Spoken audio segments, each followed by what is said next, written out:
This is Cerebral Cinema. Movies of the mind.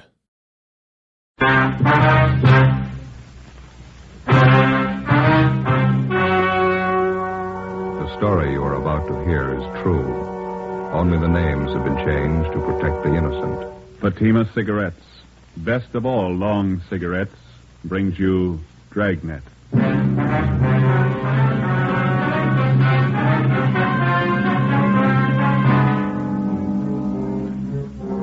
You're a detective sergeant. You're assigned to homicide detail. A woman is knifed to death in her home. The body bears the mark of inhuman attack. The killer escapes. Your job, get him. If you want a long cigarette, smoke the best of all long cigarettes. Smoke extra mild Fatima. Yes, Fatima is the king-size cigarette which contains the finest Turkish and domestic tobaccos superbly blended to make it extra mild, to give Fatima a much different, much better flavor and aroma than any other long cigarette. That's why Fatima has more than doubled its smokers coast to coast. Enjoy extra mild Fatima yourself. Best of all long cigarettes. It's wise to smoke extra mild Fatima. It's wise to smoke extra mild Fatima.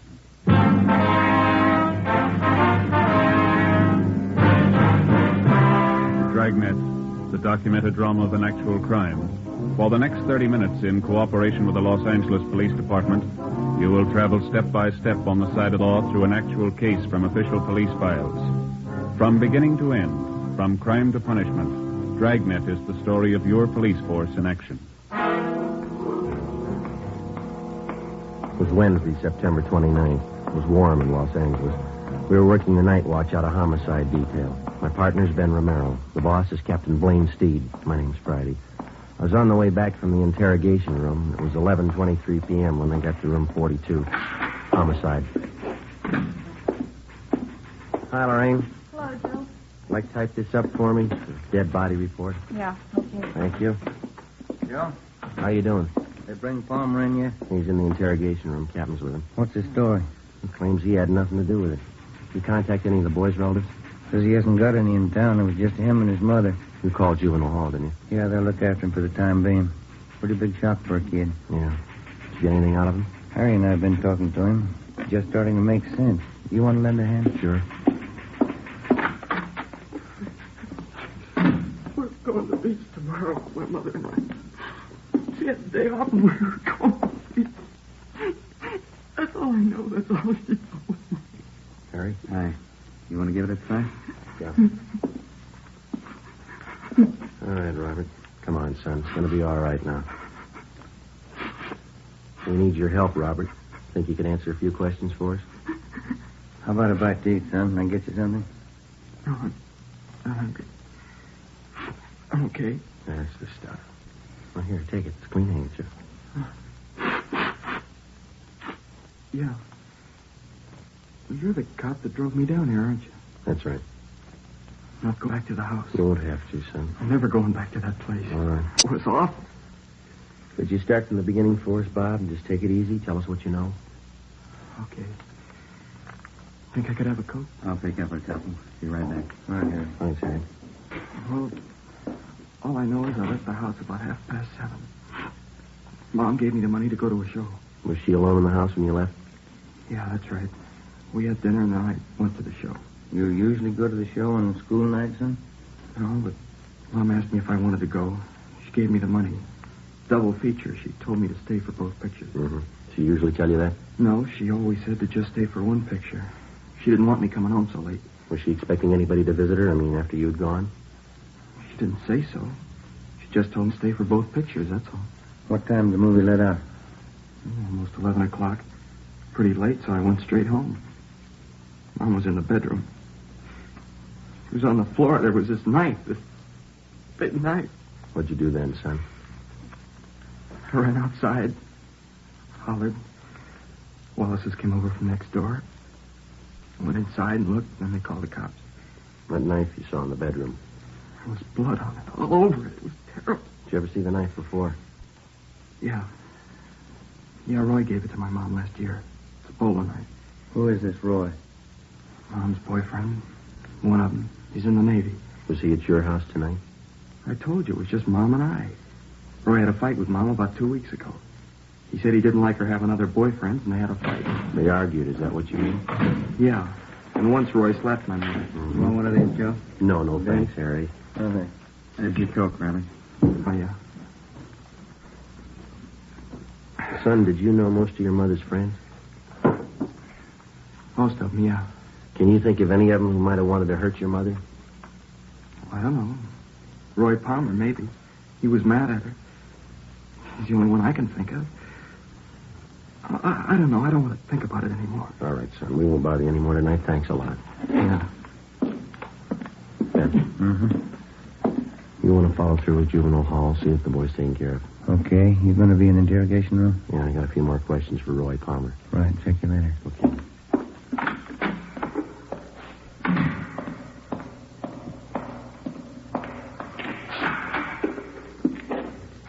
Crime lab back yet, Friday? No, not yet, Captain. Just talked with the Reynolds boy. Yeah. Can't believe anything that kid tells you. He's a liar. He hates me. You give him reason to hate you, Palmer? The kid's a liar, that's all. You were his mother's boyfriend. He says 2 weeks ago you had a fight with her that you slapped her. All right, I slapped her. That don't make it murder. I wasn't near that house last night, and I didn't kill her. We found your knife in her bag. Huh? A bolo knife, bone handle. It's not mine. I gave it to her a year ago for a present. Didn't even know she still had it. Look, why do you have to pick on me? Because you had a motive and you haven't got an alibi. What about all those bums you used to run around with? Why don't you ask them for alibis? When we find them, we'll ask them. Do you know any of them, Palmer? The other men that she went out with? How'd I know? The only time she ran around was when I was on sea duty. And how'd you know she was running around? Friends of mine. I saw her out with these guys. I get it. Interrogation room, Friday. Lee Jones, Joe. Just got back from the Dixon house. Anything? Off to a fast start. Blatant prints checked the murder weapon, that knife. Dusted the handle. Yeah? Fingerprints, perfect set.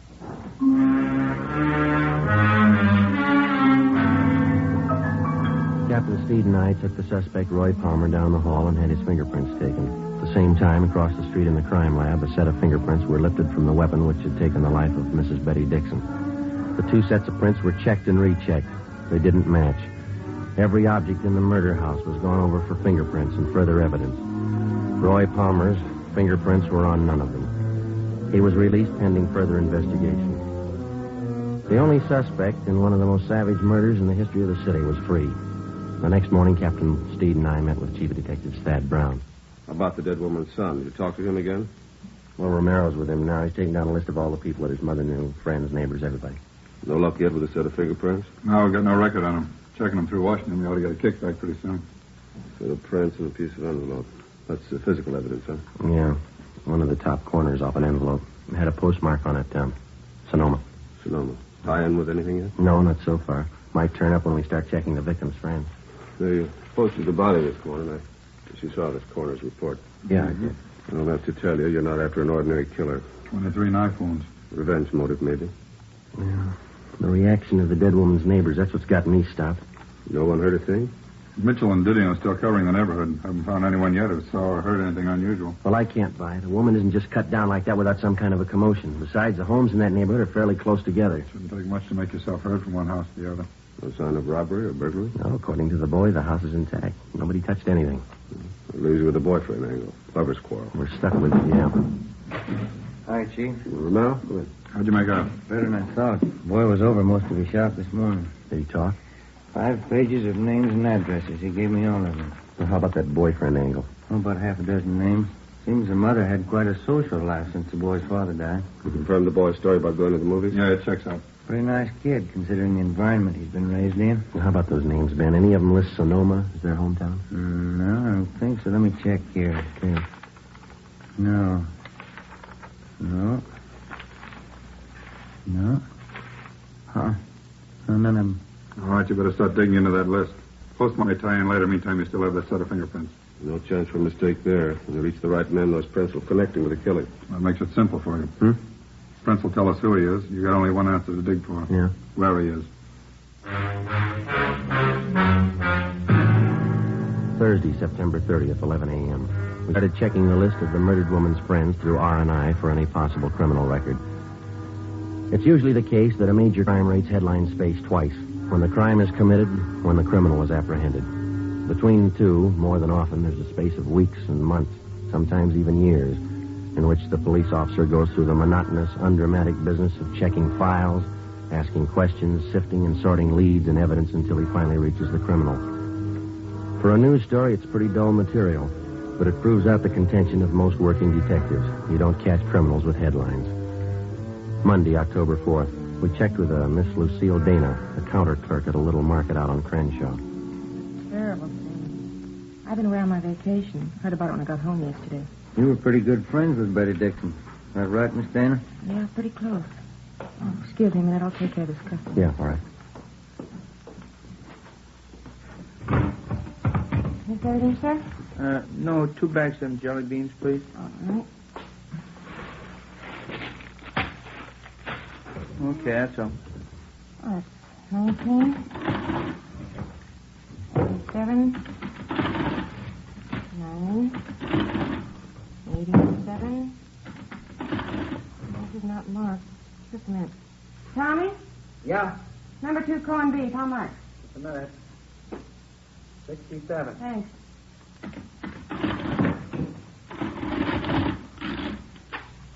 $2.17. Out of 5.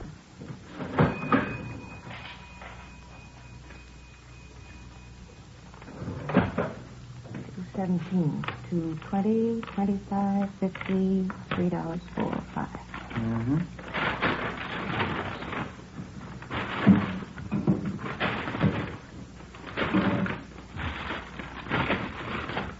Thank you. Okay. I just can't get over it, Sergeant. Poor Betty. We understand that you used to go out with the Dixon woman, Miss Dana. Do you know most of her close friends? Well, most of her men friends. We used to double date a lot together. Mm-hmm. I wonder if you'd take a look at this list of names that we have here. All right. Let's see. Mm-hmm. Now, does that about cover all her boyfriends, all that you knew of anyway? Yeah, I think so. Let's see. Tony Morse, Bill Breeze, Al O'Neill. You don't have Floyd down here. Who was that, Floyd? Who? I never did know what his last name was. He used to take both of us out, Betty and I. Seemed to like her quite a bit. When's the last time she was out with him, do you know? Oh, 5 or 6 months ago at least. Kind of strange. How do you mean? Floyd. Jealous, you know. Hot temper. Said he was Spanish, but he had a light complexion. Oh, excuse me, please. Sure. Yes, sir? A pack of that mint gum and some lighter flints, please. Yes, sir. 25. Thank you. All right.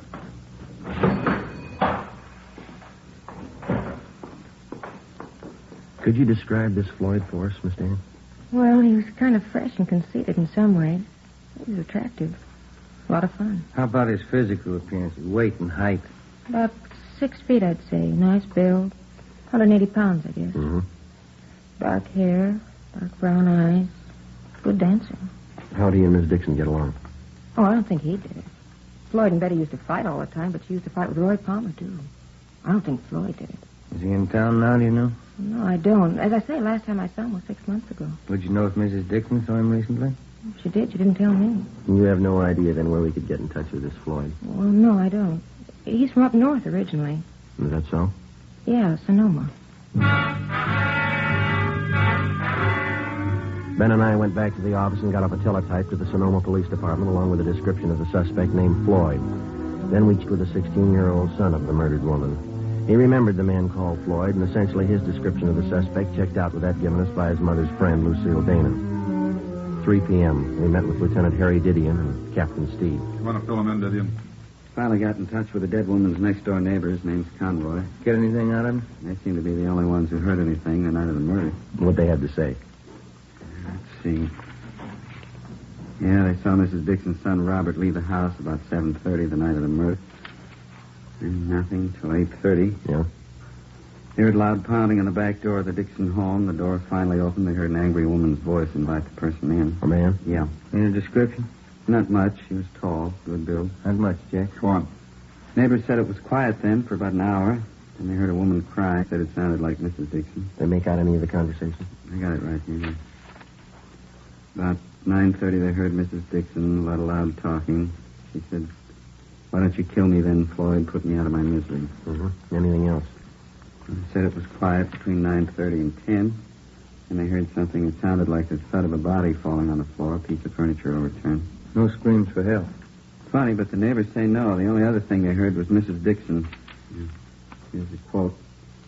She said, "Do a good job, finish me off." None of the neighbors thought of calling the police. Well, they told me they didn't want to get mixed up in a family fight. None of their business. She had quite a few men visitors. That's all of it, huh? No, one more thing. I guess this is what made the neighbors think everything was all right. About 10:15, they heard a man's voice, couldn't make out any words. Then they heard Mrs. Dixon say, "Please kiss me goodbye." Mm-hmm. A few minutes after that, they heard someone leave for the back door. They see him? Not very good. I think it was the same man they saw go in. Pretty tall, good build. That's it. Where does it leave us?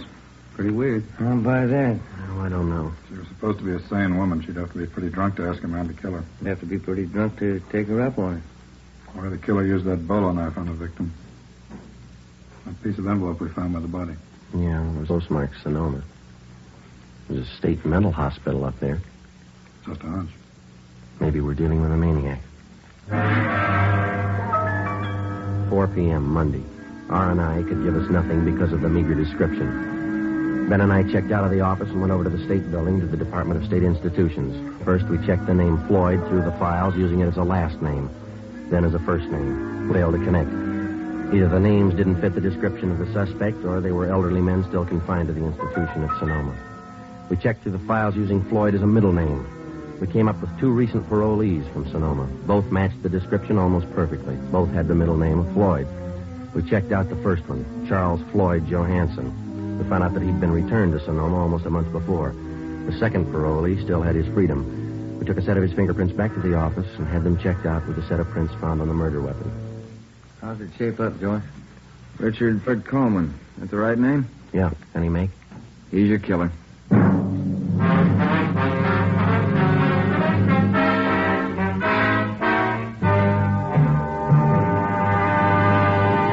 You are listening to Dragnet, the case history of a police investigation presented in the public interest by Fatima Cigarettes. If you smoke a long cigarette, it will be in your interest to listen to a typical case history of a Fatima smoker. It's the case of skating star Helen Davidson of the 1951 Ice Capades.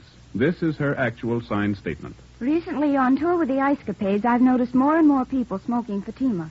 You know why? If you like king-size cigarettes, you're bound to prefer the one that's extra mild. I know I do. And I agree it's wise to smoke extra mild Fatima. More and more smokers are discovering this every day.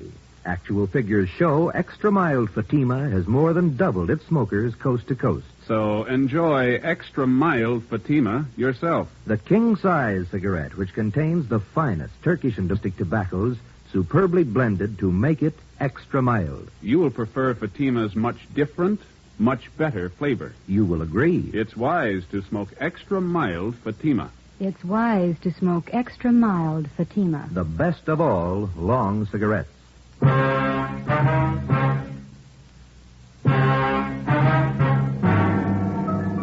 Monday, October 4th, 7 p.m. We got on an APB and a radiogram on Richard Floyd Coleman. We checked DMV for possible auto ownership. From his record, we found that he had been confined twice to the state mental hospital at Sonoma. The first time for a period of 2 years, the second time for 14 months. Hospital files showed us that on both occasions he had been committed by his older sister, Evelyn Coleman, his only living relative. Her address was listed as 5640 Upper Terrace, an apartment court in the East Wilshire district. We drove out to question her. In one of her apartment windows was a hand-lettered sign, seamstress, dresses made to order, Evelyn Marie Coleman. She turned out to be a tall, quiet girl in her 30s, gray eyes, brown hair. She worked on the sewing machine while we talked with her. I'm sorry to be so rude, Sergeant, but I have to have this blouse ready by 2 this afternoon. Miss Tyler's coming to call for it. That's perfectly all right, Miss Coleman. Exactly. What was it you wanted to know? It's about your brother, Richard. Oh, anything wrong? No, we're just checking, that's all. We'd like to talk to him. What about? Routine check. We understand he spent some time up at Sonoma. Yes, he did. Richard's had a hard time of it. Doctors don't seem to know the trouble. Poor Richard, he's so mixed up. You're his only living relative? Yes, I am. Folks died when we were both young. Practically raised Richard myself. Have you seen your brother lately, Miss Coleman? No, not lately. Why? You any idea where we might contact him? Well, no, I don't. You see, he travels around the state a good deal. Oh, is he working? No. Well, but he writes from time to time. Oh, what was it you wanted to see him about, Sergeant? It's just routine questioning. We'd like to talk to him. Oh. Where was he when you last heard from him, Miss Combs? Well, couldn't you tell me what you want to see him about? We'd just like to question him, that's all. What about? You can tell me. Is your brother in the city now? Oh, I don't know. I just got back. I haven't heard from him in 2 weeks. Almost 3 weeks. Does he usually stay here when he's in town? Well, sometimes, yes. Is Floyd in some kind of trouble? Is that the name he usually goes by, Floyd? Well, most of his friends call him Floyd. Why? You think he might be staying with one of his friends here in the city? He might be. I don't know. Look, Sergeant, if Floyd's in trouble, you can tell me. I've seen him through lots of trouble before. Not this kind, miss. Women? Oh. I wish there was something I could do. Where was he when you last heard from him? He was in Santa Barbara. He wrote me. Please, Sergeant, why do you have to see Floyd? Excuse me. Yeah, sure. Hello? Oh, yes, Miss Tyler. Uh-huh. Well, maybe just a few minutes late. Would 2:30 be all right? Oh, fine, thank you. All right, Miss Tyler, bye. Oh, have to hurry. Mrs. Tyler's blouse. Sure, you go right ahead. I really don't make much of a dressmaker, but I'm saving up. I'm going to buy a place in the valley farther out. Be fine for Floyd and me. Be awfully good for him. Floyd has to get away from the excitement. He's awfully nervous. Sorry, Miss Coleman. Sergeant? Are those your brother's suitcases in the alcove back there? Yes, they are. They've been there for a month. I keep his odds and ends for him. I'm sure he hasn't been here in the past month. Oh, yes, I'm sure. Please, Sergeant, why don't you tell me the truth? I've been through this before. There's trouble with Floyd. What is it this time? It's pretty bad. Well, what is it? We want to ask him about a murder. Oh, no, you wouldn't do that. You sure it was Floyd? We'd like to talk to him.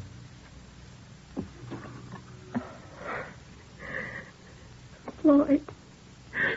Floyd. It didn't have to happen. I was going to buy a place in the valley. Floyd would have liked it there. I was going to take care of him out in the valley. Do you have any idea where we could find him, Miss Coleman? No, I don't.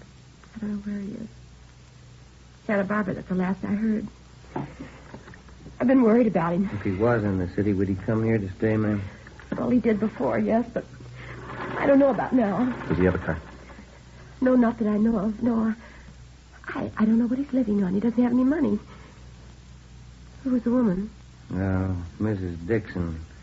Seems to know your brother pretty well. Oh, boy. You better grab that, Ben. Yeah, all right. Hello. Yes. That's all right. Thank you. Yeah. Mrs. Tyler, she'll pick up her blouse tomorrow.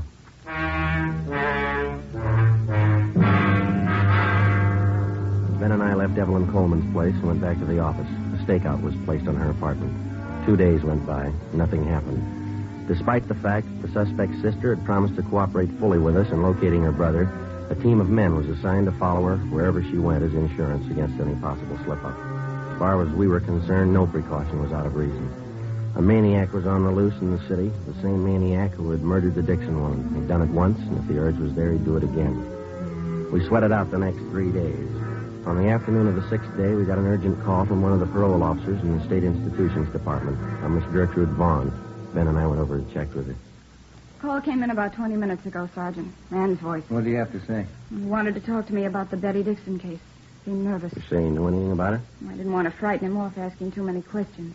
I got the idea he had something he wanted to get off his mind. Well, did he mention anything specific? I mean, names, places, anything like that? No, but I got the impression he knew quite a bit about the case. What else?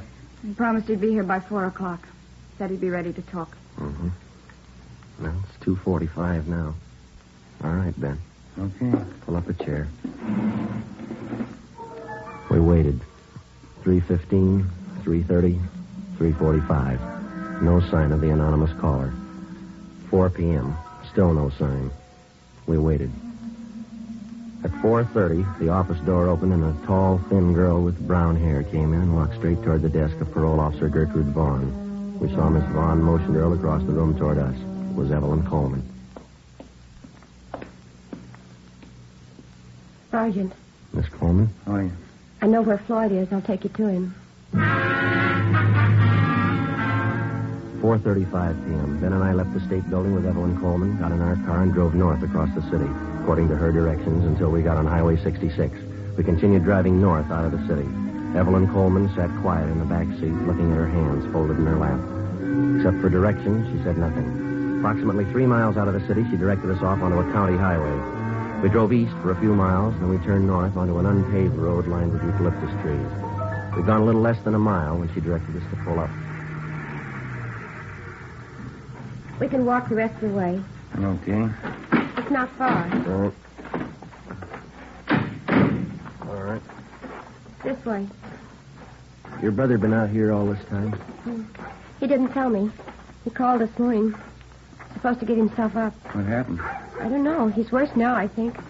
Could hardly understand him on the phone. Doesn't make sense. Is he alone now? He was when I left him. We go across this field here. Okay. Yeah. Is your brother armed? No. That it over there? Yeah. Shack by the trees. You'll see he's treated right. Yes, ma'am. We'll see to it.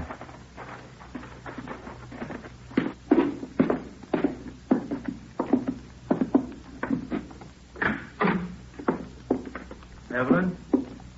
Evie? I brought them in, Floyd. They'll take you back. I'm Richard Floyd Cohen. I want to tell you I killed Betty Dixon. All right, Ben. I wanted to marry her. She didn't want it. She dared me to kill her. I grabbed a knife. We can talk about it later, huh? She was lying on the floor. She said, "Kiss me goodbye." I held on to her. She seemed to go to sleep. We have to go, Floyd. You tell him, Evie, I loved her. You tell him that. Yeah, I will. She dared me to kill her.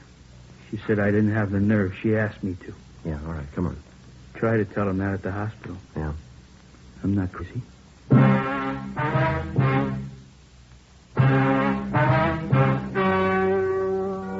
The story you have just heard was true. Only the names were changed to protect the innocent.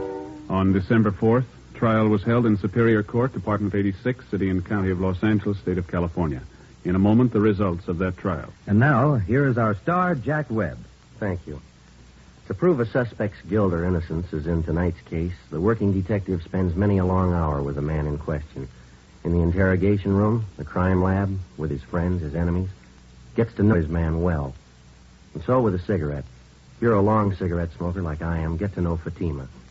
Live with it a while. Pack after pack, they're extra mild. Get to know the best of all long cigarettes. Smoke Fatima.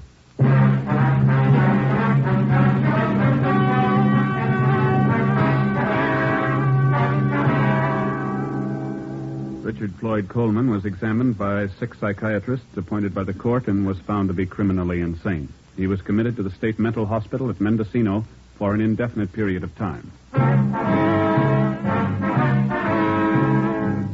You have just heard Dragnet, a series of authentic cases from official files. Technical advice for Dragnet comes from the Office of Chief of Police W.A. Wharton, Los Angeles Police Department. Fatima Cigarettes, the best of all long cigarettes, has brought you Dragnet from Los Angeles. Sarah Berner is delightful in Sarah's Private Caper, next on NBC.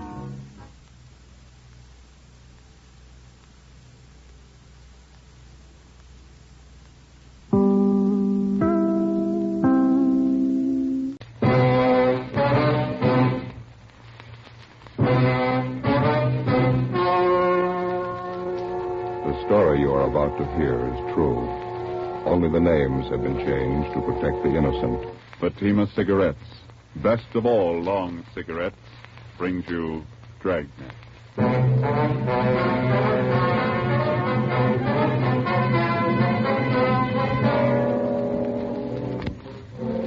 You're a detective sergeant. You're assigned to narcotics detail. A large hospital in your city is held up. $10,000 in high-grade narcotics is stolen. The bandits escape. Your job, get them. If you want a long cigarette, smoke the best of all long cigarettes. Smoke extra mild Fatima. Yes, Fatima is the king-size cigarette which contains the finest Turkish and domestic tobaccos superbly blended to make it extra mild.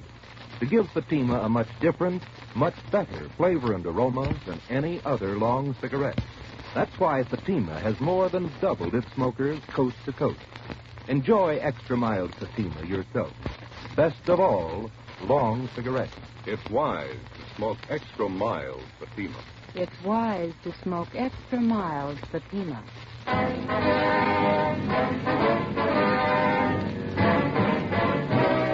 Dragnet, the documented drama of an actual crime. For the next 30 minutes, in cooperation with the Los Angeles Police Department, you will travel step by step on the side of the law through an actual case from official police files. From beginning to end, from crime to punishment, Dragnet is the story of your police force in action. It was Monday, October 23rd. It was foggy in Los Angeles. We were working a day watch out of narcotics detail. My partner's Ben Romero. The boss is Captain Kearney. My name's Friday. It was 7:16 a.m. when we got to St. Christopher's Hospital, the pharmacy.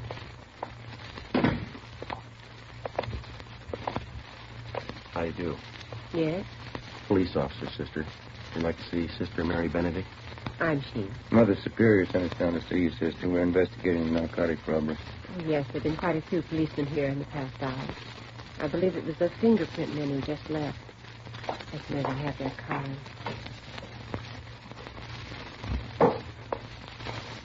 Yes, they were from Leighton Fingerprint Division. Stahl and the boy from Leighton Print. Yes, that's right. Sergeant Harlan Stahl.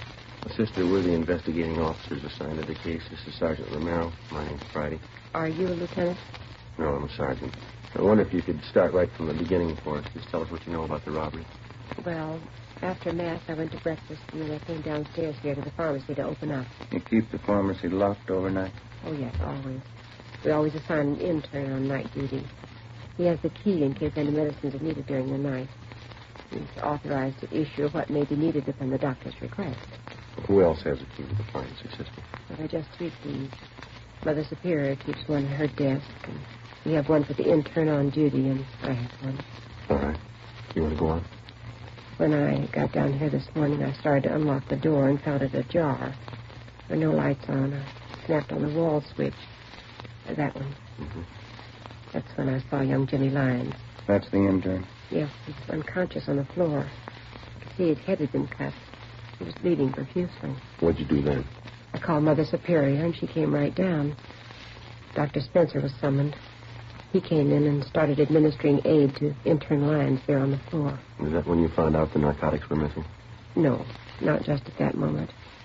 Both Mother Superior and myself were quite worried about young Lyons' condition. It was really Mother Superior who first noticed the narcotics safe had been tampered with. Your stories don't exactly jibe there, sister. How do you mean? Mother Superior gives you credit for first noticing the theft. Oh, my, no. She's very charitable, but she's the first one that pointed to the safe. She's very observant. I understand. Go ahead, please. Upon checking the safe, we found that someone had taken our entire store of narcotics. Everything. Was that the safe over there? Yes, that's the narcotics safe. Don't touch that, Mr. Friday. No? No, never. Nothing is to be touched until the police have completed their investigation. Clues. Well, we're the police, sister. Then, do you have all the clues you need? Well, I wouldn't know, but the men from Leighton Fingerprints have dusted everything here, so it's all right to touch things now. That was Mr. Holland's stole, isn't it? Yes, that's right. Oh, I didn't know. We understand you have the inventory list. Yes, I have it on my desk.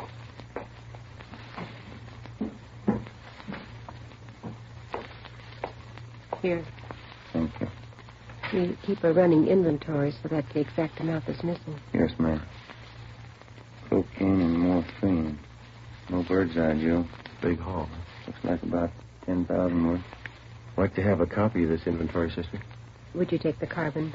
I like to keep the originals for my monthly file. That'll be fine. Outside of this intern Lyons, nobody saw whoever it was. No. Mother Superior and I have interrogated everyone. We made a thorough investigation on our own. I took notes. That's so? Yes, that's the way Father Brown does it. Father Brown? Yes, he's an expert detective. Brown. You wouldn't mean Thad Brown? No, Father Brown. Father Brown. You people have your own detectives now? Oh, my, no. He's not a regular detective. He's more like Mother Superior and myself. Is that right? Yes, he's in England. Solves some really difficult cases. Here, I'll show you.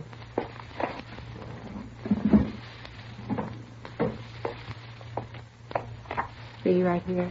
The Triple Cross, another exciting Father Brown mystery by G.K. Chesterton. Oh. Yes, I have all but one of the Father Brown books.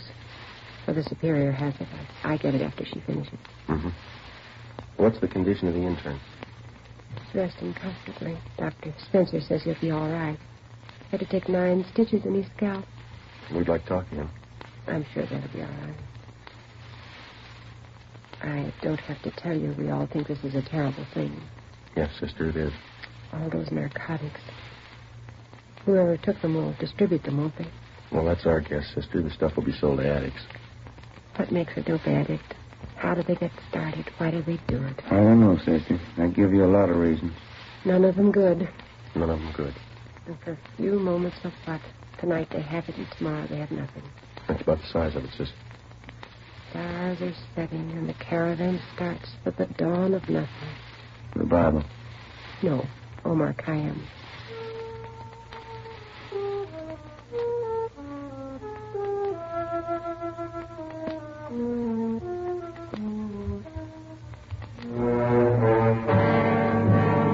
Before we left St. Christopher's Hospital, we talked with intern James Lyons. Since he was slugged from behind, he failed to see his assailant. He could tell us nothing. The entire hospital staff was screened thoroughly. They could add nothing to what we already knew. Between 6 and 7 o'clock that morning, $10,000 worth of high-grade prescription narcotics had been stolen. Somewhere in the city of Los Angeles was the answer. As in all narcotics cases, speed is the prime factor. Whoever held those narcotics wouldn't waste any time diluting or cutting it and making it ready for quick sale. Our job was to stop them. 5 minutes past 8 a.m., we checked in with Sergeant Harlan Stahl at Layton Fingerprints Detail. Not much help, is it? That's all you got, huh? The safe was clean, not a print on it. No prints anywhere in the room. Slugged the intern from behind, took his keys, tore a belt loop off his trousers, opened the safe and walked out. Couldn't have been cleaner. Yeah. You didn't get anything on your end, huh? Nothing. Gentlemen? Captain? I picked one up. Who is he? Junker by the name of Babe Kellogg. He's really seeing Steve, but he's coming out of it. Let's go talk to him. Check you later, Stahl. Yeah. What's the story on him? Wallace and Hunt picked him up. Downtown L.A. He's sitting in a parked car at 4th and Broadway. Thought at first he was a 390, but they couldn't raise him. He's down this way. What else? Well, Wallace figured he must be geed up, so they rolled up his sleeve to look for the spike marks. They found him. Find anything on him? Yeah, there were 2 vials of M on the seat behind him. Beside him, prescription stuff. You got that list of serial numbers from the hospital? Yeah, right here. All right, let's go in. Wallace? Yeah, Captain? Friday's got a list of the serial numbers on that hospital heist. Hop down and check them against the vials you found in his car. Yeah, here you are, Wallace. Thanks, Joe.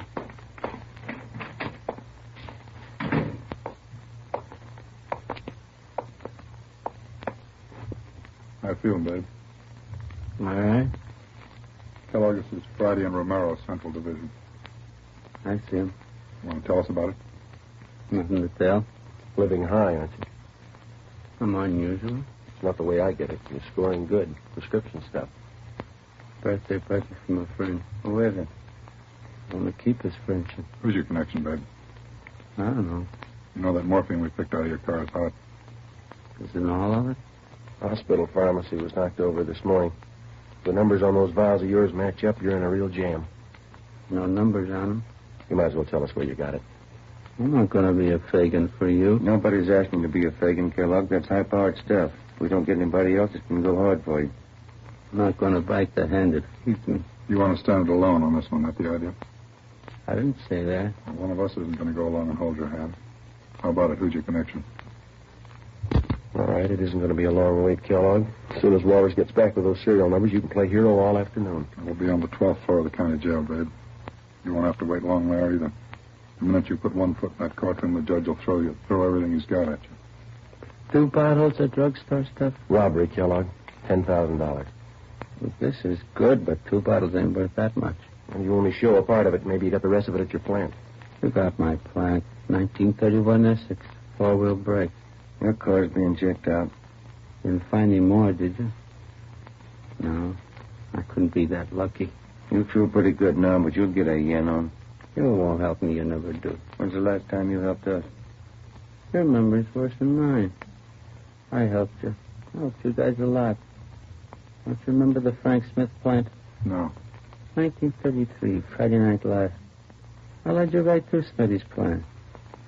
Smitty didn't have no geezer like he found on me. He was a big man. We turned up 4 kites on him. Not for us, you didn't. Sure I did. Right here in Kansas City. I done you a big favor that night. Friday Night Live. A different town and a different night, babe. You're kidding. Ain't in St. Louis? Singing Steve. Yeah. Don't kid me along. This is Kansas City. How is it St. Louis? You're in Los Angeles, babe. Los Angeles, California. You're kidding. Clenard wouldn't do that to me. Who's Clenard? Levinson, Baltimore. Hangs out down at the Continental Hotel. That's in Kansas City. Yeah, Marty Clenard. Tough cop. He said he'd make a hop for me. He didn't want me at KC. Gave me a floater out of town. That's why I came here to St. Louis. You're in Los Angeles, babe. You got it? Los Angeles. Oh, yeah. You told me. Step outside a minute. Yeah. Stay with him, Mel. Right? That's it. Checks out, huh? Somebody cut through the serial number stamps on the vials, but you can still make them out. The 2 vials of morphine we found in Kellogg's car were from the hospital pharmacy. Thanks, Bonus. Let's try it again, Friday. Right.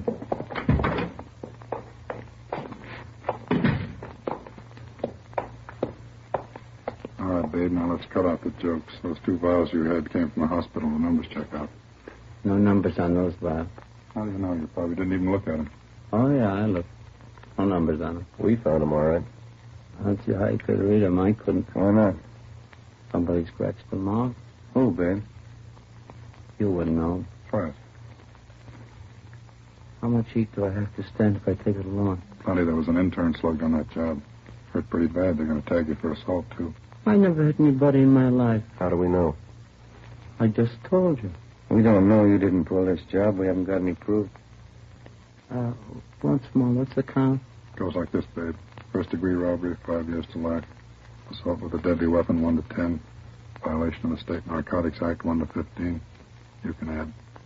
They'll lose you up there. You can get a real yen on by that time. There's no buzzing up at you. I can't go that route. Where'd you get the stuff? I'd rather be a Fagin than spend 50 years at the joint. You convinced us. Where'd you get it? Anybody turned Fagin before they spent 50 years at you.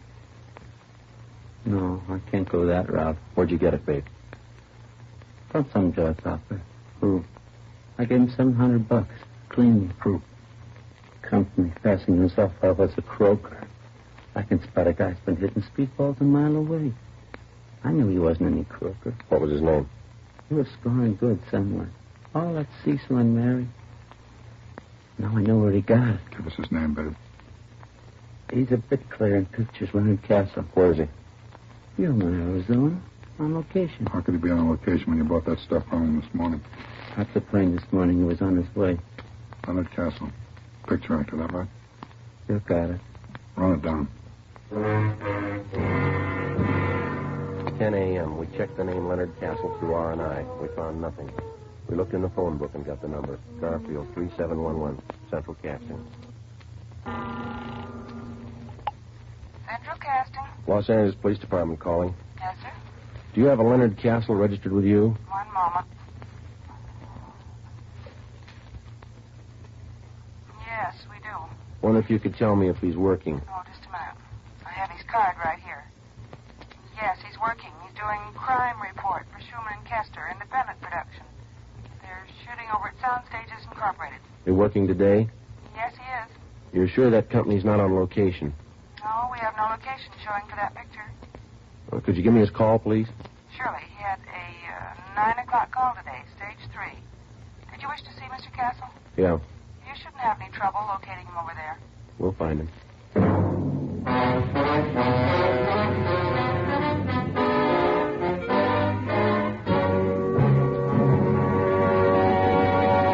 You are listening to Dragnet, Actual case histories taken from official police files. If you smoke a long cigarette, it will be in your interest to listen to these case histories taken from the file marked Fatima.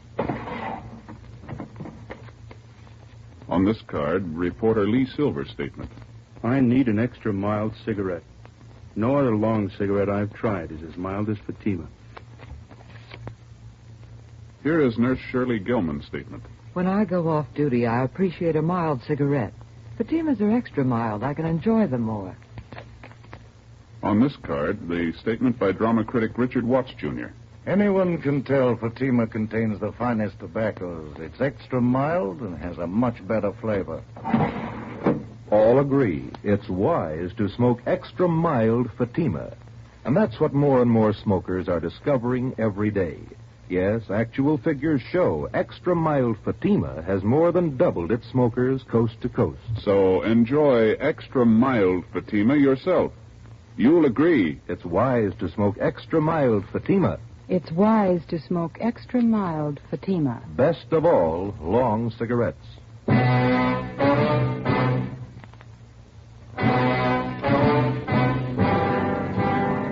10:30 a.m. Central Casting gave us Leonard Castle's home address, and Detectives Long and Hunt went on immediate stakeout. Ben and I drove out to Sound Stages Incorporated and checked in at the reception desk. We showed them our identification. We were issued a pass to Sound Stage 3. This is Stage 1. Stage 3 ought to be down there. Yeah. Not very big, Laura. No, it's pretty small. Watch the truck, Ben.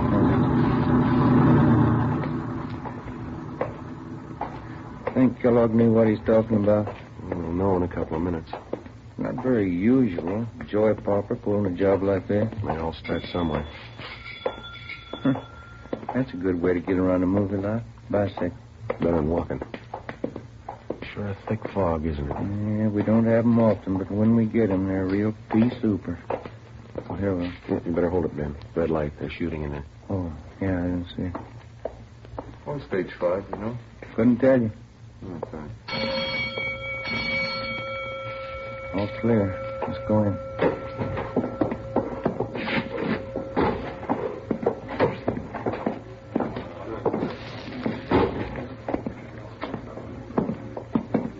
Hey, fella. Yeah.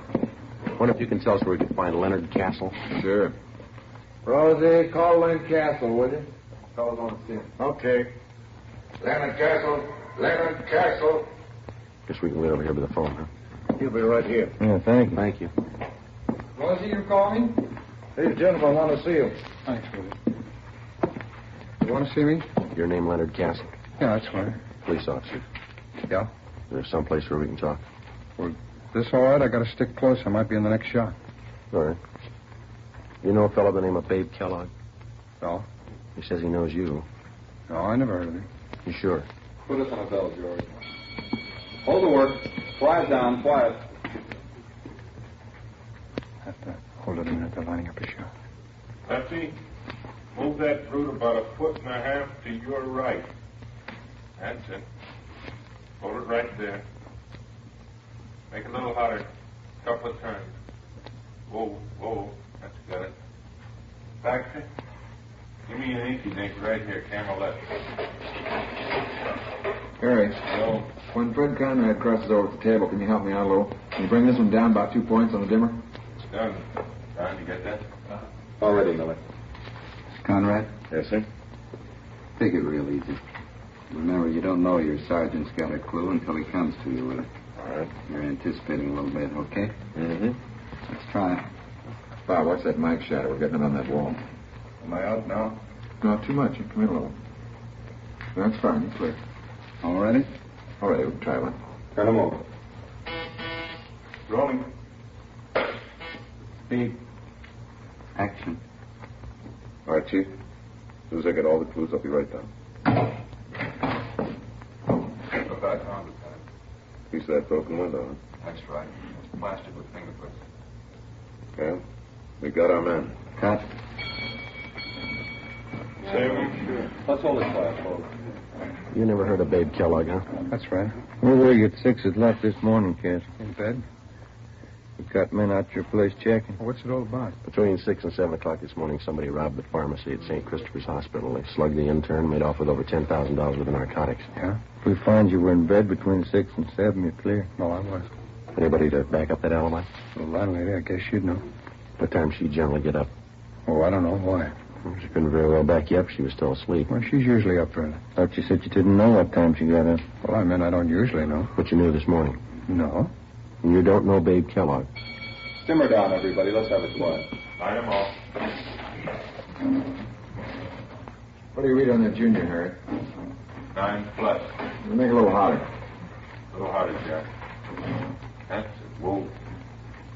10+, Steve. That's it. How about it, Steve? Anything. Turn them over.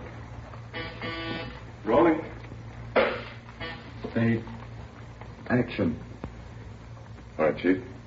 As soon as I get all the clues, I'll be right in. Look what I found, Jack. Piece of broken window, huh? That's right. It's plastered with print. Yeah? We got our man. Jake, you said plastered with prints. The line reads plastered with fingerprints. You got to say the whole word. They'll never know what you mean in Vancouver. Come here, I want to talk to you. Yeah. Hold the work. Keep it quiet. That's Millie. He's a tough director, but he's a good one. How long you been doing this kind of work, Castle? Oh, 6, 7 years. What pictures you been in? Oh, I don't think you'd have noticed. They're mostly small parts. What kind of part you got in this picture? I play a cop. What would you like to do? In this picture? No. What's your ambition? You going to stay in pictures? Yeah, I'd like to. I'd like to get a few bigger parts if I could. It's pretty tough to try and sell yourself to producer if you can't see you on film. Money's pretty good, though, isn't it?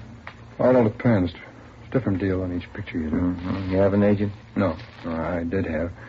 Wasn't doing anything for me, so I let him go on. Not represented now. Pretty hard to build any kind of a name without an agent, isn't it? It all depends. If you can keep up a good front, nice car, that's all that counts in this town. You really believe that, do you? Don't you? Well, I don't know much about it. I'm not an actor. You said you didn't know Babe Kellogg at all, didn't you? No, I don't know. You said you saw your landlady at 6 o'clock this morning. No, I didn't say that. Well, there's Theodore Milton, the director. Would you like to meet him? What time did you see your landlady this Oh, morning? Mr. Milton. Yeah, Castle? When are you going to get to me, Millie? You need me in the shop? No, still on the same thing. We'll get to you till after lunch. You can stay with your friend. Okay. What time does it break for lunch, Castle? Well, this company usually breaks around 12:30. It's only 11:15. Maybe we can go outside and talk. The director said he didn't need you. Why, you never want to believe the director. It's always a first assistant. We could check with him, couldn't we? Oh, I don't like to do that. I hate to ask any favors. Said he wasn't going to use you till after lunch. Well, it isn't a good policy to bother the first assistant. Well, it's probably better in here anyway. I didn't see any place to sit down outside. Unless you have a car in the lot. Do you have a car? No, I don't. Thought you told us you had a car. No, I didn't tell you that, did I? You said something about keeping up a good front, nice car. Isn't that what you said? Oh, sure, I have a car. I don't know what I was thinking about. Yeah, I have a car. Mm-hmm. I thought you said you had a car.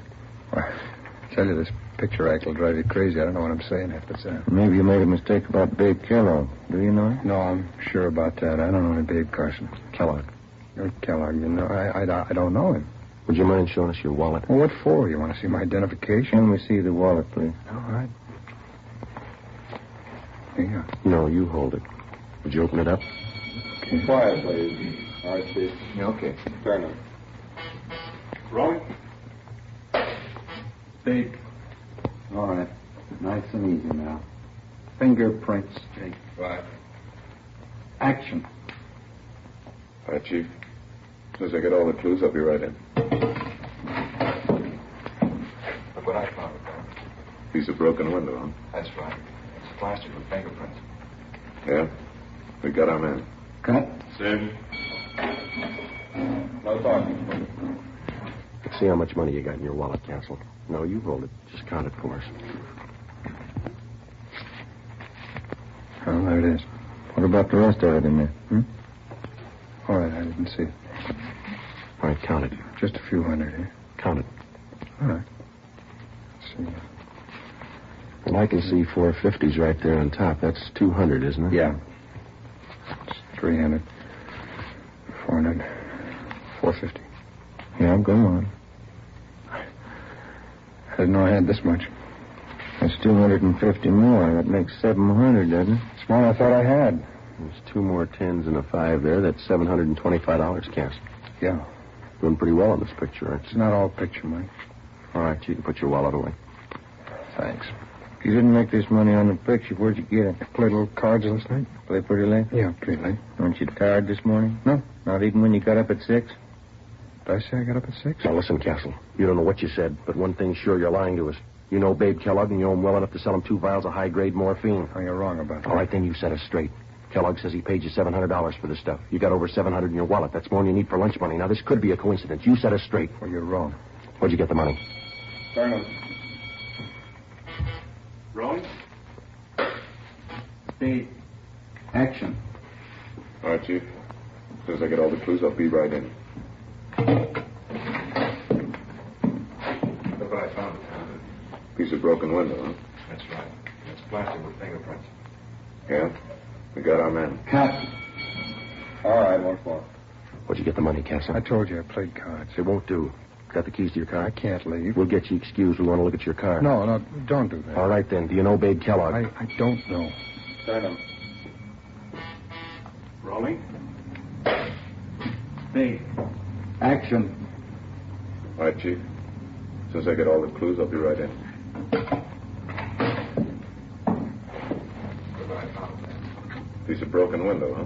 That's right. It's plastered with fingerprints. Yeah? We got our man. Cut. Print it. Hold it for the leg. Do you know Babe Kellogg? Yes.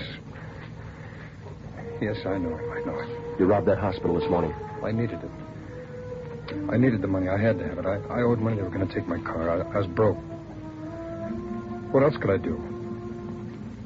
I was sick once. I stayed at St. Christopher's. I knew where they kept the drugs. I knew if I could get them, I could make some fast money. I didn't mean to hit the kid. I couldn't let him see me. He didn't have to be there, did he? He didn't have to be there. I sold old Babe the stuff, and the rest is in the car under the seat. I needed the money. I was broke. I was broke. Better get him out of here, Ben. Mm-hmm. Come on, Castle. That was a great reading. My name's Milton. I'm directing this picture. You the boy's agent? No, sir. Never heard him read better. Funny thing, though. Yeah? In front of the camera, he goes to the dogs.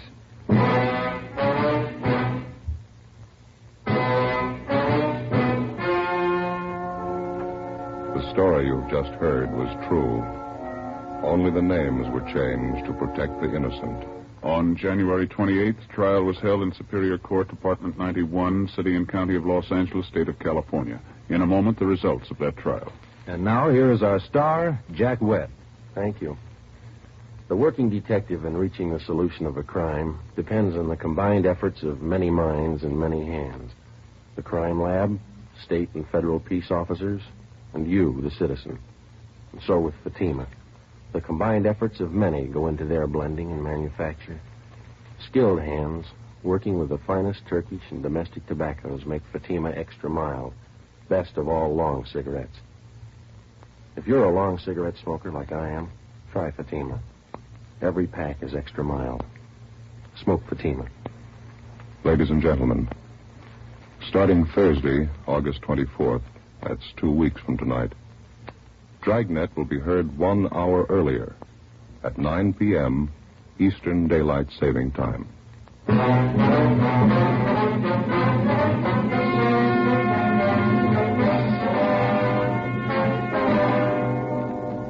Leonard Francis Castle was tried and convicted of first-degree robbery and violating the State Narcotics Act. He received sentences as prescribed by law. Alfred Babe Kellogg was convicted of violating the State Narcotics Act. Both men are now serving their terms in the state penitentiary. You have just heard Dragnet, a series of authentic cases from official files. Technical advice comes from the Office of Chief of Police W.H. Parker, Los Angeles Police Department. Fatima Cigarettes, the best of all long cigarettes, has brought you Dragnet from Los Angeles.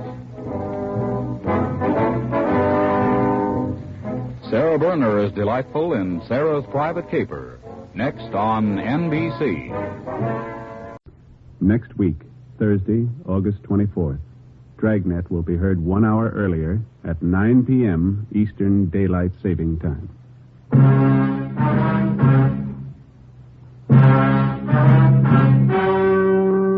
The story you are about to hear is true.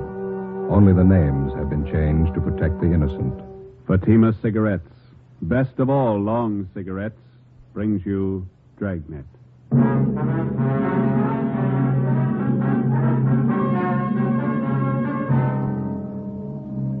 You're a detective sergeant. You're assigned to Juvenile Bureau. A vicious case of wanton and willful destruction of private property occurs in your seat.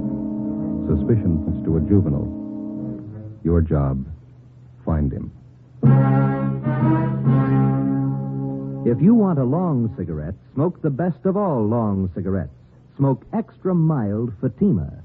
Yes, Fatima is the king-size cigarette which contains the finest Turkish and domestic tobaccos superbly blended to make it extra mild, to give Fatima a much different, much better flavor and aroma than any other long cigarette. That's why Fatima has more than doubled its smokers coast to coast. Enjoy extra mild Fatima yourself. Best of all, long cigarettes. It's wise to smoke extra mild Fatima. It's wise to smoke extra mild Fatima.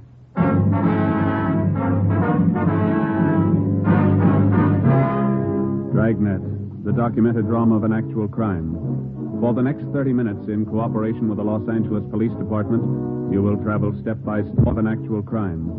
For the next 30 minutes, in cooperation with the Los Angeles Police Department, you will travel step by step on the side of the law through an actual case from official police files. From beginning to end, from crime to punishment, Dragnet is the story of your police force in action.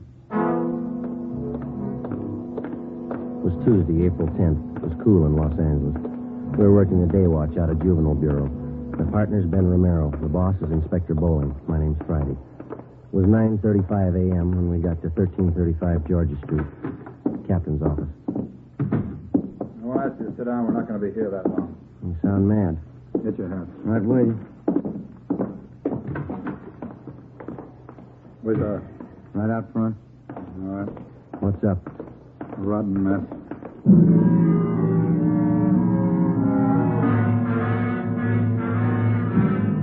We got in the car and drove south in Figueroa till we got to West 103rd Street. According to Inspector Bowling's directions, we turned right and went about 4 miles. He directed it to pull up in front of a one-story frame residence that had been converted into small business offices. On the right side, going in, was a neighborhood jeweler's shop. We could see him working in the window. Over the door of the office on the left was a lawyer's shingle. The gold lettering was new. This way. Lawyer's office. That's right. Name's Paul Wilson. It's me, Miss Wilson. Oh, come in, Inspector Bowling. Mr. Wilson, this is Sergeant Friday. Romero, juvenile detail. I'm assigning him to this case. How you do, Sergeant? All right. Sergeant? All right, look at it. Just look at it. Look at that, Joe. Yeah, paint. It's all over everything. Look at that leather chair. It's ruined. The desk smeared with the stuff. Green paint. Yeah. Looks like they threw it on the mop and rug soaked with it, the walls. Look, Joe. They even got the clock. Yeah. Take a good look. Remember it when you tag whoever did it. These your law books, Mr. Wilson? Yes. I didn't have to do this. Poured paint all over them. Yes, sir. When did all this happen? Sometime last night. Found it this way when I came in this morning. Any idea who did it? That's why he called us, and we're going to find out. I don't know who'd want to do a thing like this. Just opened my office 3 days ago. Just hung out my shingle. You just started practicing law, is that it? Yes, sir. Graduated from Loyola University Extension Division. Been looking for office space for a long time. Was anything taken? No. It's such a dirty, rotten thing to pull. Undoubtedly a kid. That's pretty vicious for a kid. Can you think of any enemies that you might have had, Miss Wilson? No, sir. No one would do a thing like this. Can't understand it. There's no reason for it that I can think of. Crime report shows they got in the back door. Is that right, Mr. Wilson? Well, can you come back here? I'll show you. Okay. Yeah, here it is, right here. See, this used to be the kitchen when this was a flat. I was going to put a hot plate in here for coffee. Yes. You can see where they cut through the screen door. It's all right. It's been checked. Okay. Oh, yeah. Yeah, I see. Mm-hmm. Any pass key would fit the inside door here. Yes, sir, that's right. You can follow the trail of that green paint right from this door all the way through the house. Yeah. I don't know how I'll ever get it all off. You know of any cleaners that handle things like this? We're not allowed to recommend anybody, Mr. Wilson. If you have somebody in mind, we'd be happy to call them for you. Well, thank you. I appreciate it. I was going to make some calls, but I haven't got my phone installed yet. Estimated damage about $1,800, is that right? That's what I figure, yes. My law books are over $600 alone. Borrowed the money from the bank for the furniture. You haven't noticed any kids in the neighborhood, none of them around while you were moving in? No, I didn't see any. I moved everything in myself, rented a trailer, made several trips to get it all over here. Guess that was a silly thing to do. Why? Well, the store where I bought the furniture said they'd deliver it, but I couldn't wait to see everything in. First office, you know. Yeah, we understand. Well, like I said, I made several trips with the trailer, and I didn't lock the office each time I left. Didn't figure it was necessary. The fellow across the hall with Bueller said he'd keep an eye on things for me. But you did lock up last night, didn't you? Oh, yes. As soon as I was moved in, I locked the place at all times when I wasn't here. That's it. We'll get right on it. I don't have to tell you again. I want a fast answer. Where do we start? With an empty paint can. Before we left Attorney Paul Wilson, we took a sample scraping of the green paint to serve as a color check. We started to canvass the neighborhood door to door. We covered the area for a radius of 6 blocks, questioning the residents and checking out the youngsters. We failed to come up with anything. We figured another good angle was to try the schools in the area. We checked on the students who had been in any kind of trouble involving malicious pranks. We had the principals line their students up. We looked them all over thoroughly for any evidences of paint of any kind on their person or on their clothing. The few leads we found led nowhere. After a week without success, we went back and rechecked the neighborhood, the paint stores, to see if anyone had bought any green paint, anyone they might have forgotten to tell us about the first time through. No leads. Monday, April 18th, Ben and I stopped for a Coke at a hot dog stand on the corner of 103rd and Oakview Avenue. A couple of Cokes, please. You want to help yourself, then? Yeah, okay. Here's one. I don't see any more. There's one lying on the side. No, over there by the grape. Oh, yeah.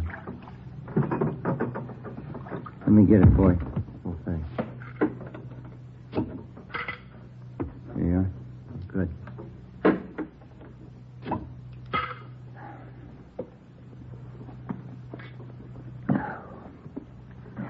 Every time I think of that boy's office, it makes me sick. Well, if we could just get some kind of a lead.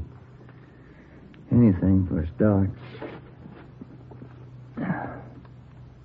Pardon me. I'll be satisfied. Nothing to work on. It's like stabbing in the dark. Joe. Yeah? Look down the street there. This is tin can day. Everybody's got them set out in front of the houses. It's worth a try, isn't it? Let's try a place across the street and then work down the block. All right. Come on. I had a cousin move down San Francisco. It took him almost a year to get used to this tin can system here in L.A. Is that so? Yeah, up there they throw everything into one garbage can. Tin cans, no. Oh, I didn't know that. Yeah, sure. Tads, my cousin, never could get used to putting the cans out. Backyard was full of them before his wife reminded him to put them out. Yeah. Garbage kind of piled up, too. They wouldn't pick it up with the tin cans in it. You want to check these here? All right. Bunch here. Okay. Don't see any paint cans. No, none here either. How about those down there? Okay. Let's go. I'll get this box. I wonder if this is any good. What's that? Prune juice. See a lot of empty bottles. Any paint cans? No. Let's go. That's the way it went. Block after block, house after house. We covered 5 blocks, checking the containers full of empty tin cans. Found a few paint cans, none of them the right color, or any combinations that would go together to make the right color. It was a tiring job, but we figured it was at least a place to start. Sure a lot of cans here. There must be a new bride, huh? No. Did you find anything? No, not yet. How about this? Huh? This one. 1 gallon can. Green. Let's ask.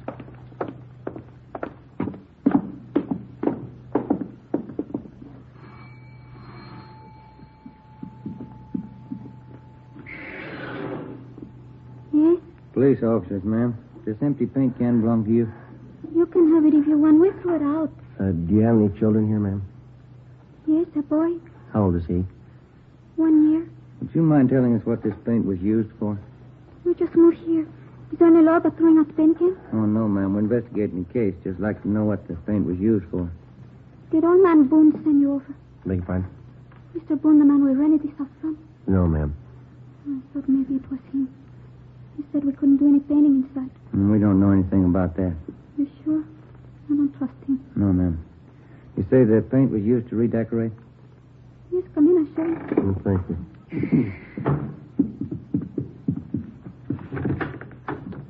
In here. See? Yeah. Carlos, my husband. I told him he should have waited till Sunday. Mm-hmm. Whose idea was it to paint the bathtub? Carlos. He's going to night school learning English. The teacher told him the best way to learn was to speak it around the house. Yes. Better for the little one, too. Well, anyway, Carlos gets paid on Saturday night, then he stops at the little place where the fellas he works with and has a little drink. He gets his paycheck cash there. Mm-hmm. When he came home, he said he was going to paint the bathroom for me. This is well a little good. I was in the kitchen and I yelled to him to paint around the top. Around the top, I said. Yeah. Like I said, he doesn't know English too good yet. We have a green tub. I see. Well, thank you. He's going to clean the tub next Saturday. We use the shower. Painted that, too, didn't he? Well, thank you very much, ma'am. We're sorry to have disturbed you. Oh, that's all right. I'm worried about next Saturday night. Why's that? There's no telling what he's going to do with that paint remover.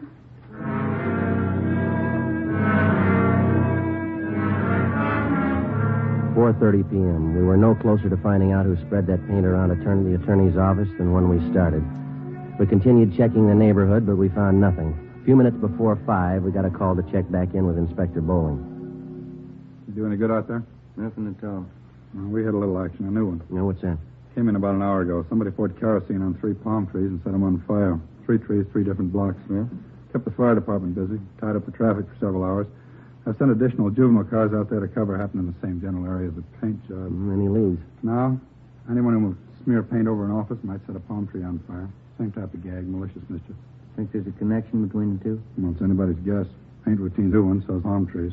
They're both one-time only shots. Maybe the two connect somewhere along the line. Yeah, maybe. Well, it's got us stopped. We can't even find a place to begin. We've tried everything we know. Starting again tomorrow. That isn't going to make that young lawyer feel any better. Yep. Who? You take him down to the detention room? He does, huh? All right, I'll see him. Yeah, right now. 16-year-old boy out there says he's got to see me. Would you like to talk to him alone? No, that's all right. You stay. Come in. You're the chief? My name's Bowling, Juvenile Bureau, yeah. Could I talk to you alone? Well, these officers work with me. Can you talk in front of them, son? I guess so. Well, come on over here. You want to sit down, son? I'd rather stand if it's okay. All right, what's on your mind? I want to confess.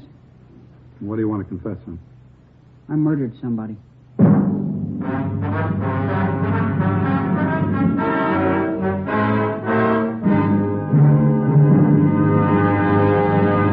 You are listening to Dragnet, actual case histories taken from official police files. If you smoke a long cigarette, it will be in your interest to listen to these case histories taken from the file marked Fatima. On this card, reporter Lee Silver's statement. I need an extra mild cigarette. No other long cigarette I've tried is as mild as Fatima. Here is Nurse Shirley Gelman's statement. When I go off duty, I appreciate a mild cigarette. Fatimas are extra mild. I can enjoy them more. On this card, the statement by drama critic Richard Watts, Jr. Anyone can tell Fatima contains the finest tobaccos. It's extra mild and has a much better flavor. All agree it's wise to smoke extra mild Fatima, and that's what more and more smokers are discovering every day. Yes, actual figures show extra mild Fatima has more than doubled its smokers coast to coast. So enjoy extra mild Fatima yourself. You'll agree. It's wise to smoke extra mild Fatima. It's wise to smoke extra mild Fatima. Best of all, long cigarettes. Next week, Thursday, August 24th, Dragnet will be heard 1 hour earlier at 9 p.m. Eastern Daylight Saving Time.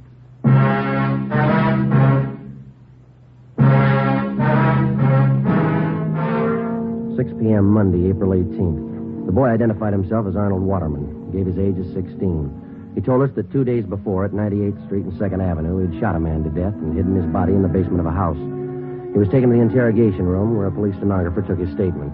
Inspector Bowling sent Ben and I out to check his story. 9:30 p.m. We drove back to Georgia Street Juvenile and went to the interrogation room. Arnold? Yes, sir? Well, these two men have been out at 98th Street and 2nd Avenue checking your story. Did you find the body? No, there's no body out there. There should be. I put it in the cellar. There's no house out there. It's a vacant lot. We checked all the houses near there. You sure you killed somebody? Of course I'm sure. I stole the gun. I shot him 3 times in the back. What'd you do with the gun? I threw it in Westlake Park. Where? In the water. I rented a boat and rowed out to the middle. That's where I threw it in. Why did you kill the man? I don't know. I didn't like him. Now, look, boy, you didn't kill anybody. There's nothing to back up your story. There's not an ounce of truth in it. How do you know you haven't found the body? Just wait. You'll find him, then you'll see. I killed him, all right. Will you show us where you hid the body? Why should I? I told you find it. These men have gone over that entire area thoroughly. There's nobody out there, and you know it. You cops are funny. When somebody won't admit a murder, you keep asking questions until they do. I'm telling you I murdered somebody, and you keep trying to talk me out of it. If we can find one shred of proof, we might go along with you. You can't be convicted without proof. How much do you need? You got my confession. I offered to sign it. They wouldn't let me. What more do you need? We need a victim, Arnold. If you knew where to look, you could find it. We've looked every place you told us to. You're lying to us, huh? Why? I never liked the old man. I hated his wife. I killed her, too. I wasn't going to tell you that. Where do you go to school? When I quit school to sell papers, I had to support my mother. Where's your father? I don't know. My mother wouldn't tell me. That's where I met the old man I killed, selling papers. He was my boss. None of us liked him. Nobody had the nerve to do it but me. The rest of the guys were scared, but not me. What was the old man's name? I can't think of it right now. He was your boss. He never told us his name. We just worked for him. Where'd you sell papers? I don't remember. I had to sell papers. We were going hungry. I couldn't stand to see my mother starve. Couldn't your father work? I don't know where he is. I told you that. We tried to get on relief. They wouldn't let us. I made a lot of money selling papers. After a while, we didn't need relief anymore. I made $100 a week. Why are you lying to us, son? If you think I'm lying, why don't you let me go home? We haven't anything to hold you for. You can go home. Not until I have a trial. I already called a lawyer. He'll be over pretty soon. I've sent for your mother, Arnold. She'll come down and take you home. I didn't want her to know anything about this. I may have to go to the gas chamber. It'd make her feel bad. You shouldn't have called her. It's no use. Let's go back to the office. His mother ought to be there by now. All right. Romero, you want to stay with the boy? Right. You better go out and find that body. Come on, Joe. I killed that old man. You can't say I didn't. The boy's a pathological liar. Well, it looks that way. Probably an inferiority complex. This is the way of making himself important. Well, we all know he didn't kill anybody, but I wonder if he's got something else in his mind, huh? How do you do? You're Mrs. Waterman? Yes. Inspector Bowling? Yes, ma'am. This is Sergeant Friday. How do you do, ma'am? How do you do? You have to excuse my appearance. I slept a little late today. We've got your boy down the hall. He's all right. Trying to get us to swallow a few tall stories. Yeah, he's like that. What did he tell you? He tried to give us a story about killing somebody. Well, I'm not surprised. This isn't the first time. I never understand that kid. Has your boy ever been in an institution, Mrs. Waterman? No, he's not bad. He just likes to lie all the time. He's an awful liar.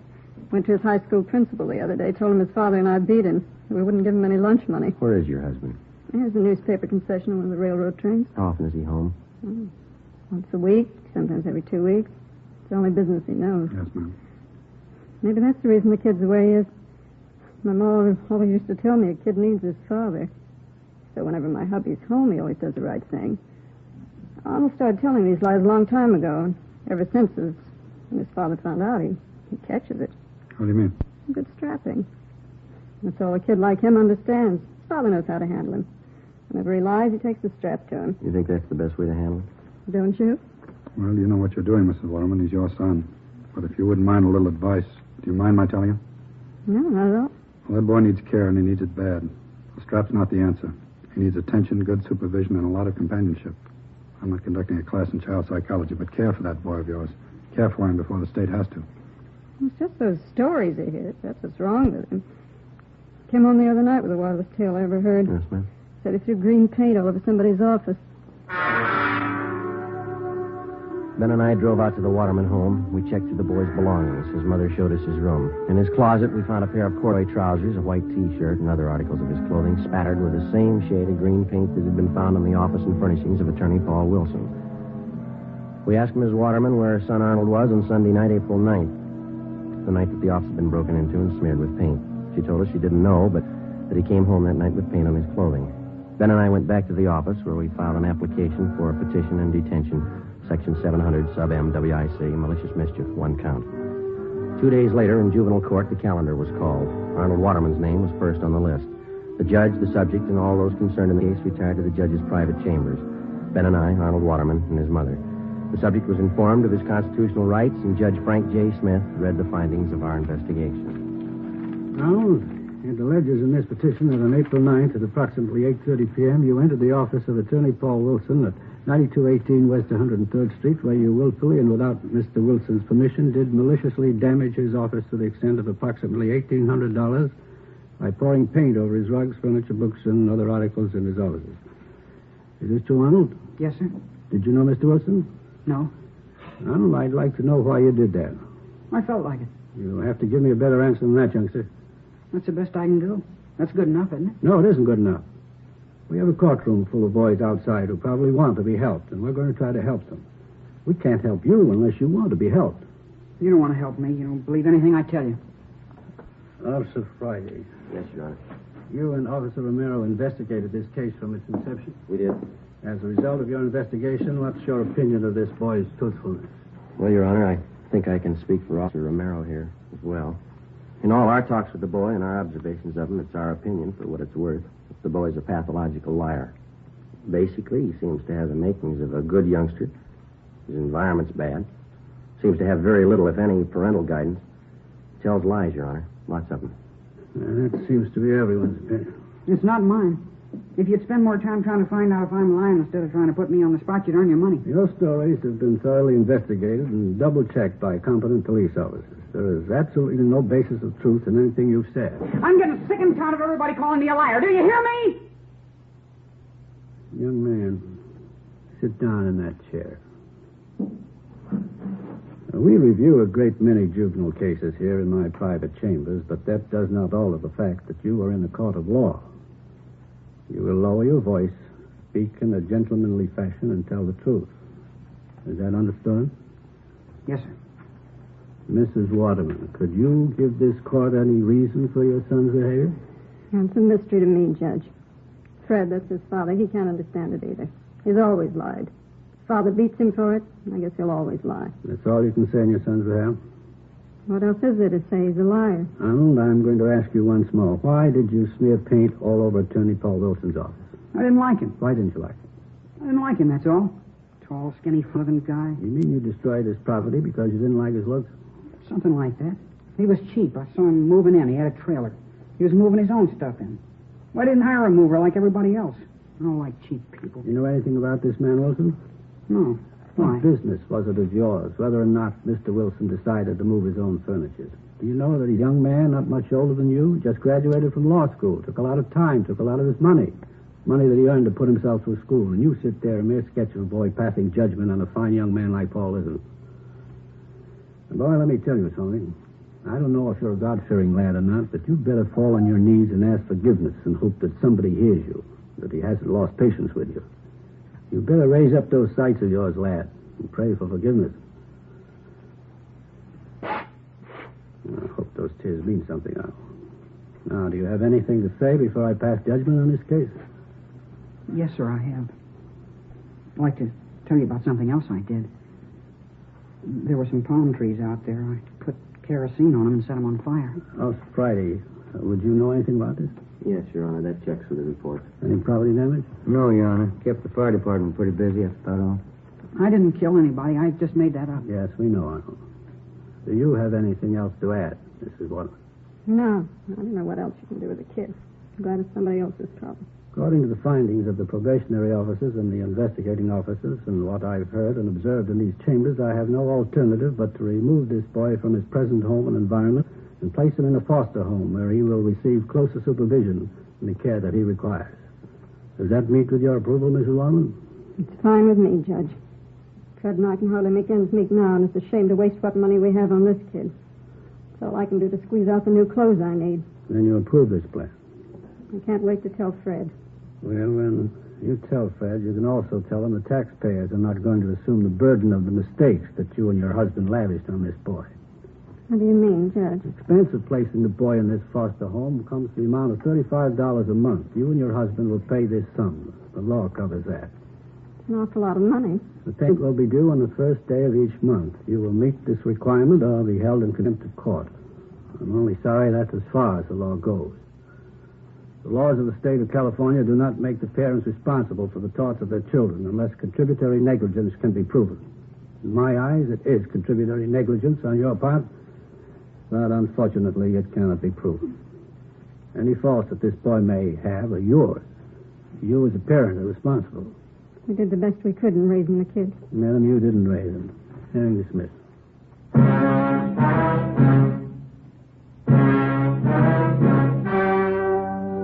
The story you have just heard was true.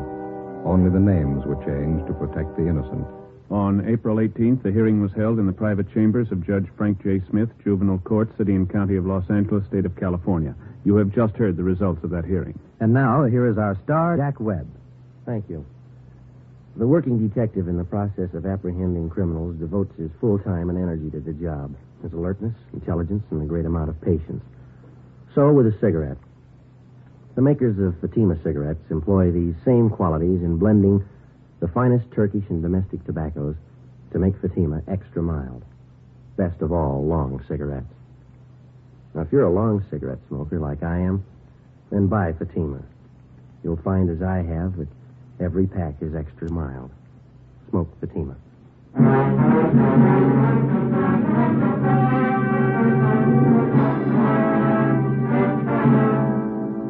Next week, Thursday, August 24th, Dragnet will be heard 1 hour earlier at 9 p.m. Eastern Daylight Saving Time.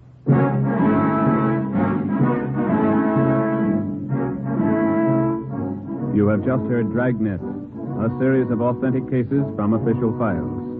Technical advice for Dragnet comes from the Office of Chief of Police W.A. Parker, Los Angeles Police Department.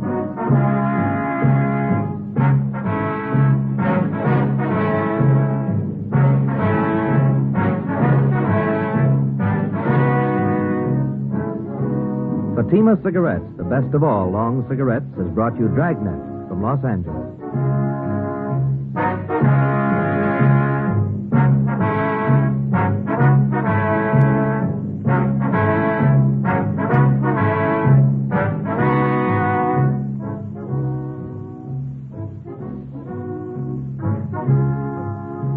Now hear Sarah's Private Caper. September 7th, it's Father Knows Best on NBC.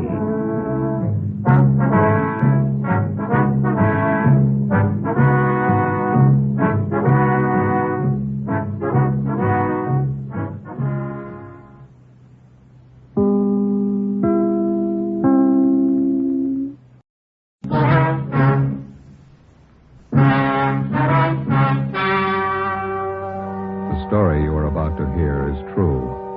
Only the names and locations have changed to protect the innocent. Fatima Cigarettes, best of all long cigarettes, brings you Dragnet.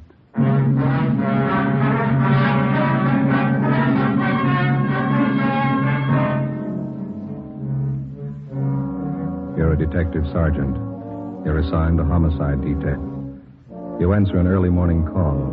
A police officer on patrol duty disappears.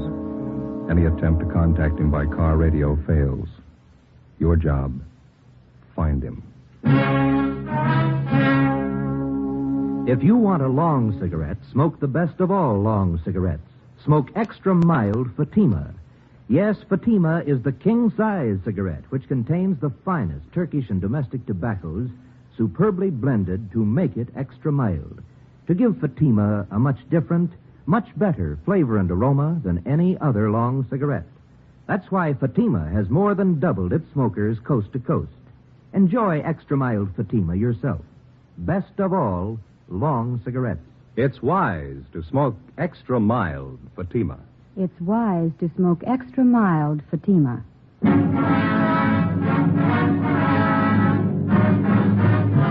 Dragnet, the documented drama of an actual crime.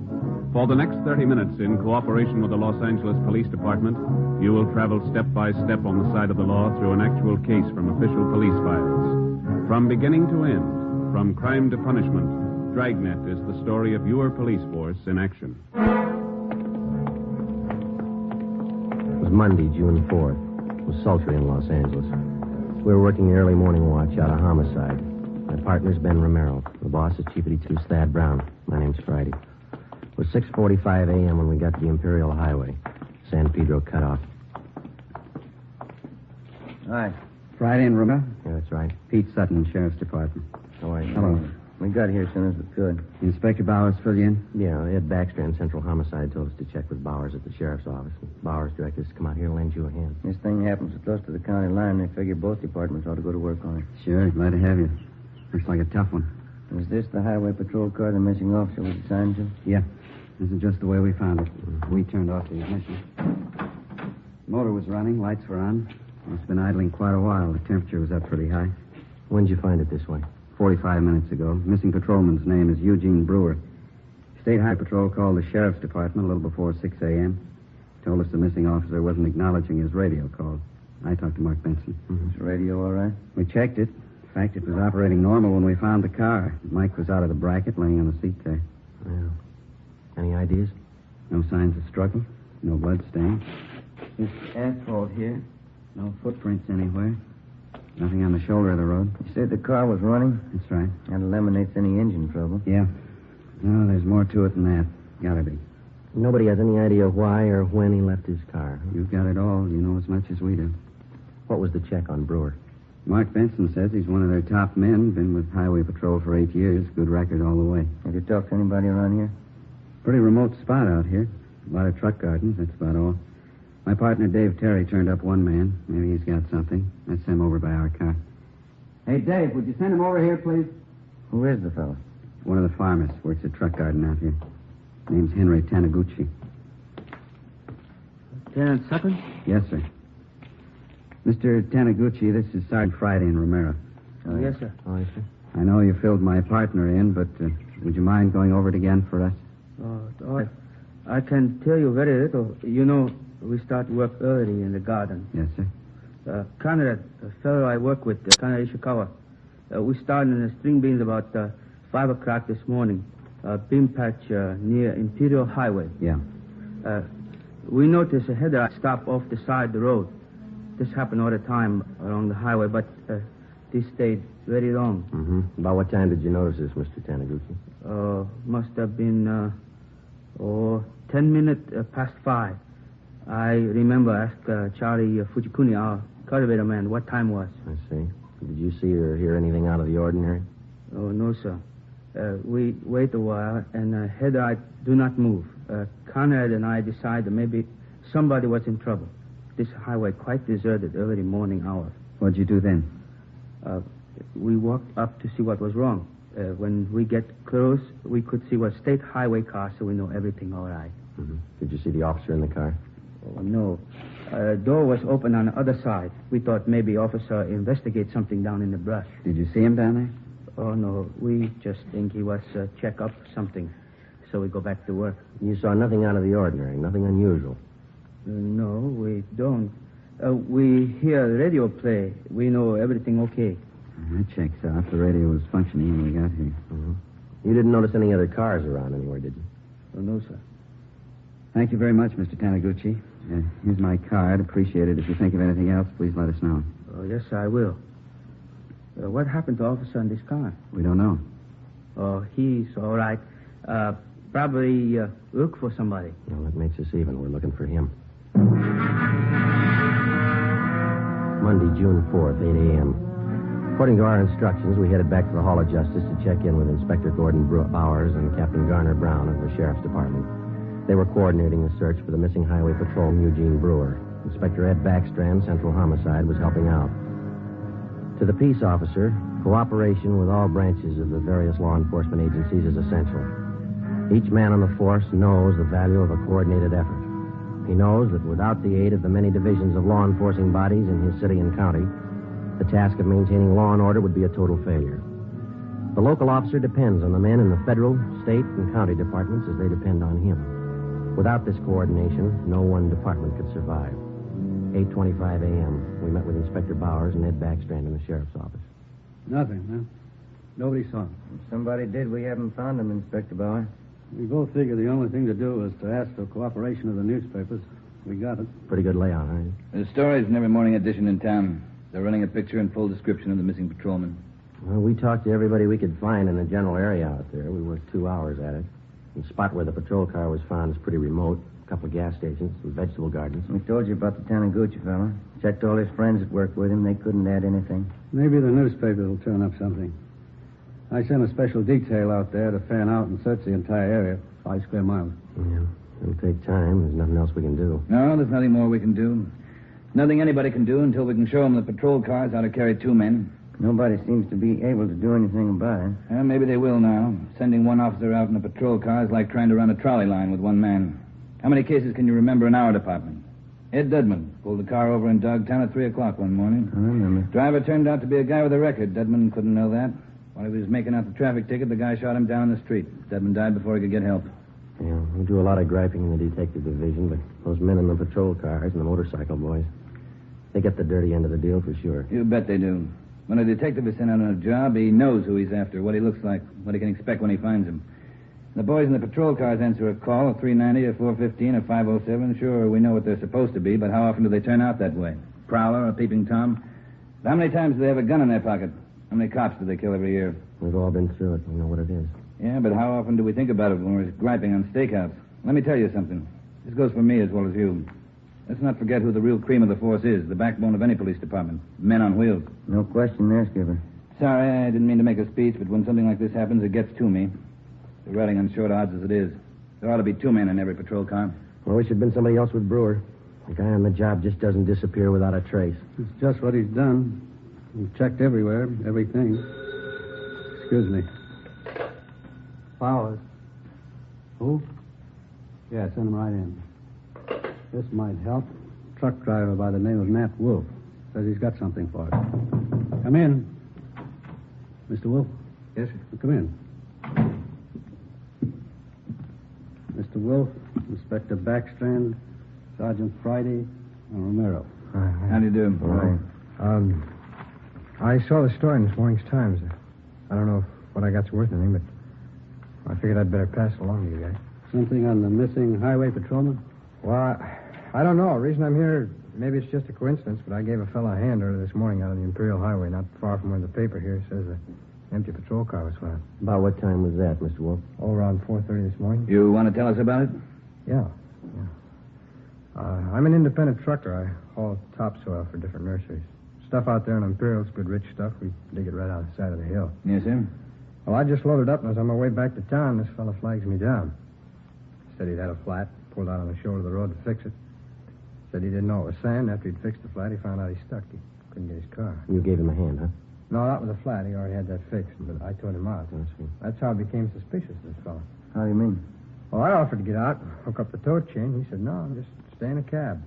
I figured if he could do it alone, it was all right with me. Well, I pulled him out. But here's the funny part. Yes, sir? The chain got a kink in it from the weight of the pull.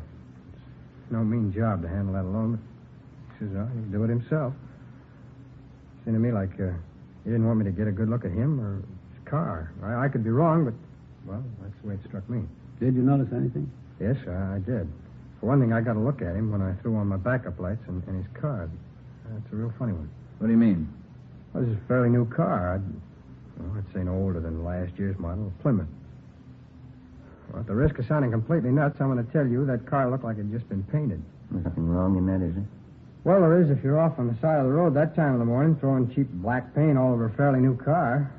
If he's using a spray gun, I could understand part of it. What's that? It was his license plate. The front one. It was all painted over. You couldn't read any of the numbers. Mm-hmm. What led you to believe he just finished painting his car? Oh, his hands and arms and all of his clothes. Oh, I see. That kind of paint you put on the rag. You know. Oh, yeah. Well, I don't know. Was it worth bothering you guys about? You bet it was, Mr. Wolf. I can't tell you just what it means now. Maybe it doesn't mean anything, but certainly it's out of the ordinary and worth reporting to the police. Well, I hope so. I'd like to see you boys find that missing officer.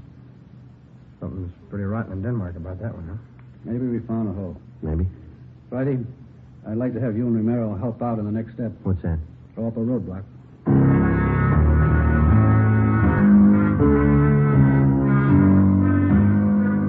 10:30 a.m. Before we left the sheriff's office, the truck driver, Nat Wolf, gave Inspector Bowers a description of the man in the Plymouth sedan. Together with Lieutenant Pete Sutton and Dave Terry, we drove to the Imperial Highway.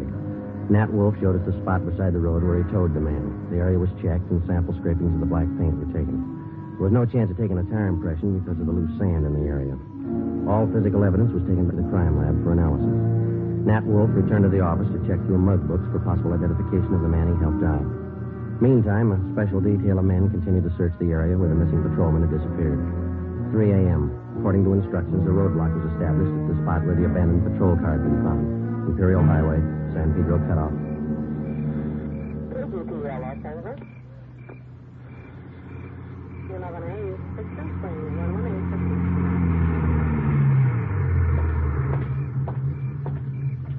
Police business. Yes, Wonder if you could help us out. certainly. You travel this highway every night, ma'am? Yes, I do. I'm in the vegetable business. Did you come this way last night about this time? I run pretty much on schedule. Yes, I did. Did you notice anything unusual along the highway? I bet I know what this is about. That missing highway patrolman. Yes, ma'am. We're stopping everybody to see if they can give us any information that might help us out. Oh, I wish I could, but I didn't see a thing. That poor fella. Do you think you'll find him? We're trying awful hard. Sorry, I can't help you. Can I go now? Yes, ma'am. Thank you. How'd you do? Nothing. What time you got, Joe? Almost 4. Got a little more hot coffee in that jug. You want some? It's fine with me, you know.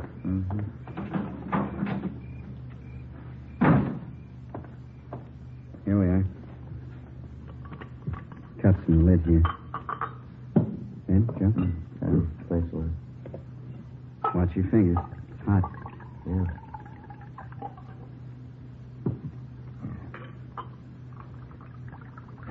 Good. I'll take this one. I'm going to put my coffee on the fender here. Don't knock it off, huh? No, Thank you. Hey, wait a minute. Wait a minute, fella. Can you see my light? I haven't even got a cigarette. I mean my flashlight. I got a cigarette lighter if that'll do you any good. You've been drinking, haven't you? Yes, I have. I never get drunk, but I've had a little drink. Well, I'm sorry, but I'm going to have to ask you to pull over to the side of the road. Okay.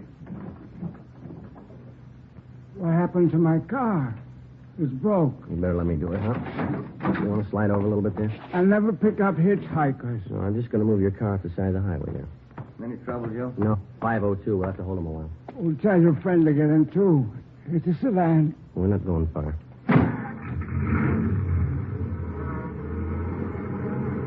Where are we going? Right here. Is this the road to Pismo Beach? No, sir, not this one. Well, that dirty little Ernie, he lied again.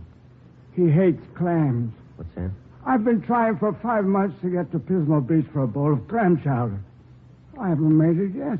All right, you just sit here a while and sober up, will you? I'm going to hold on to your keys. I'll give them back to you. You haven't got a bottle in the car, have you? No, I never drink and drive. Alcohol and gasoline do not mix. Yeah. Do you drive this road every night? Every night. Ernie keeps telling me to take me to Pismo Beach. I love clams. You just sit here and sober up. Happy drunk? Yeah, he's too drunk to drive. Yeah, getting along towards daylight. Where'd I put my coffee? Oh, I've put it over here, Joe. Afraid we knocked it off. Oh, thanks. This one's mine. Hey. You seem to come in bunches. You get 2 or 3, and then you wait for an hour. You know, they don't use this highway much since they put through that alternate, you know. Police business. Yes, sir? Do you travel this highway every night about this time? Once in a while. I haven't been over this way in a week. You didn't drive this way last night. No, sir, I didn't. Anything the matter? Routine check. Thank you very much. You can go on. Nothing. Yeah. Well, looks like a hopeless job, doesn't it? Business is picking up. Here comes another one. Looks like one of your sheriff's cars, Pete. Yeah. Reynolds, homicide. Pete Sutton? Yeah, Reynolds. You can pack up. They found him. Is he all right? 2 bullet holes in the back of his head.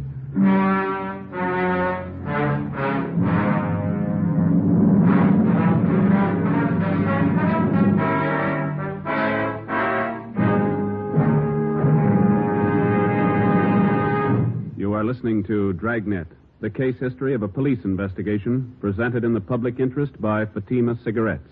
If you smoke a long cigarette, it will be in your interest to listen to a typical case history of a Fatima smoker. It's the case of Northwest Airlines stewardess Jean Medson.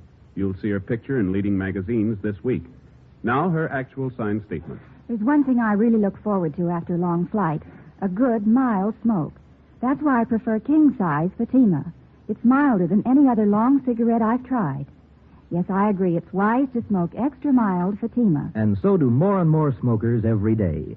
Actual figures show extra mild Fatima has more than doubled its smokers coast to coast. So enjoy extra mild Fatima yourself. The king-size cigarette, which contains the finest Turkish and domestic tobaccos, superbly blended to make it extra mild. You will prefer Fatima's much different, much better flavor and aroma. You will agree. It's wise to smoke extra mild Fatima. It's wise to smoke extra mild Fatima. Best of all, long cigarettes. 5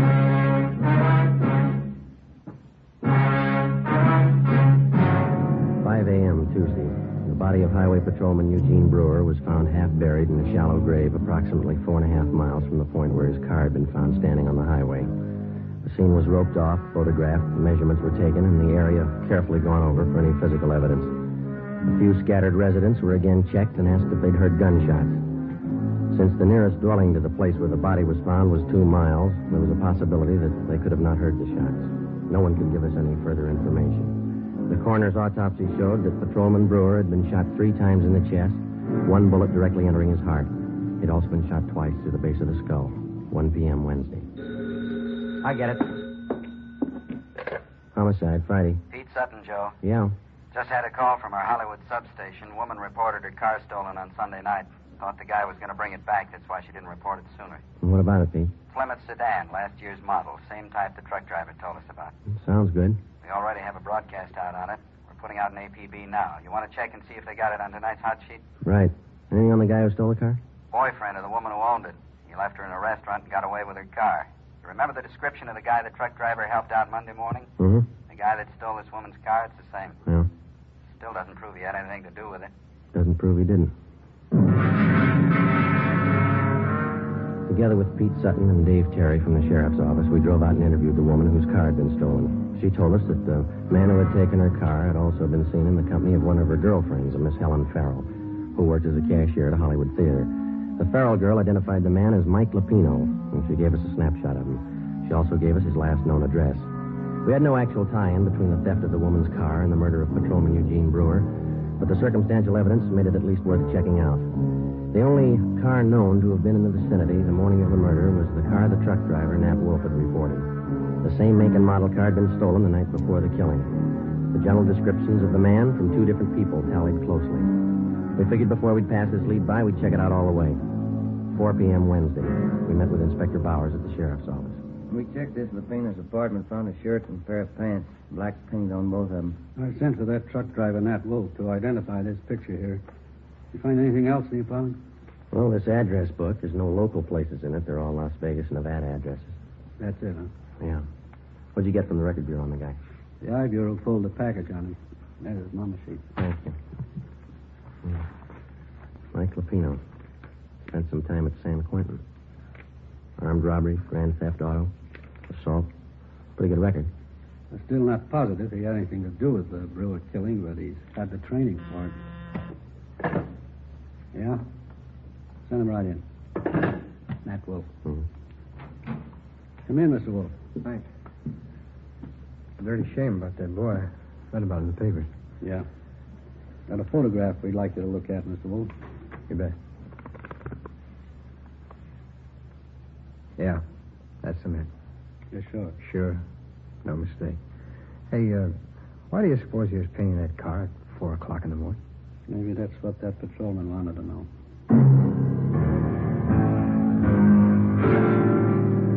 We waited for an answer on the APB. 2 days passed. Saturday, June 9th. We received a phone call from the Las Vegas, Nevada Police Department.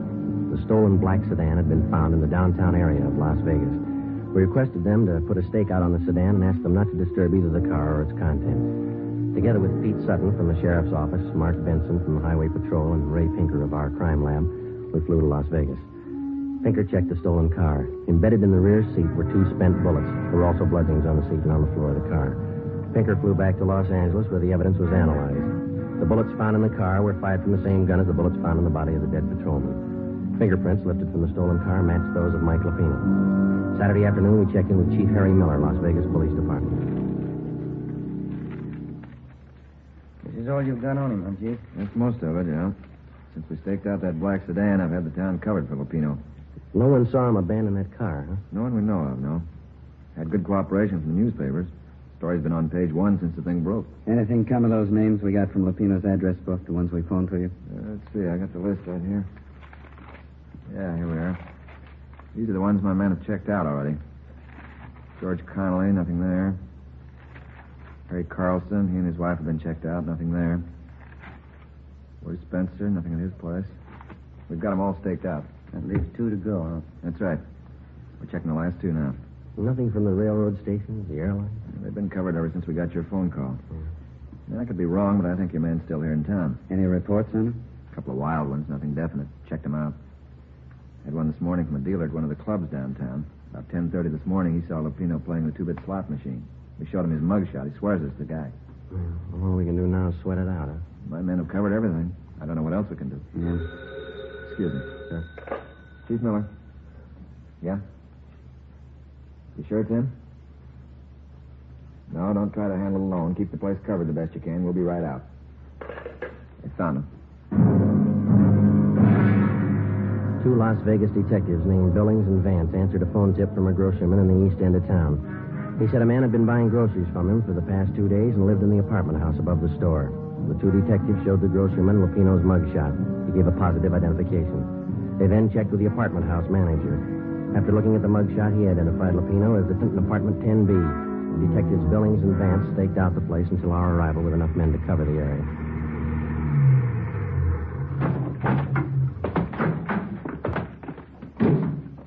Vance? Hey, Chief. What's the story? Well, he's in there. Hasn't been out all day. Apartment 10B. We'll take the front, Chief. Manager thinks Lupino has a gun. Maid was cleaning the apartment, found some loose slugs in the dresser drawer. You still want it, Friday? Oh, sorry, headache. Joe and I will go in, Chief. Right. Vance, get the men up on the roof to cover. We've already fanned him out around the building. I don't know what they tell you in L.A. on one of these things, but here we tell them to be careful. Right, Chief. Joe? Let's go.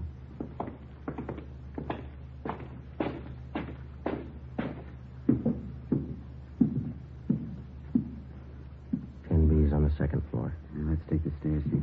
All right.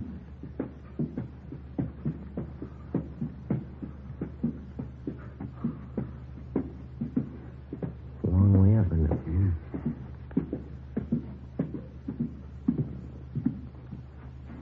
This way.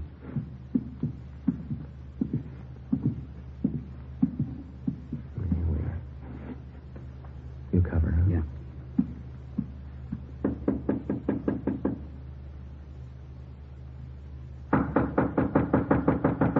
Look out, Pete! Shot right through the door. Yeah, he's got 2 left. He's got another gun. Now, let's take him. One good kick ought to get the lot. Right. Just a minute. Let's go, Pete. I got it! Watch that gun, will you? Drop it, Lupino!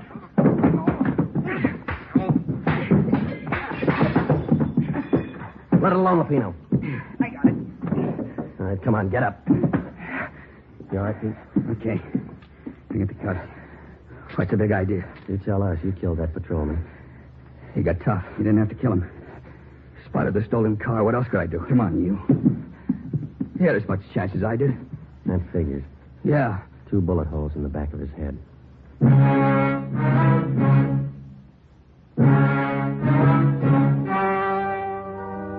The story you have just heard was true.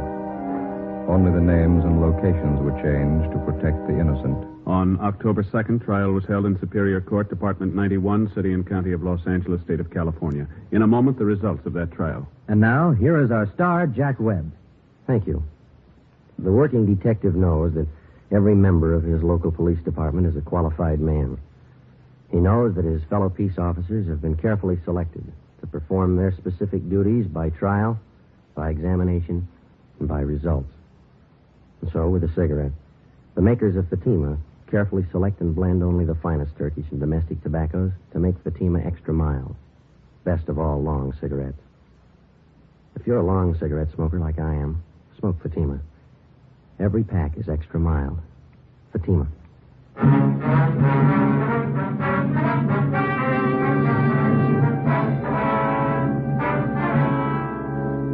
Michael Everett Lupino was tried and convicted of murder in the first degree. The jury failed to recommend the death penalty. Lupino is now serving his life term in the state penitentiary.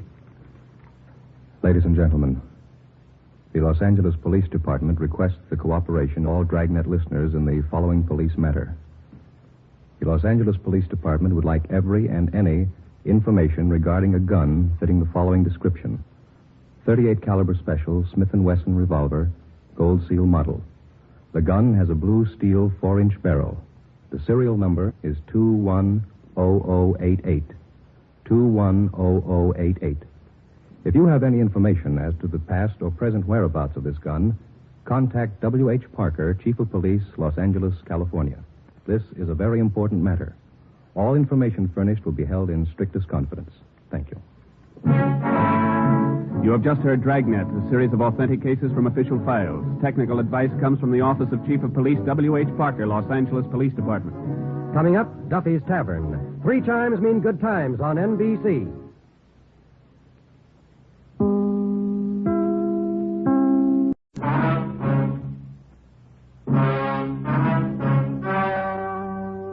The story you are about to hear is true. Only the names have been changed to protect the innocent. Fatima Cigarettes, best of all long cigarettes, brings you Dragnet.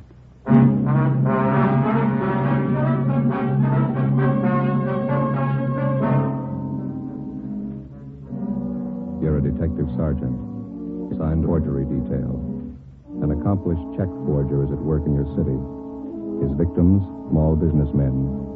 You know his M.O., you don't know his identity. Your job, get him. If you want a long cigarette, smoke the best of all long cigarettes. Smoke extra mild Fatima. Yes, Fatima is the king-size cigarette which contains the finest Turkish and domestic tobaccos superbly blended to make it extra mild. To give Fatima a much different, much better flavor and aroma than any other long cigarette. That's why Fatima has more than doubled its smokers coast to coast. Enjoy extra mild Fatima yourself.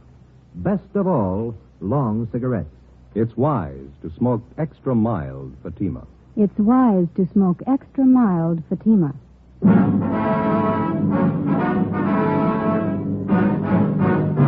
Dragnet, the documented drama of an actual crime. For the next 30 minutes, in cooperation with the Los Angeles Police Department, you will travel step by step on the side of the law through an actual case from official police files. From beginning to end, from crime to punishment, Dragnet is the story of your police force in action. It was Monday, February 4th. It was cold in Los Angeles. We were working the day watch out of forgery detail. My partner's Ben Romero. The boss is Captain Elliott. My name's Friday. I was on the way home from the office, and it was 8:25 p.m. when I got to Collis Avenue. Number 4656. Joseph, that you? Yeah, Ma. We're in the living room. We have company. Oh, that's all? Hello, Joe. Well. You remember Mary Fowler, don't you, Mr. Joseph? I sure do. How are you, Miss Fowler? Just fine, Joe, thank you. Doing some shopping out this way and thought I'd stop by and have a cup of tea with your mother. Well, it's good to see you. How are things in the old neighborhood, huh? Oh, pretty much the same. Oh, Miss Daly, remember her? Mm-hmm. Finally died. Oh. I suppose it was for the best, though. I was just telling your mother. Jim and Louise Watson finally moved. Jim got a new job out by Altadena. Oh, that's so. Yeah. My, you certainly looking fine, Joe. Don't you wear your police uniform anymore? Oh, my, no, Mary. Joseph's in the detective bureau now. Hasn't worn his uniform yet. Oh, that's right. I remember now. That note you sent was your Christmas card year before last. What do you do now, Joe? Forgery detail. My partner and I handle bum check cases. My, that certainly must be interesting. Have you had your dinner, Joseph? Yes, ma'am. I stopped at a place out in Santa Monica and had something. Yes, and Mary brought me some nice coffee cake. Pineapple filling. Wouldn't you like one with a cup of coffee, Joseph? No, I don't know, Now, Ma. you sit down in your chair there and rest yourself. Oh, you look so tired. Have no idea how hard they work those young fellas. You remember Genevieve, don't you, Joe? My oldest girl? Oh, yeah, sure. How is she? Oh, just fine. Lots of boyfriends as usual. Going out all the time. Oh, that's good. She asked to be remembered to you. I think you and Jen were stuck on each other at one time, weren't you, Joe? Oh, went to a couple of dances in high school. And I think she started going steady with another fella, didn't she? Young girls. You never know when they're well off. Here's coffee, Joseph. Set it here on the end table. Thanks. I don't think I can use it, Ma. Delicious coffee cake. You smell how fresh it is. Yeah, nice. Oh, my, 8:45. I should have left half an hour ago. Oh, you have to go, Mary? Our visits are always so short. Well, I got a lot of ironing to do, and I have to make Carl's lunch. He's always so fussy about his lunch. Yes, and I got your coat. Well, it's nice seeing you again, Joe. Do you want to be remembered as Genevieve? Yeah, tell her hello, will you, Miss Pollock? If you're over our way, be sure and drop in and see us, won't you? Genevieve's home at the office by 6. She often says she'd like to see you again. Oh, thanks. Good night, Joe. You be sure and come and see us now. Jen will be looking forward to it. Okay, Miss Fowler. Good night. Yeah, but I'll show you to the door, maybe. You remember all the neighbors. All right, yeah, I wouldn't do just that. Good night. That person married. Having a hard time trying to find a husband for Genevieve. Yeah. Say, Ma, I'm not very hungry. I can't eat now. No? Oh, it's such a shame to waste. That's a lovely coffee cake. Didn't you still on the same case? Yeah, same one. It's taking an awfully long time. Well, we've been on it 2 months, yeah. I'll never understand it when people write bad checks. Always get caught. Well, it's easy living while it lasts. Now, you know what the man's handwriting is like. Don't you know who the man is? Well, we think so, Ma. We're not sure. There's hundreds of check men who work almost alike. Some of them even look alike. There's always a big enough field to pick from. Our problem's picking the right one. No, I don't know much about it, but the whole thing seems kind of silly to me. Well, how's that?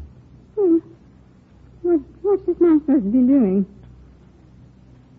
Going around your small neighborhood stores, cashing $15, $20 checks.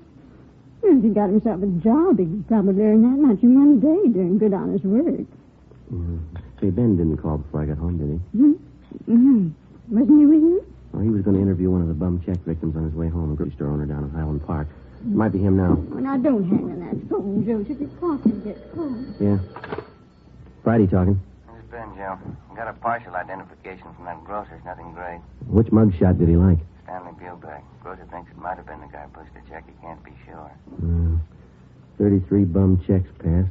Same M.O. Not one positive identification. Something's phony, isn't it? It's got me stopped. We know the endorsements on every one of those checks was written by the same guy.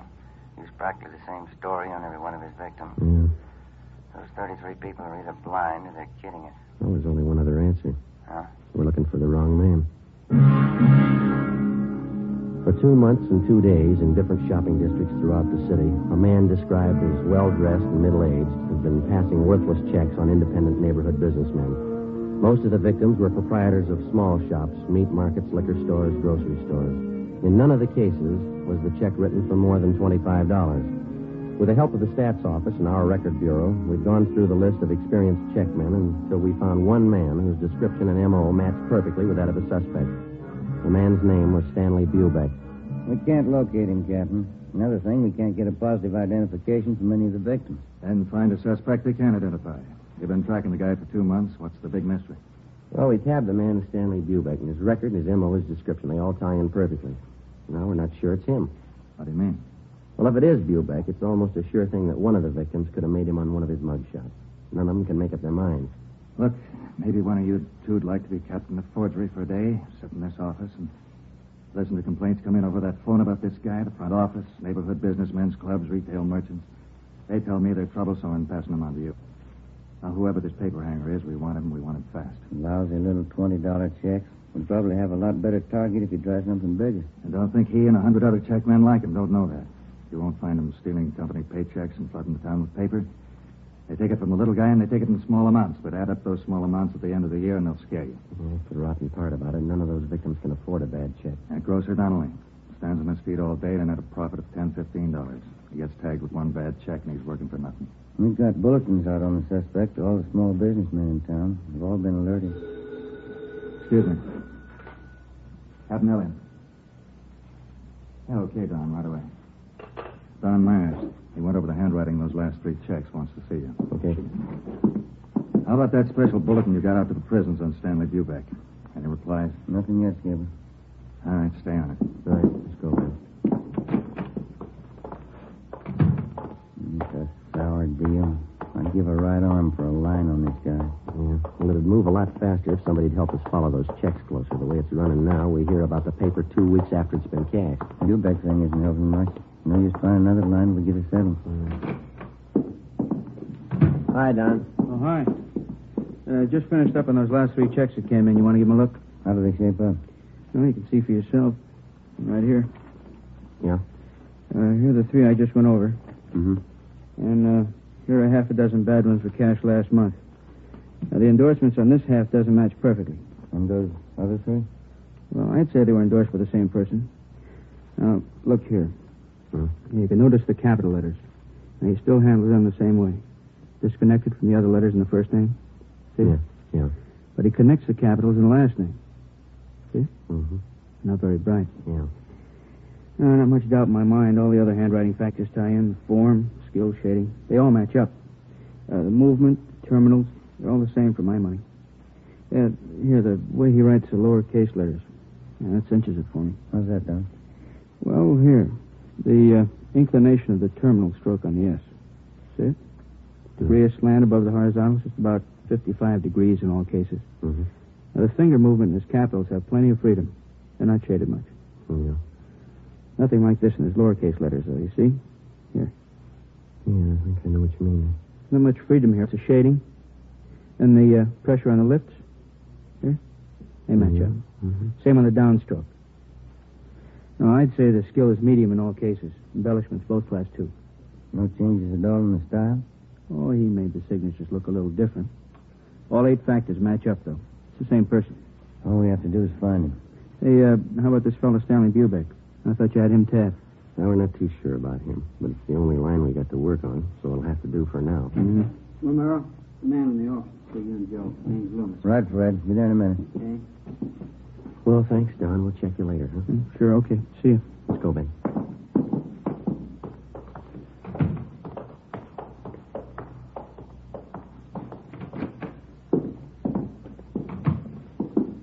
How do you do? You Mr. Loomis?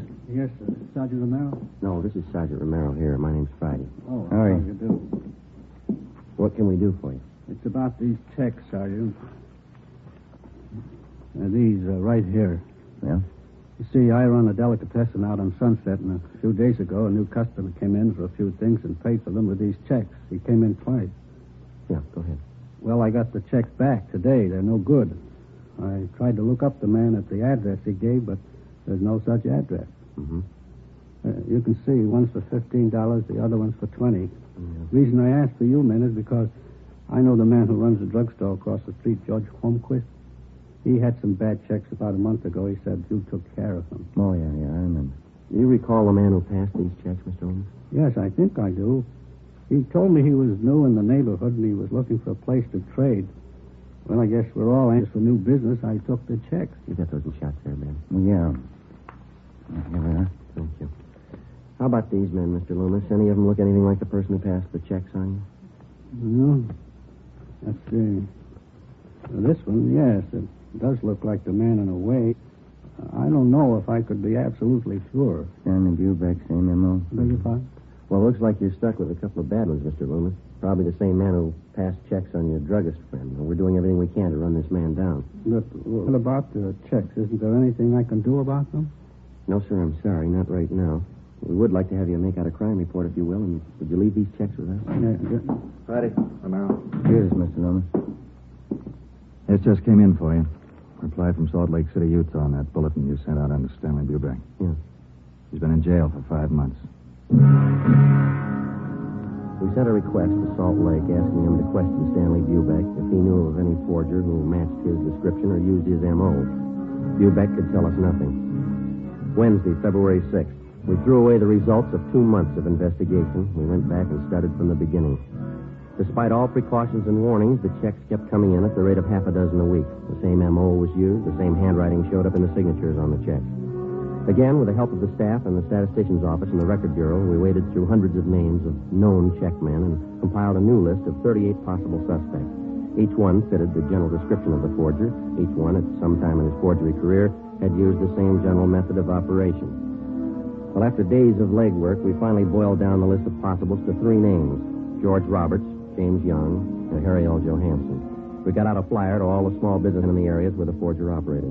Another week passed. The worthless checks kept showing up at the rate of 2 and 3 a day. On February 21st, Ben and I answered a call from a druggist in the Echo Park district. He bought some toothpaste and a carton of cigarettes, Sergeant. Asked me to cash a $20 check for him. Did you ever see the man before, sir? No, he gave me the same old story about being new in the neighborhood. That's when I remembered that police bulletin the department sent me. Mm-hmm. Do you still have that bulletin? No, I looked it over, and then I guess it got mislaid. I wonder if you'd mind taking a look at these pictures here. Not at all. These right here. Mm-hmm. Sure. This one right on top, that's the man. You sure? I am. It only happened a few hours ago. Do you know who he is? Harry L. Johansson. That's the name we have on him. It doesn't mean anything to me. He got real huffy when I wouldn't take his check. Stalked right out of the store. Very suspicious. Did you follow him? No, I told Ralph, my clerk, to follow him. Ralph, Yeah, Mr. Butler? you want to tell these officers about that man this morning? Well, I followed him down the street for a block and then turned the corner. That's where I lost him. It's too bad.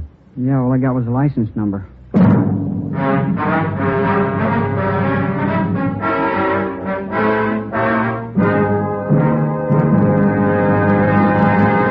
You are listening to Dragnet, the case history of a police investigation presented in the public interest by Fatima Cigarettes. If you smoke a long cigarette, it will be in your interest to listen to a typical case history of a Fatima smoker. It's the case of Northwest Airlines stewardess Jean Matson. You'll see her picture in leading magazines this week. Now, her actual signed statement. There's one thing I really look forward to after a long flight. A good, mild smoke. That's why I prefer king-size Fatima. It's milder than any other long cigarette I've tried. Yes, I agree it's wise to smoke extra mild Fatima. And so do more and more smokers every day.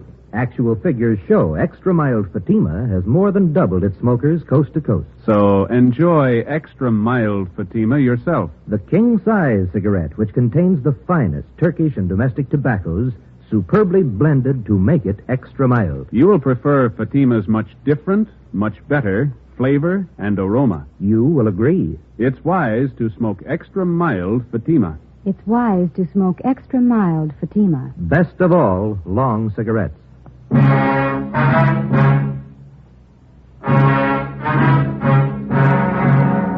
September 21st, Thursday, 3 p.m. We took the license number, which the drugstore clerk had given us.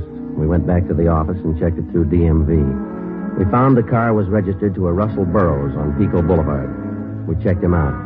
He told us that he had loaned his car the day before to a friend of his. He identified the friend as Harry L. Johansson and gave us his last known address, 614 Elderwood Avenue. We got out a broadcast on the car. The Elderwood Avenue address turned out to be a single-story wooden frame house in the southern part of the city on the edge of the industrial district. It did a coat of paint. A woman in her elderly 30s answered the door and identified herself as Mrs. Johansson. She invited us into the living room. There was a baby playing on the floor. I don't expect my husband home for another 2 weeks, Sergeant. He's a cosmetic salesman. Travels all over the western states. When did he leave on this last trip, Mrs. Johansson? The first of the month. Why, is there anything wrong? What's the name of the cosmetics company that your husband works for? Harrington Universal. Offices are down on East Main. Mm-hmm. Do you know a friend of your husband's named Russell Burroughs? Yes, I do. He's kind of a friend of the family. Please, Sergeant, if there's anything wrong, I ought to know. We talked to Mr. Burroughs this afternoon. He told us your husband's in town. Burroughs loaned him his car. Harry? That's silly. He's still on the road. He'd certainly let me know if he was coming back early.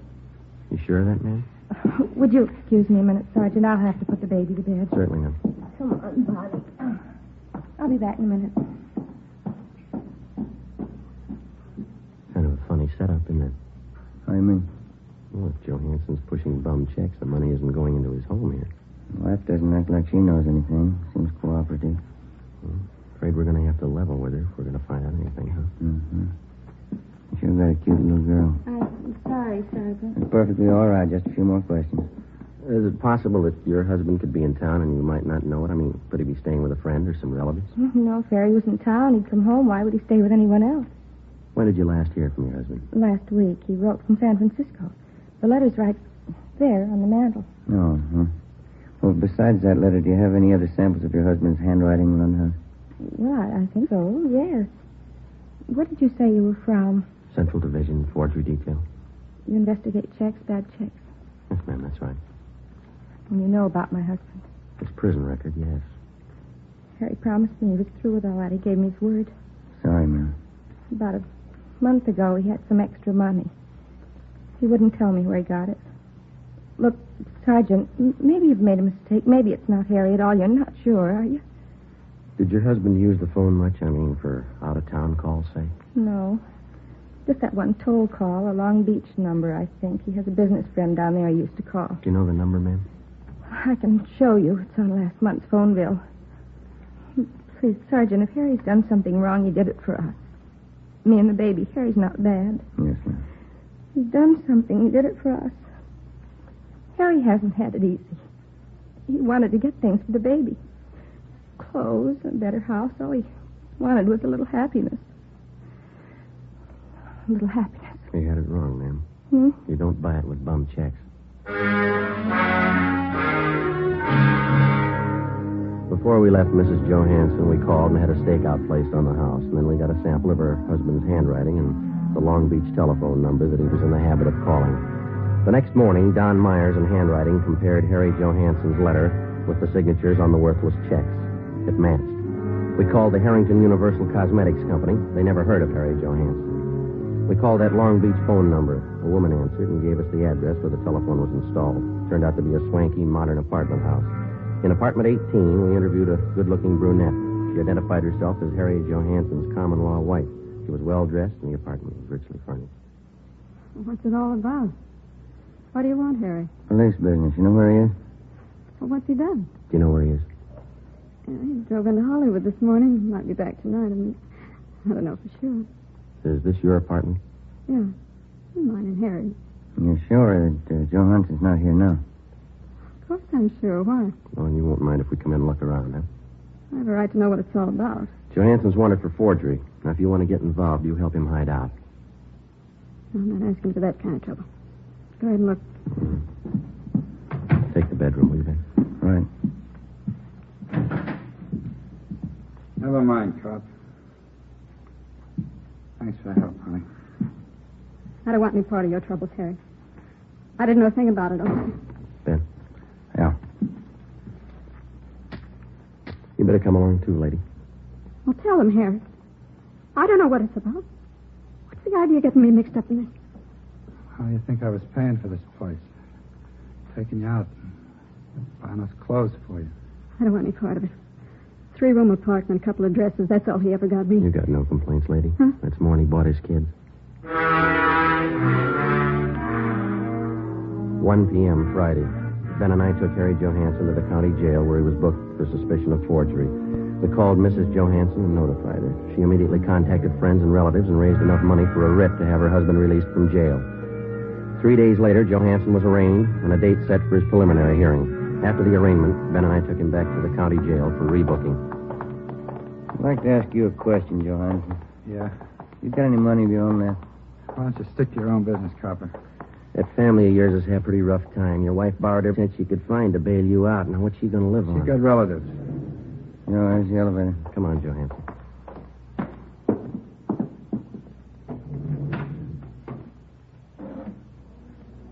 They're not going to put me back in Folsom. Not in 100 years. You've done 2 stretches already for hanging paper. You should have done better, mister. You got it all figured out, haven't you, Fuzz? Well, I'm not going back. Take it easy. You got a couple of more weeks on bail before the trial. Yeah. A couple of weeks. What's the matter with you? Don't you feel well? They won't get me back to Folsom. You're not making it any easier on yourself. All right, Archie.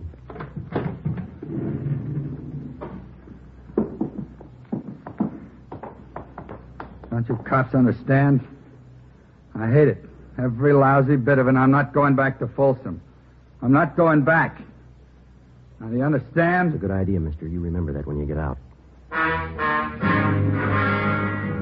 We booked Harry Johansson in the county jail. His bail was continued, and he was released pending the trial. During the next week, along with the district attorney's office, Ben and I helped prepare the case against Johansson. 3 days before the trial opened, we had a phone call from Mrs. Johansson. She told us that her husband had disappeared. Well, there was nothing we could do until he actually failed to appear in Superior Court at the appointed time. On Monday, April 3rd, the case of the State versus Harry L. Johansson officially opened. The defendant failed to show. A bench warrant was immediately issued, and we got out a broadcast and an APB on the suspect. Stakeouts were placed in his house and at the apartment of his common law wife. 2 days passed. No sign of him. Nothing, Joe. Bumley just checked it out. Yeah. How about those 2 ex-con pals of Johansson's? Did you check with them? Yeah, nothing there. I don't see how I can last out much longer. One suit of clothes, no money. You still got a checkbook. When does Skipper say he's coming back? On 7:30 tonight. 7:15 now. I get it. Forgery, Friday. Joseph, this is your mother. Oh, yeah. Hi, Ma. I forgot to tell you when you called earlier. You're supposed to be home tonight by 8 o'clock. What's that, Ma? Mary Fowler, she's coming over to visit tonight, and Genevieve's coming with her. Yeah, well, look, will you try to explain to them that I'm working and I can't get away? Huh? Well, all right, Joseph, I'll try. If I possibly can, I'll try to make it home by 10. Will that be all right? All right, Joe, see what I can do. Genevieve's going to be disappointed. Yeah.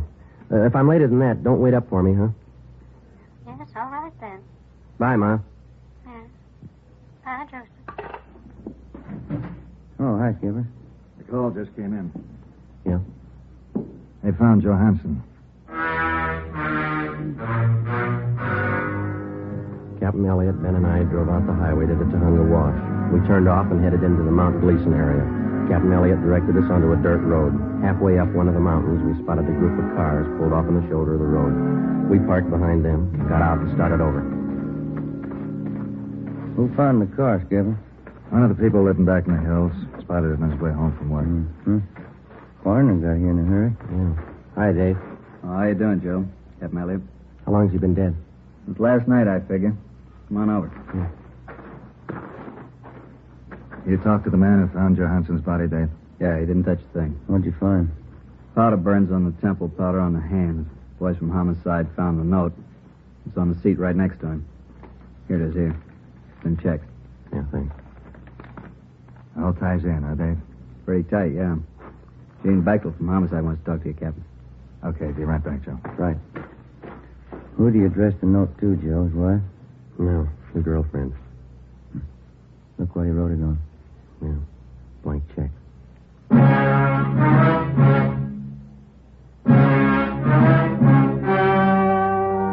The story you've just heard was true. Only the names were changed to protect the innocent. On April 9th, an inquest was held in the coroner's office on the main floor of the Hall of Justice, Los Angeles, California. In a moment, the results of that inquest. And now, here is our star, Jack Webb. Thank you. The working detective comes in contact with many people in his daily tour of duty.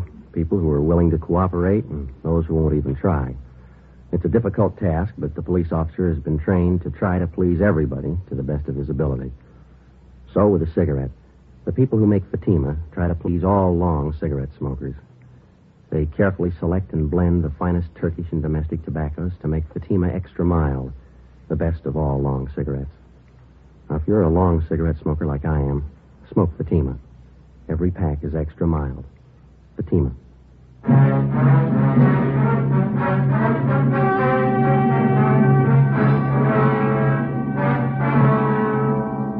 On April 9th, the coroner's jury returned a verdict that the death of Harry L. Johansson was caused by a gunshot wound in the head, self-inflicted.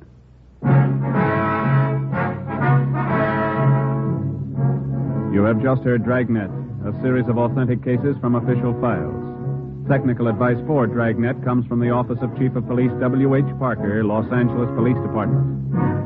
Fatima Cigarettes, the best of all long cigarettes, has brought you Dragnet from Los Angeles. Coming up, Duffy's Tavern. More good times on NBC.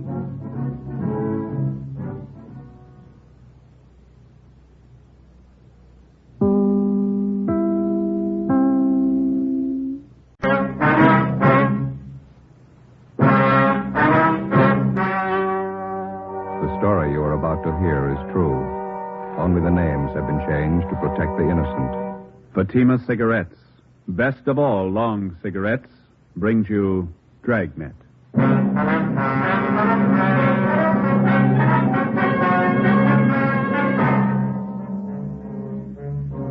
You're a detective sergeant. You're assigned to homicide detail. An old couple suddenly disappear from one of the fashionable neighborhoods in your city. There's no trace of them, not a clue to their whereabouts. Foul play is suspected. Your job, find them. If you want a long cigarette, smoke the best of all long cigarettes. Smoke extra mild Fatima. Yes, Fatima is the king-size cigarette, which contains the finest Turkish and domestic tobaccos superbly blended to make it extra mild, to give Fatima a much different, much better flavor and aroma than any other long cigarette. That's why Fatima has more than doubled its smokers coast to coast. Enjoy extra mild Fatima yourself. Best of all, long cigarettes. It's wise to smoke extra mild Fatima. It's wise to smoke extra mild Fatima.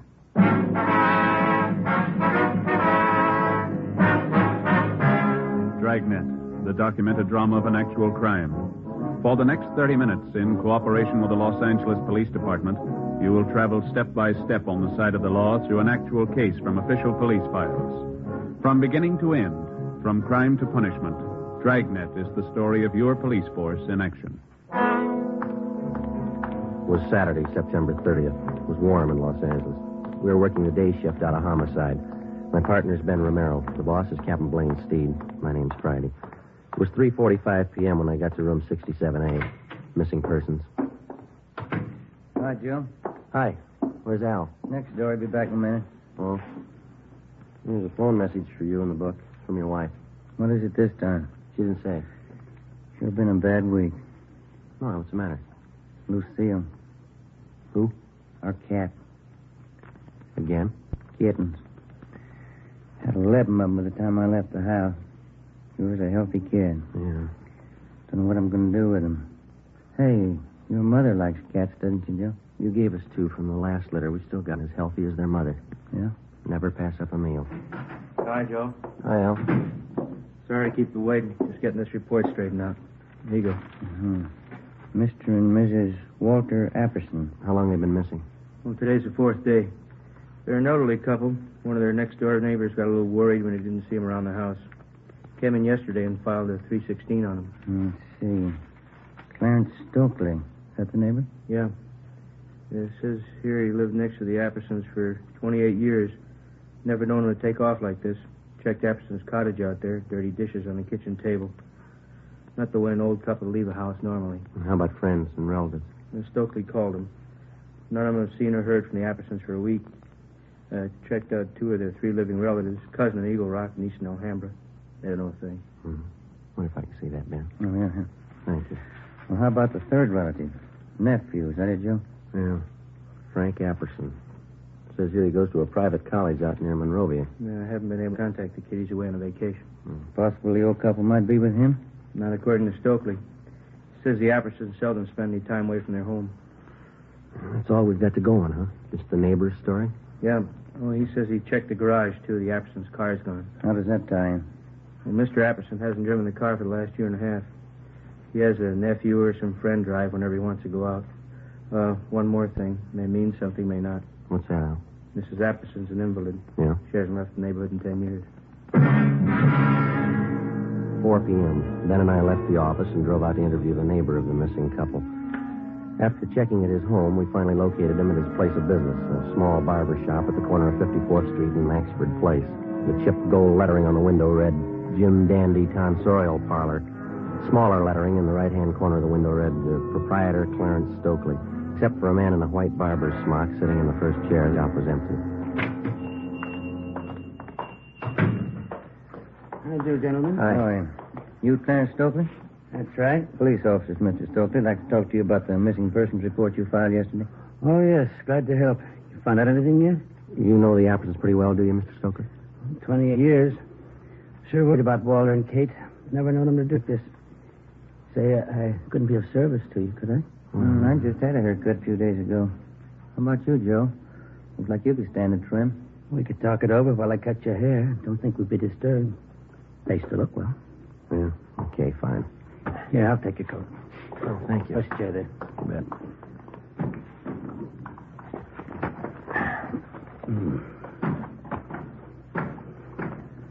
Mr. and Mrs. Apperson didn't mention anything about going away on a trip, did they? Not a word. That's what makes it so strange. Here, let me fix this around your neck here. Oh, yeah, thanks. Play cards with them twice a week, usually. Katie Apperson's a fine whist player. Want me to take some off the sides here, officer? Yeah, please. Not touch, though. Mm-hmm. When did you first notice the Appersons weren't home? Tuesday night. We thought we might go over and play some cards. I see. Is that enough off right here, officer? Let me see. Yeah, it's fine. How is it you waited until yesterday to report the Appersons missing?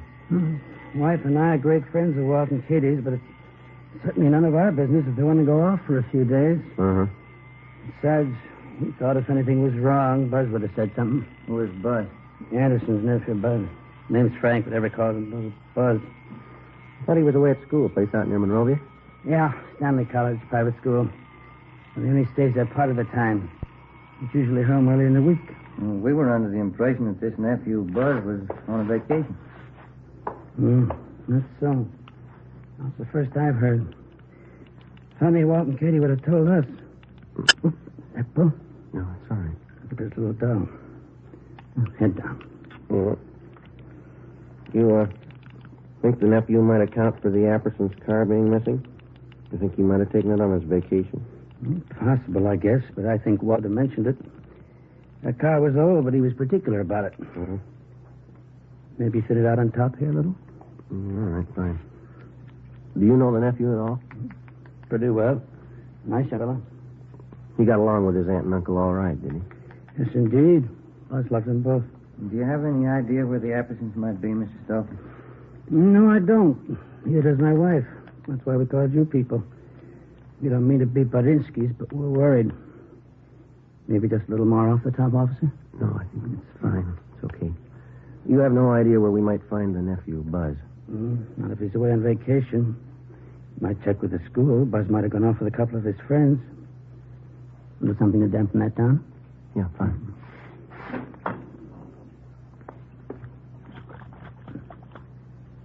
Yeah, that porch light of theirs been burning for 3 nights and 3 days. It really kicks up the old electric bill. Maybe the Appersons may have overlooked it. Maybe. All right, sir. Yeah, it's a good-looking haircut if I say so myself. Yeah. It's fine. Oh, here you go. Thank you.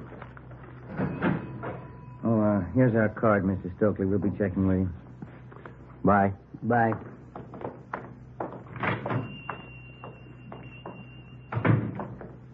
Can I borrow your comb? Barbara never combs your hair right. That's not going to help you. Huh? It's the way he cut it. What do you mean? He put the part on the other side.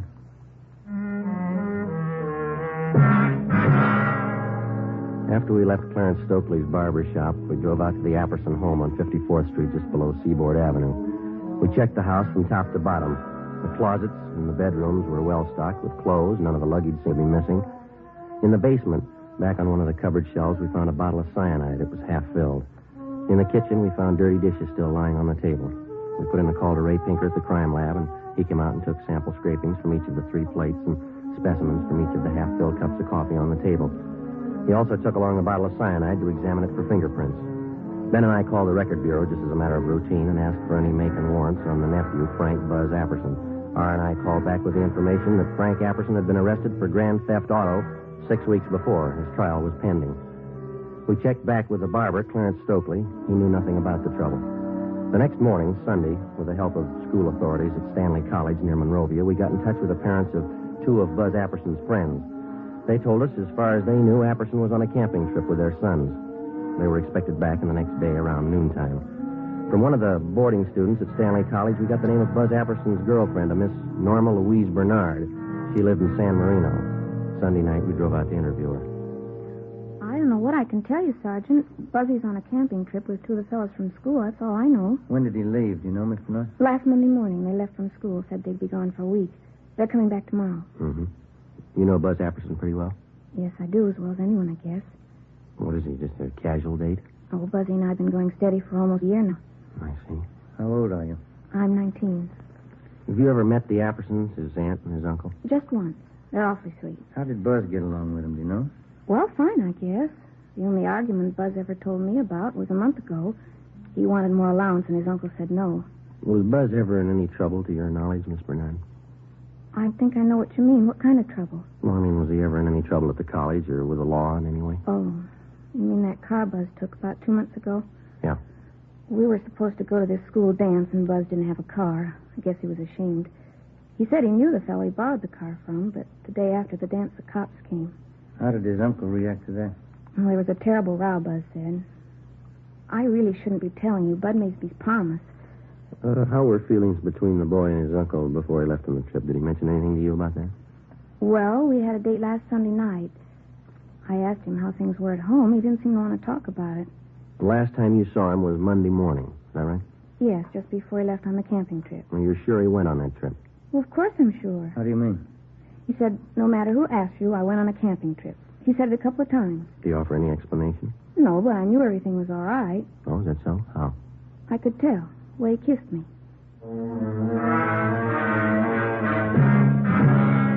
The next morning, Monday, Ben and I checked with missing persons. There was no additional information on the missing couple.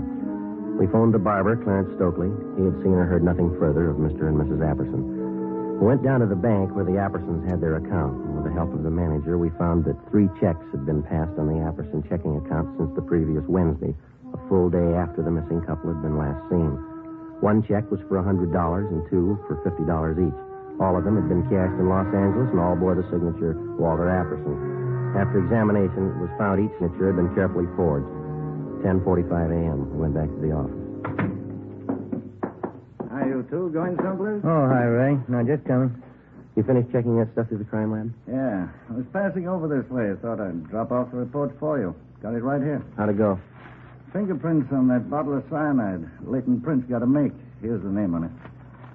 Frank Buzz Apperson. You look over those dirty dishes we found in the Apperson house? Checked them through. Nothing. How about the samples you took from those cups? Whoever drank that coffee's in trouble. It's loaded. Yeah? Enough cyanide to kill a horse.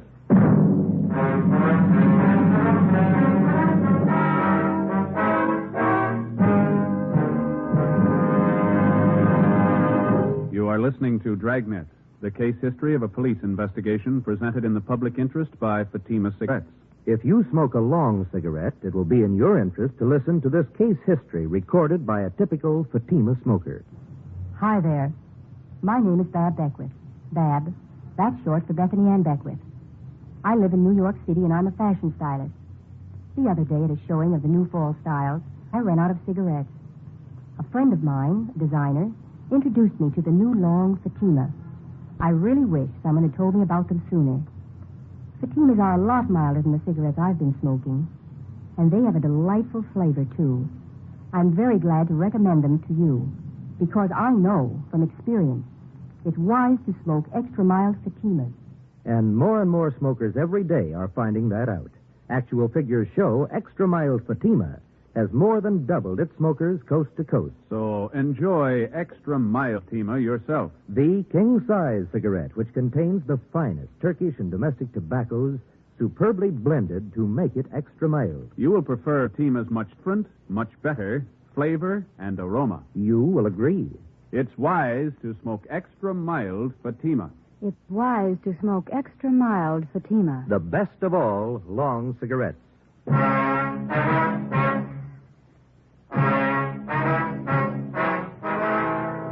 Monday, 1 p.m. We obtained a specimen of Frank Buzz Apperson's signature, and we had Don Myers in handwriting check it out against the signatures on the 3 checks.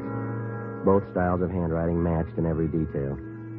At 1:30 p.m., the parents of Buzz Apperson's 2 friends called to tell us that their sons were back from their camping trip.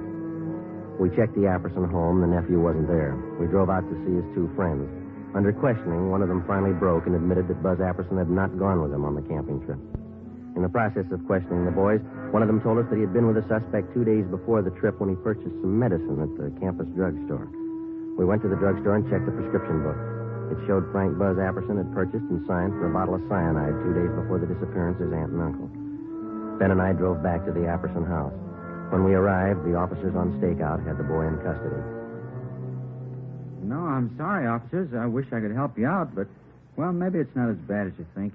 When did you last see your aunt and uncle? Monday, before I left on the camping trip. They're in the habit of going off like this, are they? Oh, sure. Aunt Kate and Uncle Walter have friends all over. They go on trips all the time. Is that so? How do they get there? They drive, both of them. They've been driving for years. You talked to your uncle's friend, this Mr. Stokely next door. He says your aunt and uncle haven't been driving for a year and a half. Stokely, the barber? He's one of the neighborhood cranks, Sergeant. Anybody around here can tell you that. Minds everybody's business but his own. You don't seem too worried about your aunt and uncle. Think they're all right? Well, we'd have heard by now if they weren't, don't you think, sir? They probably took off on a trip. That's just about the size of it, I think. And how about this trip of yours? Sir? Well, this camping trip that you just come from. Oh, a couple of fellows from school. We went camping up by Big Bear for a week. Mm-hmm.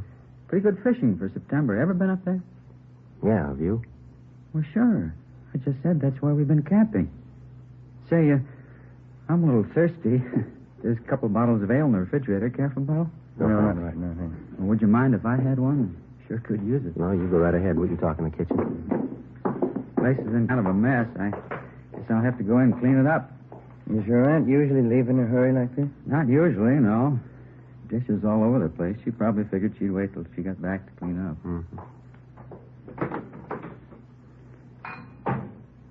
Aunt Kate does things like that once in a while. That's so? Yeah, she's like that sometimes. Well, happy days. Yeah.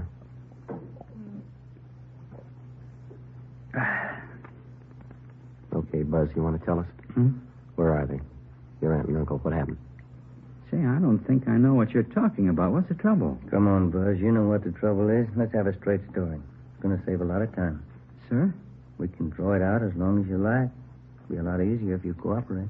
Look, I don't know what you're thinking, Sergeant, but whatever it is, I don't understand you. What are you getting at? Something's happened to your aunt and uncle. We're pretty sure you know what it is. Well, how could I? I've been away on this camping trip. You've been away, but not on a camping trip. Sir? We've checked you out from the day you came to live with your aunt and uncle, boy. You're going to make us spell out the whole record for you? But I've been away. I just got back. I don't know what's happened. We found a bottle of cyanide in the basement cupboard. Your fingerprints are all over it. Well, sure, that figures. We use it for bug poison in the garden. I take care of the garden. I use it all the time. You use it in coffee? Sir? The police chemist checked what was left in two of the cups that were on that table there. Cyanide in both of them, enough to kill 6 people. Now, look, boy, we've talked to your neighbors, your teachers, your girlfriend Norma, and those 2 pals you were supposed to go camping with. Now, we can drag all of them out if we have to. They're going to make a liar out of you. Sir? I think you got it the first time. Well, there couldn't be any cyanide in those cups. Why should there be? We think you can tell us that. But I can't. I don't know anything about this. I haven't any idea what you're talking about. Is this some kind of a gag? You know better than that. How about those checks, Buzz? Sir? The ones you forged your uncle's signature on. You need the money that bad? I didn't forge any checks. I was away on a camping trip. Dave and Willie were with me. They can tell you. You got in a row with your uncle. Maybe about that stolen car. Is that how it happened? It had nothing to do with it. I want to see Norma. I want to talk to Dave and Willie. They'll tell you. How about the man at the campus drugstore? Sir? One you bought the cyanide from. You want to talk to him, too? Look, are you 2 fellas kidding me? This must be some kind of a gag, is it? Your aunt and uncle are missing. There's evidence of foul play. Now, does that sound like a joke? Well, how should I know where they are? I wasn't there. I want to talk to Norma. I want to see Dave and Willie. They'll tell you. Why don't we drive over and see them now? It's all right with us. Want to get your coat? Sure. Norma's the girl I'm engaged to. Dave and Willie are my best friends. They know everything about me. A couple of real nice guys. That's so? Sure. Well, let's go, babe. Yeah. Dave and Willie have been all through school with me. They can vouch for me. Yeah? Sure.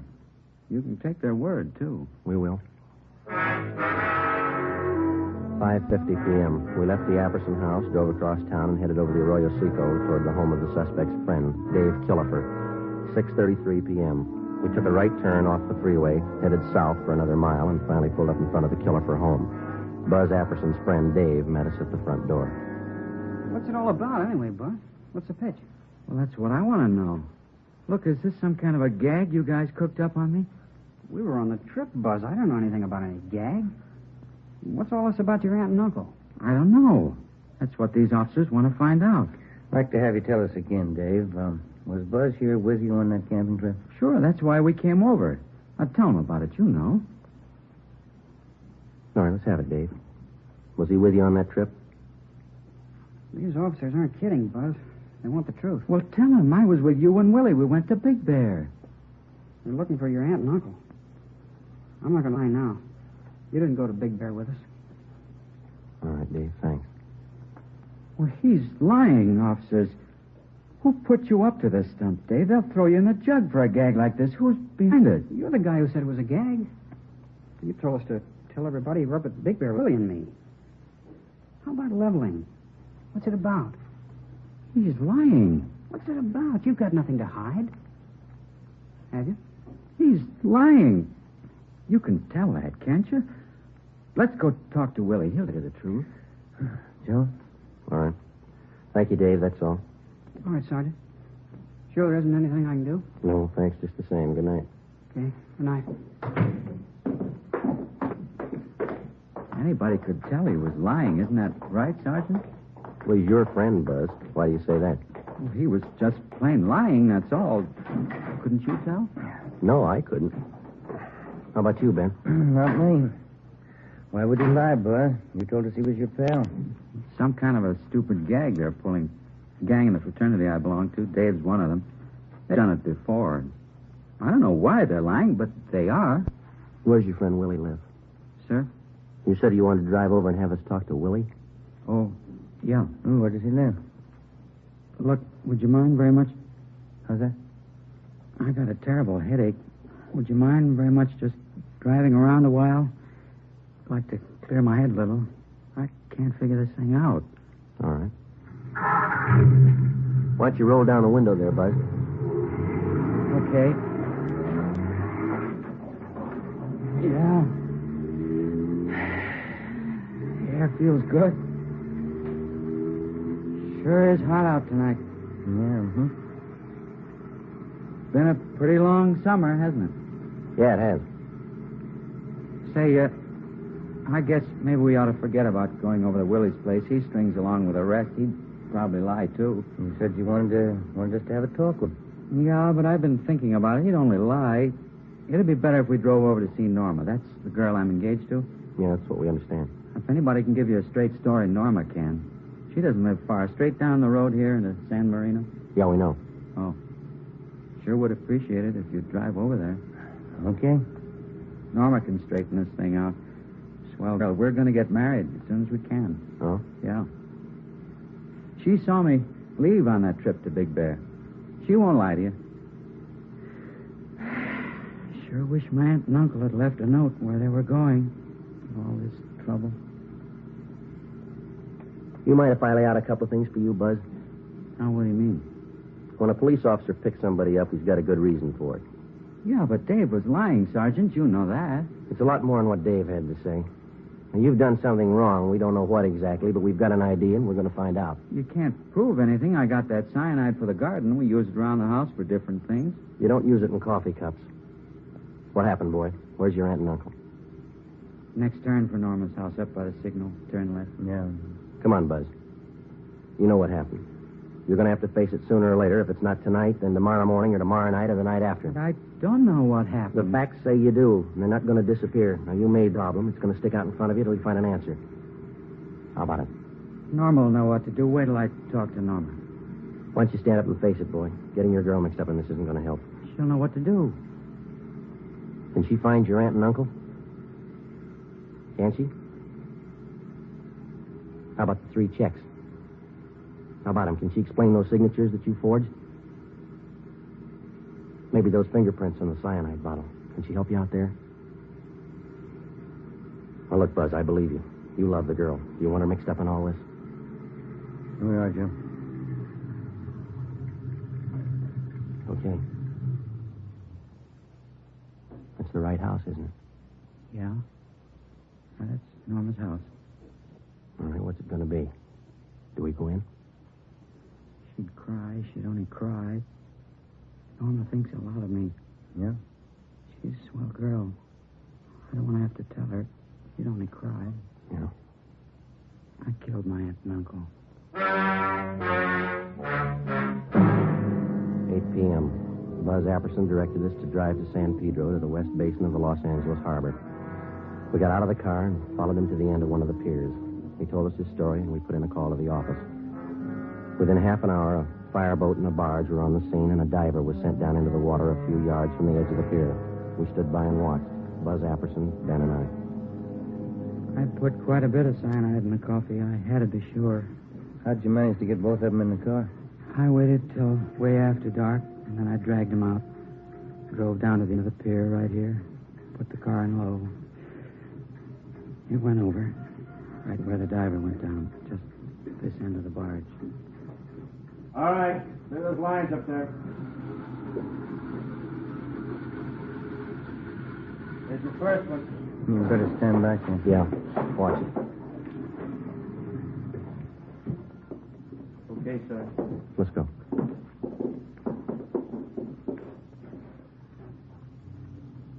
Buzz? Yeah. My aunt. Only one thing missing, Buzz. Sir? A reason. Why'd you do it? I'm not sure anymore. Stolen car trouble, I guess. My trial was coming up. All that trouble. I didn't want my aunt and uncle to go through all that. You mean that's why you killed him? I think so. I didn't want them to be ashamed of me.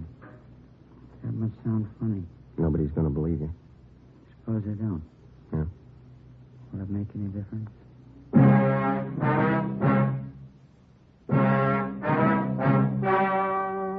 The story you have just heard was true. Only the names were changed to protect the innocent. On December 15th, trial was held in Superior Court, Department 92, City and County of Los Angeles, State of California. In a moment, the results of that trial. And now, here is our star, Jack Webb. Thank you. To successfully prosecute a criminal suspect, the working detective gathers all available physical evidence. And in the crime lab, this evidence is carefully selected and screened to determine its worth. So with a cigarette. The makers of Fatima select and buy the finest tobaccos, both Turkish and domestic. And these tobaccos are skillfully blended to make Fatima extra mild. Best of all, long cigarettes. Pack after pack, they're extra mild. Now, if you're a long cigarette smoker like I am, smoke Fatima.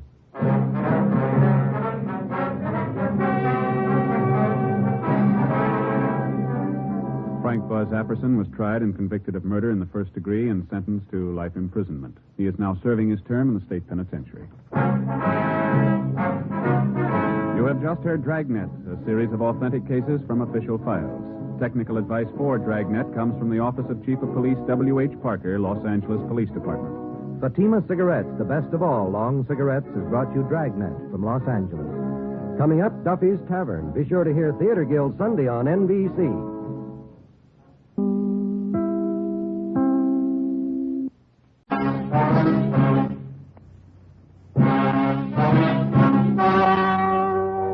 The story you are about to hear is true. Only the names have been changed to protect the innocent. Fatima Cigarettes, best of all long cigarettes, brings you Dragnet.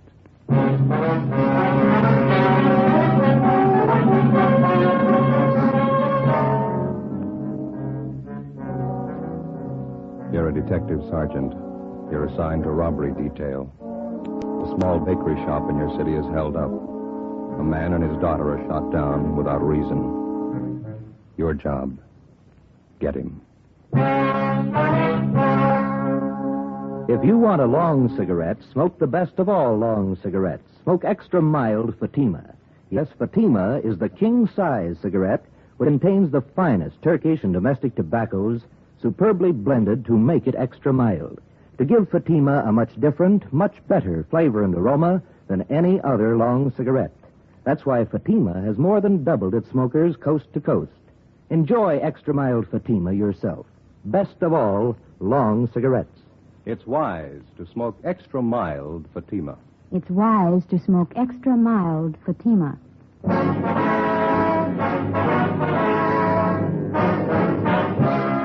Dragnet, the documented drama of an actual crime.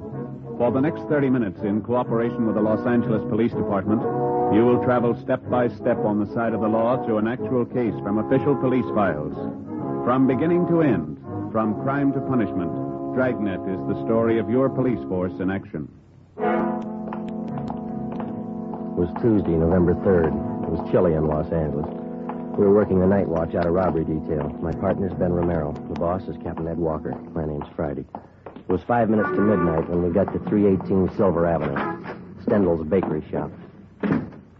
Yeah? Romero and Friday sent for robbery. Hi, I'm Jacobs, unit 16R. My partner Olson's back here in the shop talking to the owner. You answered the call, did you? Yeah, must have been a crazy man. Shot two of them down, cold blood. There they go in the ambulance now. Shot up pretty bad. Mm-hmm. Who runs the place? Swedish family named Stendal. Father, mother, two daughters. All four of them work in the bakery here. Mm-hmm. They all here at the time of the robbery? Yeah, the hold-up man shot the father and the oldest daughter. The mother and the younger girl are in the back, straight through that door. Okay. Thanks, David. Right, Sergeant. Joe. Huh? On the side of the door here. Looks like a bullet hole. Yeah. Hey, Jacob. Yes, Sergeant. You want to call into the crime lab, ask them to send somebody out? Right. Thank you. Hi. You Olson?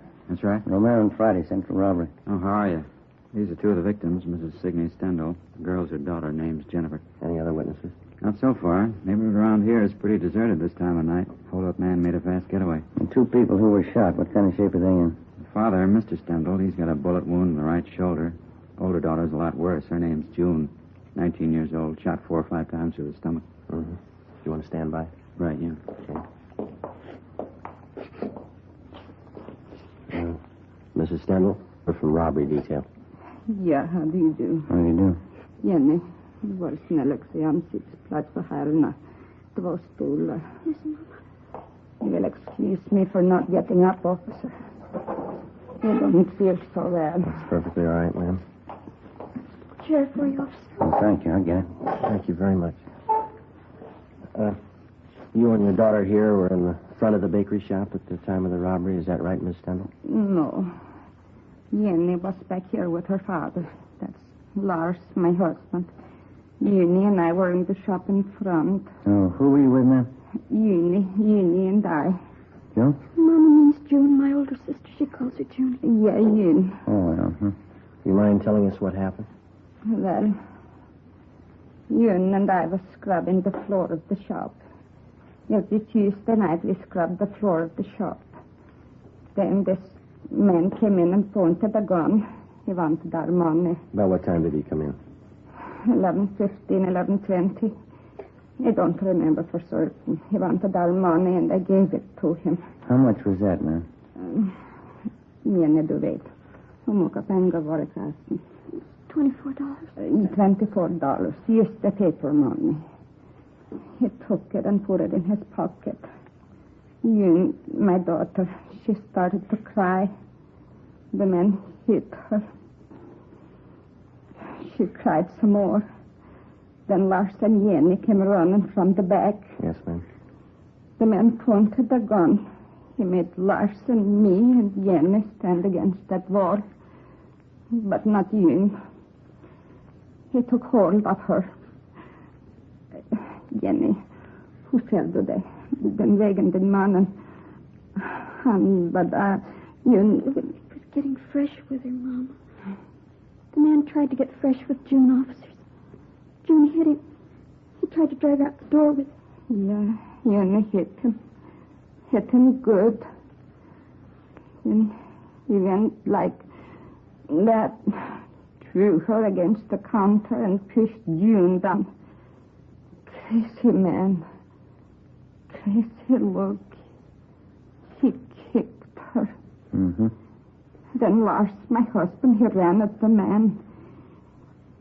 He heard the gun loud. And Lars fell down. And I screamed. Yeah. Jenny screamed. I turned and I saw the man standing over you. He pointed the gun down at her. Yes, ma'am. Crazy look on him. He kept shooting her 4, maybe 5 times. Jenny screamed. She kept screaming. The man ran out the door.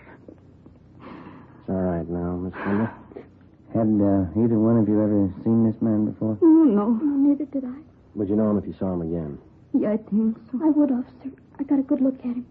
He was wearing a blue cap like a baseball player wears. Mm-hmm. How'd he get away? Was he on foot or did he have a car? Nobody followed him, but after he left, I heard a car start up down the block, and then it drove away. Do you have anything else to add, Mrs. Stendhal? I hope you catch the man. He's bad. Please catch him. Yes, ma'am. We're going to try.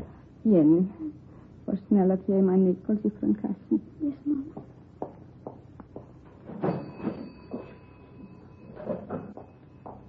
Here, Mama. Here, officer. When you find the man, please call me. You keep the nickels. We'll call you.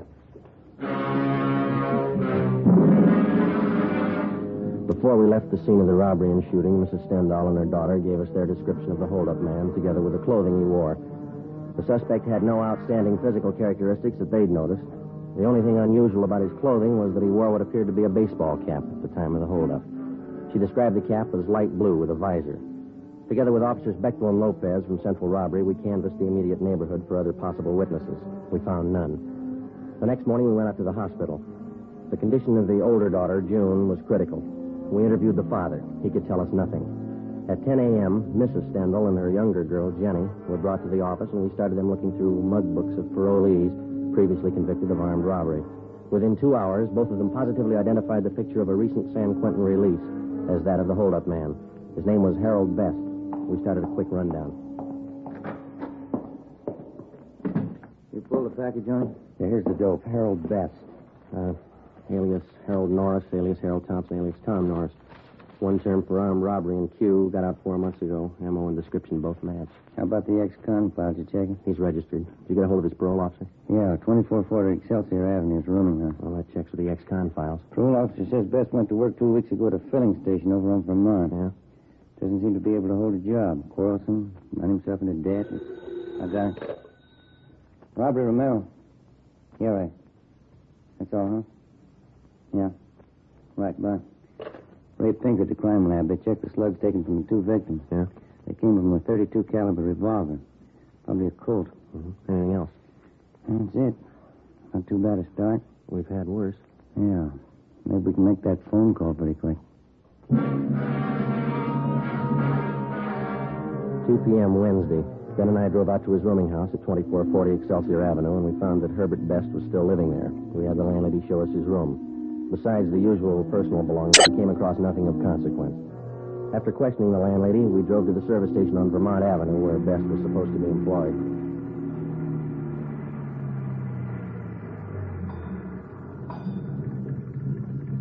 I don't see anyone around. Well, hey, there's a fellow there greasing your car in the rack. Oh, yeah.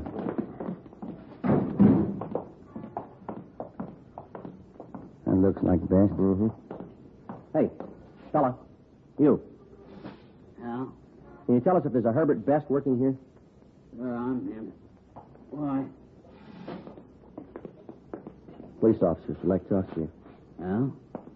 Matter. Routine investigation. Got a few questions for you. Supposed to have this car greased up a 3:45. What am I supposed to do, please? You or the boss? I'll find him, Joe. You got any heat on you? No. What's it all about? How long is this going to be? Couple minutes. Won't take more than a grease job. Put this thing in shape. Well, we'll wait for you. How'd you find me? A nosy landlady of mine? No, routine channel.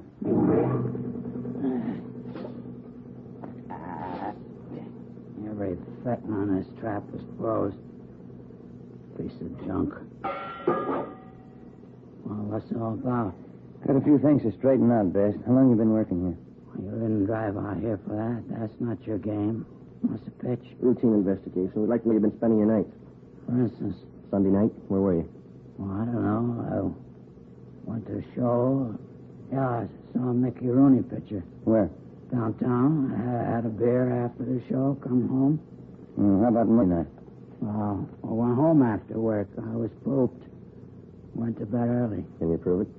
Landlady saw me come in, always snooping around. She ought to know if I was there or not. How about last night, Tuesday? Played some cards with a friend of mine, him and his wife, Penny Annie Booker. Where? Their place. It's down on Pico, near the park. You can ask them. What time did you get there? I'm not sure. About 8 o'clock, I guess. What time did you leave? What's it all about? What time did you leave? Around midnight, yeah. Must have been around midnight. What'd you play with your friend and his wife? Poker. I lost as usual. Took a streetcar home, went to bed. Sure you didn't leave earlier? Of course I'm sure. It was around midnight, I remember. Do you remember? I looked at my watch. Good enough for you? What time did you get home? Well, it takes about a half hour on a trolley. Must have been about 12:30. Did the landlady see you come in?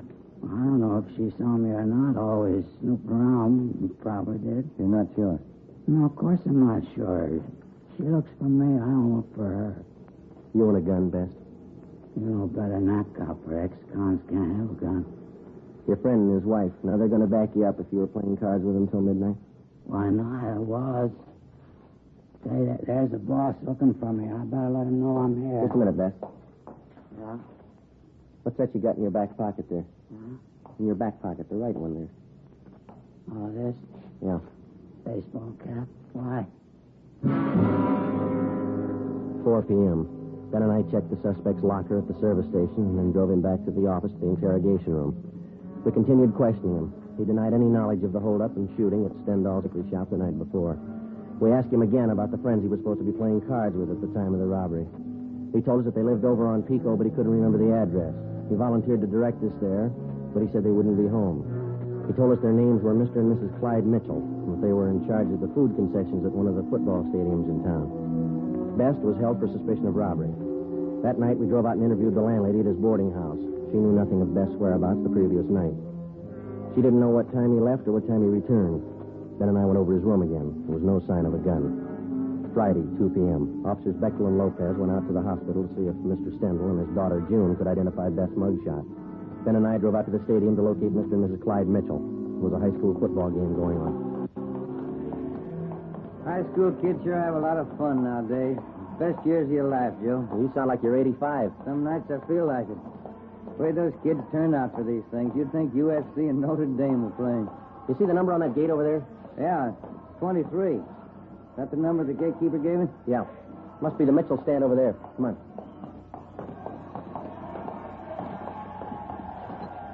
Oh, miss, can you tell us where to find Mr. and Mrs. Mitchell? Yeah, around back to the stand. You knock on the door. Thank you. Yeah, come on in. You Ms. Mitchell? That's all right. What is it? Police officers. I'd like to talk to you if you have a few minutes. All right, I'm having a bottle of lunch, but come on in. Shut the door. Yes, ma'am. Thank you. Well, the food business, you never get a chance to feed yourself. Yes, ma'am. Hey, you care for some of these? New kind of potato chips. Revolutionary, it says. Oh? Mother Thompson's puff chips, flavored. Got all kinds, see? These here are a combination, see, garlic and eggplant. It tastes different. Have some? No, thank you. Thank you. See, we're inquiring about a friend of yours, Ms. Mitchell. Maybe you can tell us something about him. No, who's that? Man by the name of Herbert Best. Herb, yeah, old-time friend of my husband's. What do you want to know? You see him quite often, do you, Ms. Mitchell? Once, twice a month. Clyde and I play cards or go out bowling with him. Herb's pretty good company. Uh-huh. When's the last time you saw him? Early this week, Tuesday, I think it was. Sure it was Tuesday. Yeah. It was. We played cards twice. That's your place? That's right, a little poker. Clyde and Herb and me. What time did Best get to your place, Ms. Mitchell? Right after I finished up with the dinner dishes, around 7:45, I'd say. How long did he stay? A couple hours. We sat around, had a few drinks, played poker, nickel limit. What time did he leave? Do you remember that? A little before 10, I think. I'm sure that man is important. Sure as I can be. Must have left before 10 because Clyde and I listened to the 10 o'clock news alone. Then we went to bed right after. Your friend Best tells us he didn't leave your place until midnight. Oh, that's not right. I must be mixed up. He left before 10, I'm sure of that. All right, Ms. Mitchell. Thank you. Say, I hope I haven't said anything I shouldn't have. I know Herb's next con. Yeah, He likes to gamble. You're not checking up on him for Tuesday night, are you? that's right. You playing too much poker? We're not playing enough. 3:30 p.m. We located Mr. Mitchell, corroborated his wife's story, and then we went back to the city hall. Officers Bechtel and Lopez were waiting for us. They told us that they had seen Mr. Stendhal and his daughter, June, at the hospital. Both of them had identified Herbert Best's mugshot as that of the holdup man. At a show-up, Mrs. Stendhal and her daughter identified Best. We checked auto records for all stolen cars that might tie in. There were none. We then started to work on the theory that he had taken a bus from his friend's place where he had been playing cards at the Stendhal Bakery where the shooting took place.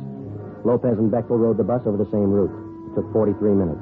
Plenty of time for Best to have gotten from one place to the other, even on a slow run. We interviewed the bus driver who'd been on duty that particular line Tuesday night between 10 p.m. and midnight. He identified Best as one of his passengers, but he didn't remember where he got off. The next morning, Ben and I met with Ed Walker, captain of robbery.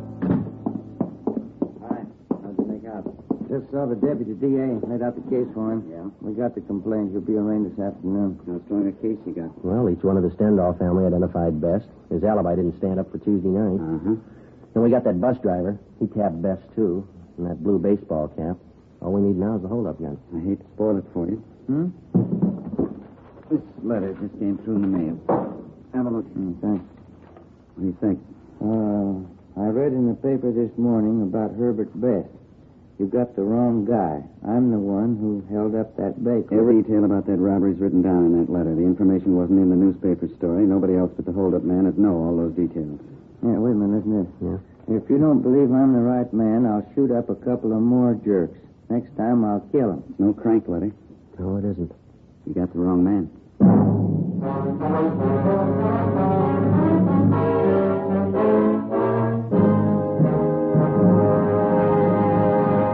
You are listening to Dragnet, the case history of a police investigation presented in the public interest by Fatima Cigarettes.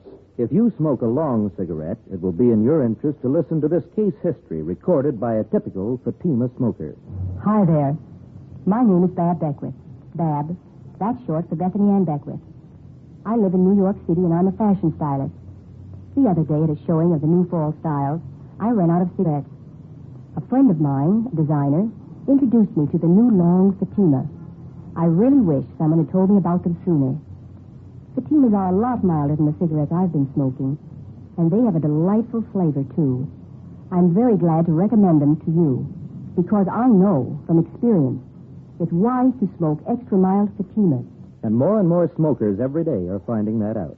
Actual figures show extra mild Fatima has more than doubled its smokers coast to coast. So enjoy extra mild Fatima yourself. The king-size cigarette, which contains the finest Turkish and domestic tobaccos, superbly blended to make it extra mild. You will prefer Fatima's much different, much better flavor and aroma. You will agree. It's wise to smoke extra mild Fatima. It's wise to smoke extra mild Fatima. The best of all long cigarettes.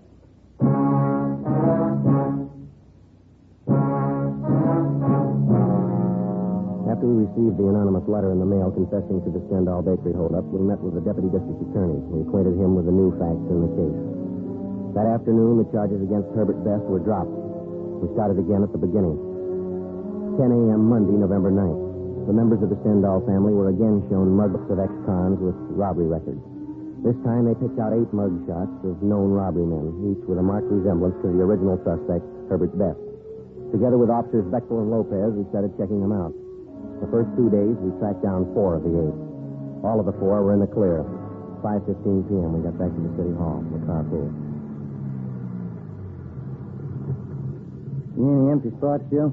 No, but don't park it in any one of the city councilman's stalls. Yeah, I might get so.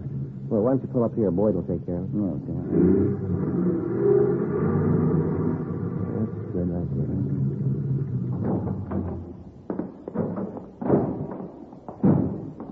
Doggone it, I knew there's something I forgot to do. What's that? Oh, they had an underwear sale today. That place down in South Fig, shorts, T-shirt. Wife told me to be sure and get down there. Well, that'll be another one.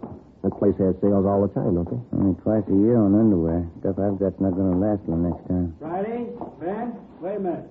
You seen Beck? Yeah. Hi, Beck. Hi. What up? Yeah. How'd you make out? 2 men we checked were clean. We picked up something 77th Street Station. Now, go ahead, Ben. Well, watch that elevator door, Joe. Yeah, I'm sorry. Well, what's with 77th Street? Oh, a couple of men in traffic out there covered an accident this afternoon. 91st and Central, hit and run. Yeah? One of our traffic cars saw the collision, took out after the guy. Chased him 10 blocks. While they were chasing him, they thought they saw the driver throw something out of the car window. Yeah, what? I'm coming to that. When they finally pulled the car over, gray coupe, the driver told him his shoulder was wrenched in the accident. He was on his way to his own doctor. Our men took him to 77th Street, had the doctor look at him. Yeah. Well, the doc was treating the guy. Only one of the officers was in the room. Mm-hmm. When he turned to get a drink of water, the suspect slugged him, then the doctor jumped out of the window and got away. Teletype's out on him. He went to an awful lot of trouble to beat a traffic rap. Yeah, that's the way it impressed the boys out there. They got out of broadcasting the guy and went back to the spot where they thought they saw the guy toss this thing out of his car when they were chasing him. Did it pay off? They found a 32 Colt revolver. The Russ Camp's checking it now in the crime lab. What did he say the man looked like? Description measures pretty close to our holdup guy. I'll get it. Robbery Friday. Yeah, just a minute. You bet.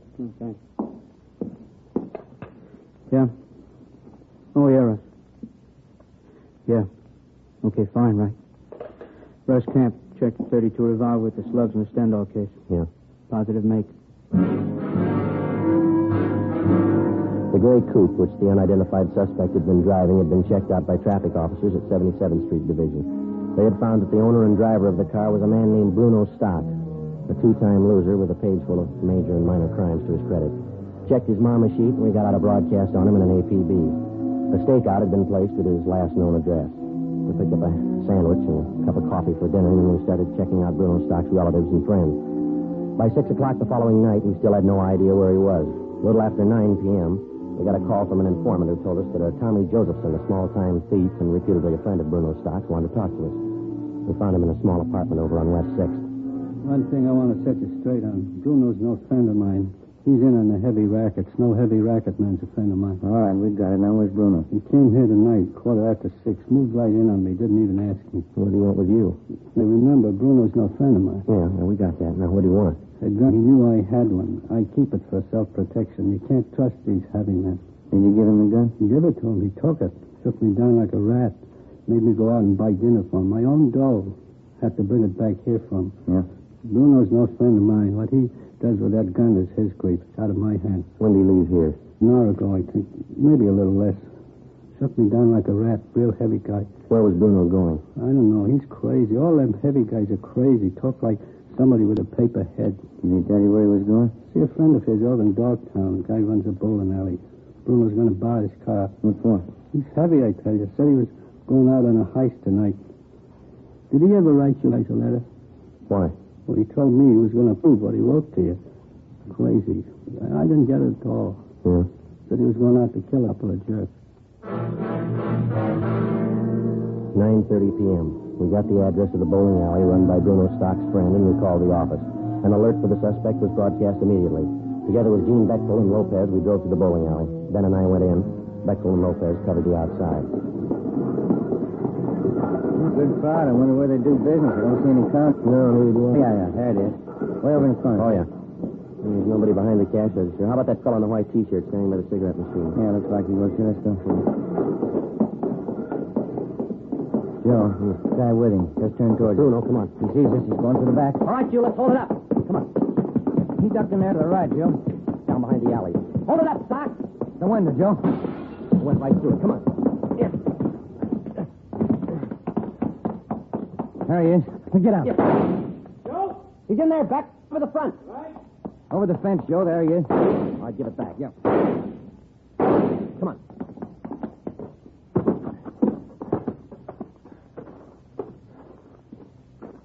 You see?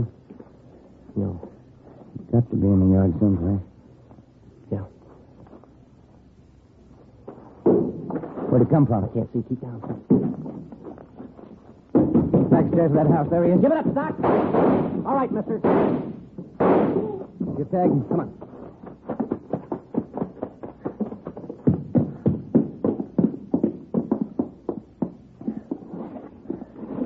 What's it look like? Wait a minute. The shoulder wound. You want to shake him down? Yeah. Joe? Ben? You all right? Yeah. Get an ambulance, will you, Beck? Right. I'll throw the cuffs on him. Yeah.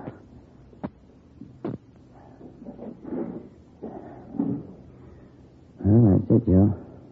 Yeah. What are you doing? I got a phone call to make.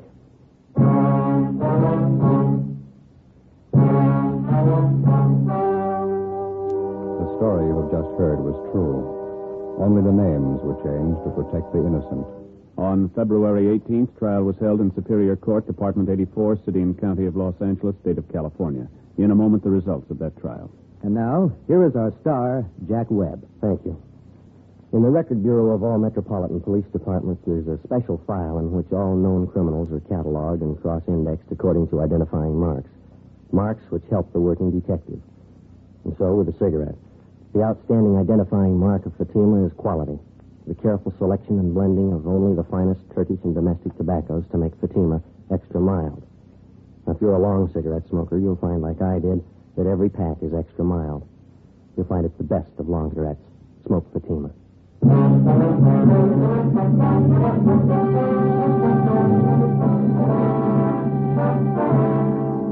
Bruno Alfred Stock was tried and convicted of first-degree robbery and assault with intent to commit murder, 2 counts. Because of his prior convictions, he was adjudged an habitual criminal and sentenced to a life imprisonment. He is now serving his term in the state penitentiary. You have just heard Dragnet, a series of authentic cases from official files. Technical advice for Dragnet comes from the Office of Chief of Police W.H. Parker, Los Angeles Police Department. Fatima Cigarettes, the best of all long cigarettes, is brought to Dragnet from Los Angeles. Coming up, Duffy's Tavern. Next Tuesday, it's Fibber McGee on NBC.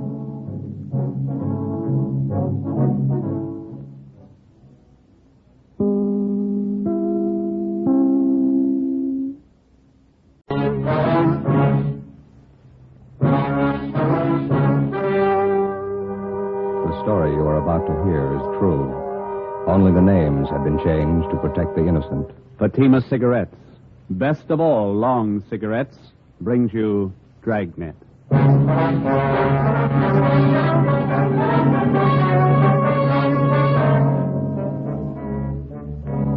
You're a detective sergeant. You're assigned to burglary detail. Unidentified thieves start a campaign of burglaries in your city. Homes are broken into and stripped of their furnishings. There's no lead on the criminals. Your job, get 'em. When you compare Fatima with other long cigarettes, the difference is quality. Yes, in Fatima, the difference is quality. If you want a long cigarette, smoke that best of all long cigarettes. Smoke extra mild Fatima. Fatima is the quality king-size cigarette because it contains the finest Turkish. Fatima is extra mild, with a much different, much better flavor and aroma than any other long cigarette. Because of its quality, its extra mildness, its better flavor and aroma, Fatima has more than doubled its smokers coast to coast. Enjoy extra mild Fatima yourself. It's wise to smoke extra mild Fatima. Because in Fatima, the difference is quality. Yes, in Fatima, the difference is quality. Smoke Fatima, the quality king-size cigarette. Best of all long cigarettes.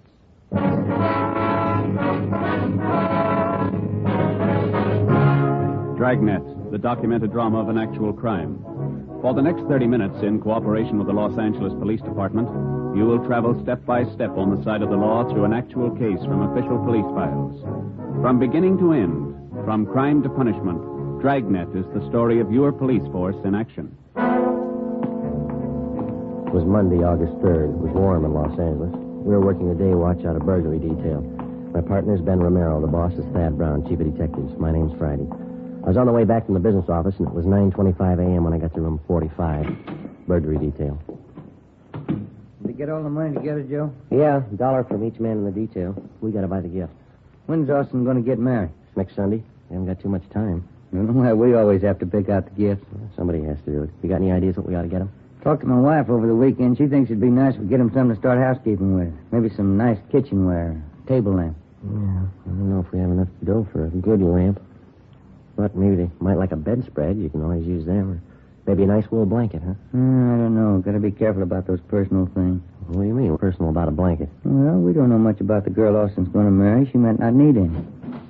Could you tell me something? What's that? Could you tell me something?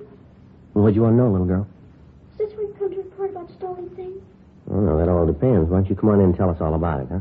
Think I will. Like to sit down, little girl? I'm 12 years old.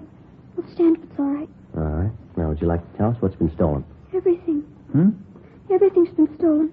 We came back this morning and found it that way. Grandpa's awful mad. Mm-hmm. Maybe we better get the facts to start with. What's your name? Ruth Ann Marie Jeanette. Jeanette. Is that your last name? No, Snyder. Ruth Ann Regina Snyder. Did you come down here alone, Ruth? Yes, Grandpa sent me. He's awful mad. Where do you live? With Grandpa. Where's that? Over on College Avenue. Grandpa's leg's bothering him. Arthritis. So he told me to come down and tell you about it. About what, man? Everything. We came back this morning on the train, and when we got home, we found everything was stolen. It's terrible. What do you mean by everything? I walked all the way over here to tell you. I'm thirsty. There's a drinking fountain in the hall. Oh, we've got a cooler over here. Let me get you a cup. Huh? Thank you.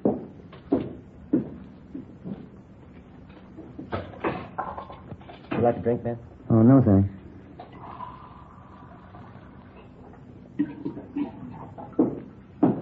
All right, little lady. Here you are. Thank you very much. Now, would you like to tell us what it's all about? Grandpa and I got back to Los Angeles on the train this morning. We went on a trip back to Indiana. Uh-huh. We took a taxi cab home from the station. When we got there, everything was gone. Everything but the rug in the dining room. Yeah? All the furniture, every single bit. Sofa, the chairs, my desk upstairs, the stove. Everything's been stolen. I want you to find it. Means someone broke in while you were gone and took all your furniture. Is that what you think? You know they did.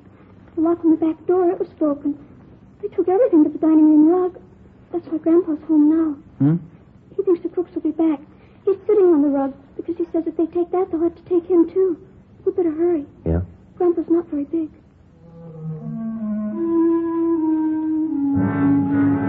9:45 a.m. Ben and I drove little Ruth Ann Snyder back to her home on College Avenue. It was an old-fashioned wooden frame structure a few doors up from College Avenue and Everett Way.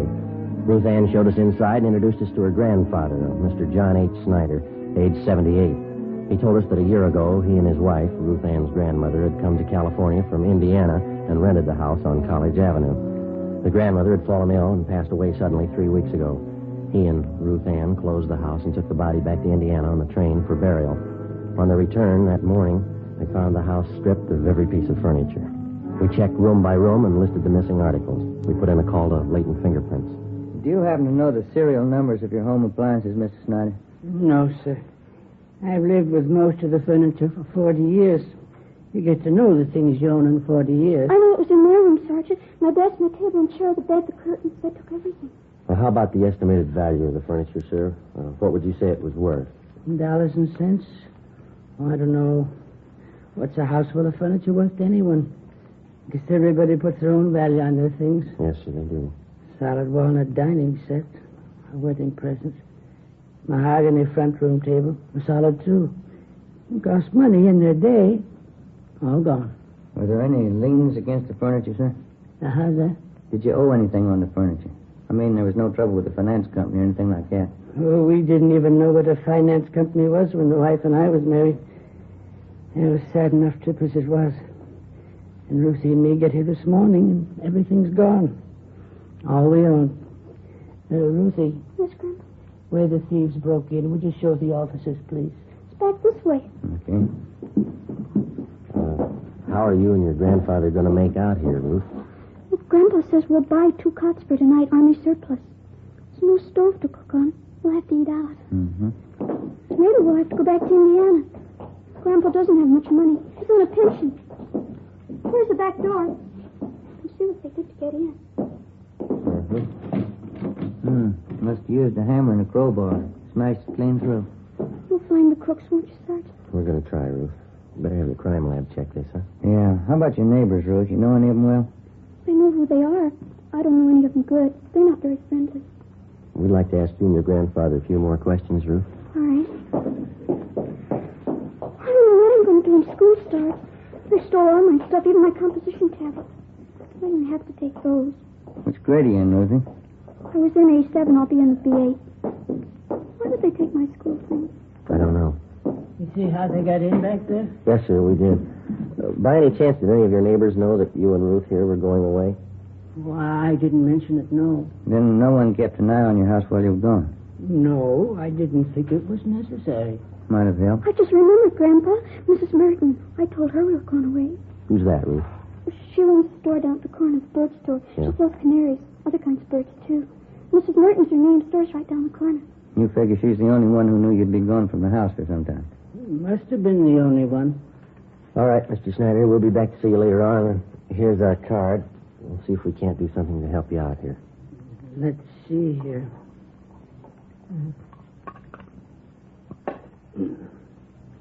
Friday, Romero, burglary detail. All right, thank you, boy. Ruthie will show you to the door. Yes, Grandpa. Miss Snyder. Goodbye, sir. Oh, say there. Yes, sir. I guess you understand, but I'd like to apologize anyway. I just couldn't do it. What's that, sir? Offer you a chair.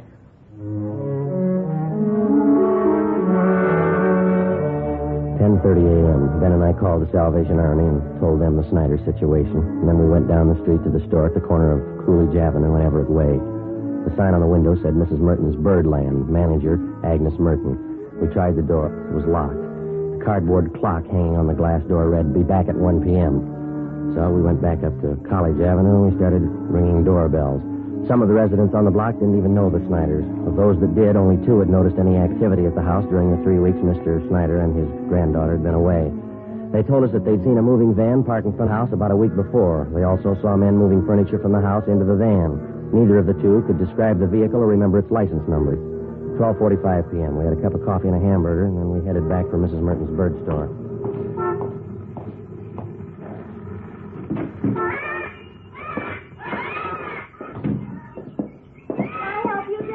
Yes, ma'am. Police officers. Got a few questions for you. Certainly. Something about birds? No, ma'am. About one of your neighbors. Oh. The Snyders. They live just up the street from me. Oh, yes, old couple. Poor Mr. Snyder passed away, you know, a few weeks ago. Yes, ma'am, we know. They have a wonderful granddaughter, Ruthie. She and I are getting to be great friends. The Snyders having some kind of trouble? We're investigating a burglary at their house. Oh, is that so? Now, you be quiet, Mary. You heard what I told Blackie. Just eat food and be quiet. I guess you knew the Snyders had been away for the last few weeks. Yes, I did, but they're back. I saw Ruthie pass the window this morning. You noticed any activity around the Snyder's house since they've been gone? Well, yes, I did. And just what you noticed, Miss Merton? Well, it was 7 or 8 days ago, I think. Some white moving truck stopped in front of their place, and 2 men started moving up Snyder's furniture. Uh-huh. Well, it was a little strange because Ruthie hadn't told me anything about moving. In fact, she said definitely she and her grandpa were coming back after poor Mrs. Snyder's funeral in Indiana. Did you investigate it all, ma'am? Excuse me. Who is that? You, Fred? Yes, you ought to be ashamed. You can see I'm busy. Another outburst like that, and all 3 of you, Fred, Blackie, Mary, I'll take care of you. Oh, who was I? You saw the moving van in front of the Snyder. Oh, yes. And I went up to the moving men and asked them if the Snyders were going back to Indiana. Well, of course, they didn't know anything about it. Did you inquire at the Snyder's house? Well, no, it so happened I didn't. I was on my way to one of the big aviaries in the valley, and I just didn't have time to stop. How about the moving van? Did you happen to notice the license? I don't remember the numbers. Any identifying marks about the truck you might remember? Maybe a sign on the side? Yes, the side of the truck was painted white, and there was large blue lettering on it, van and storage, it said. I remember that much. Was that all? Well, yes, as I said, I was in a hurry. I had to pick up 3 sick canaries out in the valley. Is there anything else about the incident you can remember? Anything at all? No, I'm afraid not. Well, thank you very much, Miss Merton. Here's our card if you happen to come across any further information. Yes, all right. I'll have to go see the Snyders. Maybe I can help. Fine. Goodbye, ma'am. Thank you very much. Yes, goodbye. Right. Fred, now you step up just a minute. Fred? Well, not much help there. Not much. Give me an idea, though. Wedding present for the Austins. Yeah? Maybe a couple of canaries? In a nice cage?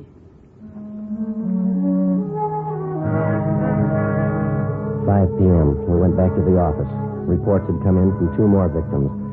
That night, Ben and I drove out to interview them. The circumstances of the theft and the M.O. of the criminals matched identically with the Snyder case. Both of the families victimized had gone off on vacations and neglected to notify either the neighbors or the patrolmen in their area. Both had allowed daily newspapers to collect on their doorsteps in their absence and otherwise left signs that their homes were vacant. In both cases, the thieves had forced an entrance through a back door or a window, stripped the house of every last piece of furniture, and either hauled it away themselves or hired somebody to do it for them. We started canvassing the 2 areas where the crimes had been reported. Again, the neighbors saw the moving vans, but none were able to definitely identify the vehicles or their license numbers. Captain Fulton called us into his office.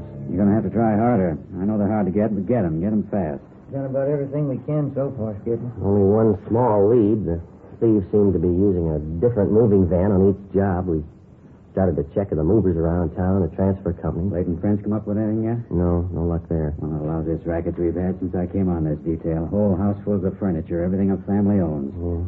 Well, we'll stay on top of it. The staff's office may come up with something. How about an outlet for all that stuff that's been stolen? Thieves can't be sitting on it. Pawn shop and second-hand details have been alerted. They're checking regular outlets, auction houses, second-hand places. Nothing yet. How about some kind of preventive idea? At least slow them down. Good dose of publicity on the whole thing would help. If only people wouldn't keep it a secret when they're going away. Neighbors aren't alerted. That's why a lot of them didn't think much of it when they saw the moving vans parked at those houses. And drawing blinds and the newspapers on the doorsteps didn't help much either. It's an open invitation. Well, I'll see what we can do on the publicity end. We've had one campaign on this already. No, excuse me. Right away, Captain Fulton. What's the address? Okay, I got it. Thank you. Here you go, another one. 63 hours just called it in. Family back from vacation. Furniture all gone. Here's the address here. Thank you. Better get on it right away. Let's go. I'll have a little more help for you on this tomorrow. Crowley and Barnes will be free. They can work with you. Okay, Skipper. Check you later. Right.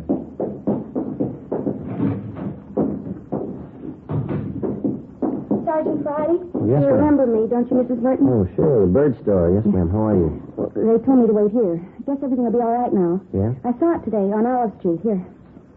Hmm? The truck that came to Snyder's house. That's the license number.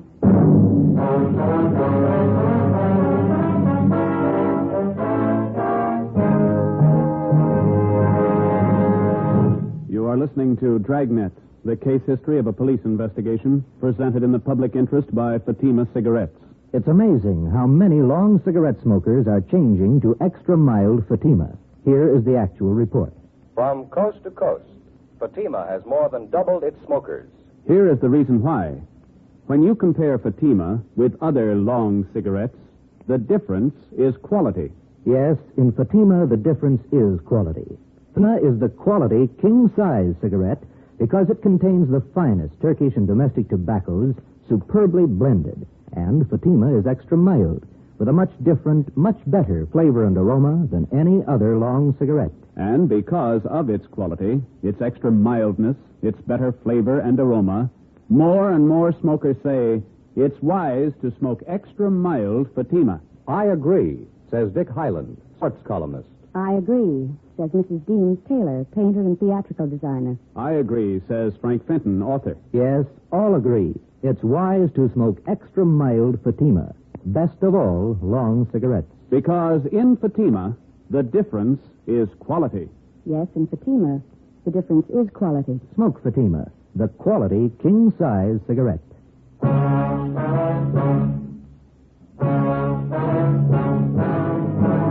Tuesday, August 11th, 6 p.m. The license number, which Mrs. Merton had given us, was checked through DMV.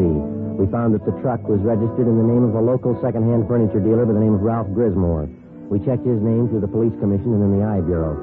He had a good reputation, no criminal record. Early the next morning, we picked up Mr. Snyder and his granddaughter, Ruth, and we drove to Grismore's second-hand furniture store. We identified ourselves and asked to look at his buy book. Under the date of July 27th, Grismore had recorded the purchase of more than 3 dozen articles of furniture from a house on College Avenue.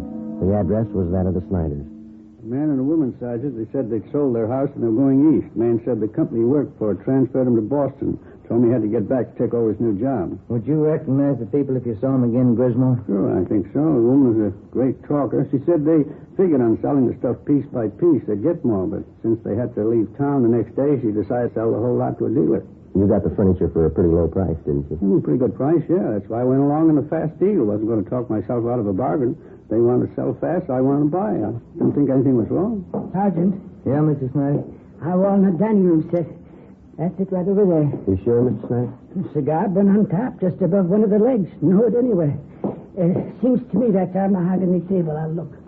Sergeant, this table in my desk, you'll be all right here. My school set, too. Hi, Ruthie. Yeah, they sure stuck me all right. That's the last fast deal I ever make. How did they contact you, Grismore? What kind of approach did they use? Called me on the phone, and I came out and gave them an appraisal on the stuff. Nothing suspicious about either the man or the woman. That's so? She was in a house dress, bandana around her head. The guy was in old clothes, just as homely as you please. Looked like he was doing a little repair work around the house, you know. Mm-hmm. You notice that they had a car parked by the house? Well, no. As a matter of fact, I didn't. There wasn't any in the driveway. Mm-hmm. No argument over the price you offered them for the furniture? No. They seemed to hesitate a little, but they took my first offer. I thought I had a good deal. I don't know. How'd they react after you agreed on a price? In a hurry? He said they had to board the train that night for Boston. They asked me to get the furniture out right away. Mm-hmm. The woman said they had other business to wind up, so if they weren't at the house when I came back with the van, why, she'd leave the back door open for me. I guess you realized you were going to have to place a hold on this furniture that you bought. Yeah, I know. I had nobody to blame but myself. You gave this man and woman a check for the full amount of the sale. Is that right, Griswold? $550 down the drain. Do you have the canceled check? No, not yet. If you like, you can probably get it from the bank. Don't imagine those crooks would waste any time cashing. We'd appreciate it if you'd run down to the bank with us, no? Okay, sir. Sergeant, could I speak with Mr. Grismore? Sure, Mr. Snyder. Mr. Grismore. Yes, sir. I'm sorry about all this. I didn't know. Oh, I understand, sir. You buy furniture, don't you? Yes, sir. What could you give me for 2 Army surplus cots? Grismore made arrangements to round up Mr. Snyder's furniture and ship it back to his home.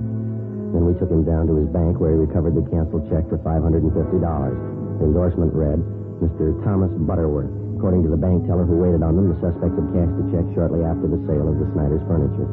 From the second-hand dealer and the clerk at the bank, we got a complete description of the man and woman known as Mr. and Mrs. Butterworth. We also had photostatic copies made of the check and specimens of the handwriting from the endorsement. From the descriptions, we checked the suspects through the stats office. We got nowhere. During the next 2 weeks, we found 6 more second-hand dealers who had been taken in on the same furniture deal. The description of the man and woman matched, and so did the handwriting and the endorsements on each check. There was only one variation. The couple went under a different name on each occasion. Wednesday, August 26th, 9 a.m. 12 cases like this today, is that right? That's it, Captain. Got the description, M.O. handwriting. Still can't reach him. Those thieves have been freewheeling for a month now. What's going to take to stop them? Well, Ben came up with a pretty good idea this morning. He'd like to talk it over with you. Oh, what's that? Kind of a system of decoy, Skipper. We were thinking it might be a good idea to contact all the division captains and have them ask their men if they have any neighbors going on vacation. Yeah, go ahead. Well, if we got a few dozen houses spotted around the city, we could plant a few things. Make them look obviously vacant. We'd keep the houses covered at all times. We ought to make pretty good bait for those thieves. Uh-huh. How would you set it up? We could make arrangements to get a key to each home, keep the milk and paper deliveries coming, let them pile up on the doorstep. We could reimburse the people for whatever it costs. We're not making any headway. We could run this for a couple of weeks, see what happens. Mm-hmm. What do you think? Try it. 9:30 a.m. We contacted all division commanders requesting them to ask their men to contact burglary detail if they knew of any of their neighbors about to leave on a vacation. During the next 2 days, the response came in and the plan went into effect. 40 homes throughout the city were spotted as decoys. They were kept under surveillance at all times. In the week that followed, 2 more burglaries of the same type were reported, but the suspects failed to try any of the decoy homes. The men in the pawn shop and second-hand details continued to work right along with us. The stolen furniture kept turning up, but not the thieves. Again, the homes that had been broken into displayed all the usual signs that the occupants were away. Old circulars and newspapers scattered on the lawn, milk bottles lined up at the door, all the blinds drawn. The decoy plan continued. No results. August 31st, we had a report of another burglary involving a theft of furniture. We made our investigation. 2 p.m. We went back to the office to get out a list of stolen articles. Hi, Ben. Joe? Hi, Austin. When'd you get back from your honeymoon? Late last night. So tell me, I'd sure like to thank all you fellas for that wedding present you sent us. Darn nice of you. Well, we're glad you liked it, Austin. Sure a beauty. I'd like to ask you a question about it, though. I hope you won't take it wrong. No, go ahead. Well, what is it? You've got an early American house, haven't you? Yeah, that's right. It's an antique. Yeah? It's an apple peeler. One of the first ever built. Oh, sure. Thanks a lot. I get it. Burglary Friday. Yeah? Where? Right away, thanks. One of the decoy houses. Yeah? We got a bite. Together with Sergeants Crowley and Austin, we drove out to the decoy house where an unidentified man and a woman had been seen forcing entry through a back door. They'd been spotted by a police officer's wife who lived next door and who had called in the report. We parked down the street from the decoy home and waited. 5 minutes passed. We saw a woman dressed in a house coat come out onto the porch of the house, look up and down the street, and then go back inside. A few minutes after that, a gray Chevrolet sedan pulled up in front of the house. A man in a dark suit got out and entered through the front door. Ben called communications for a make on the car. 80K to Control 4. 80K to Control 4. Request DMV on 6 Mary 6778. Repeat, 6M 6778. Information urgent. Roger, 80K. KMA 667. We waited. There were no signs of activity from the decoy house. 2 minutes after Ben put in the call, we got our make on the gray sedan. Control 4 to 80K. 80K, go ahead. 6 Mary 6778. 6M 6778 is registered to the Donahoe Furniture Company. Legal the same. 7811 Harvard Boulevard. It is a Chevrolet Deluxe, two-door sedan, 1941 model. Engine number C6VA4414. 80K, Roger. KMA 367. A few minutes after the call back, a moving van drove down the street and backed into the driveway of the decoy house. The sign on the side of the van read Donahoe Furniture Company. 2 men got out, went up to the front door, and were let in.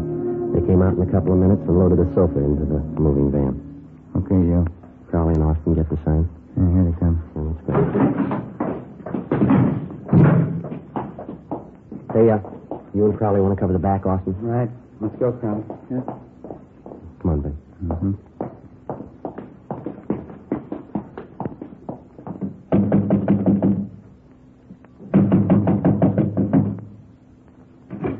Yes, sir. You want something? Police officers like... Tell them the cops! Run, hell! Stand still, you. Austin and Crowley got her. All right, hold still, mister. Oh, Still. hey, what's this all about? You cops? That's right. You? Mike Donahoe. I'm buying this lot of furniture. Something the matter? You're buying from the wrong people. They're not the owners. You better have your men move that stuff back in the house. Okay, if you say so. All right, lady, relax. Take it easy, Helen. There's no use fighting. They got us. You told us. I told you luck doesn't last forever. Okay, all right. Don't make it worse. All right, let's go. Out there, Austin. You better fix your shirt. Yeah. Come on, lady. Put your hands. Hey, what's the matter with your shirt, Austin? What used to happen when she tried to get away? Yeah, lipstick all over the collar there. Doesn't look very good. No, it doesn't. What are you going to tell your new bride? I got nothing to hide. I'll tell her the truth. Yeah? She'll believe me. Won't she?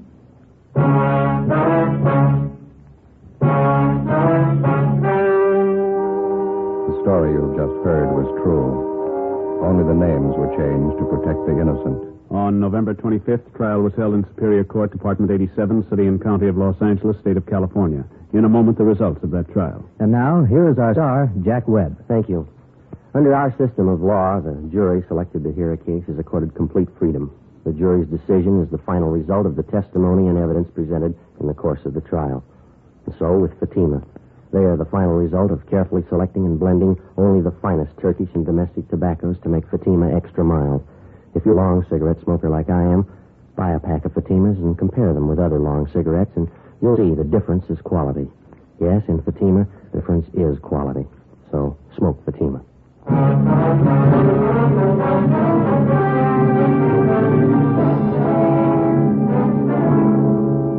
The suspects were identified as Mr. and Mrs. Thomas Dunbar. They were arraigned on 15 counts of burglary and tried and found guilty on all counts. They are now serving their terms in the state penitentiary. You have just heard Dragnet, a series of authentic cases from official files. Technical advice came from the Office of Chief of Police W.H. Parker, Los Angeles Police Department.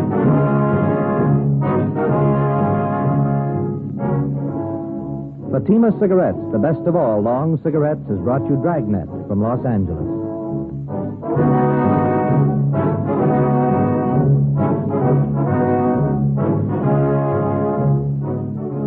Coming up, Duffy's Tavern. Bob Hope returns October 3rd on NBC.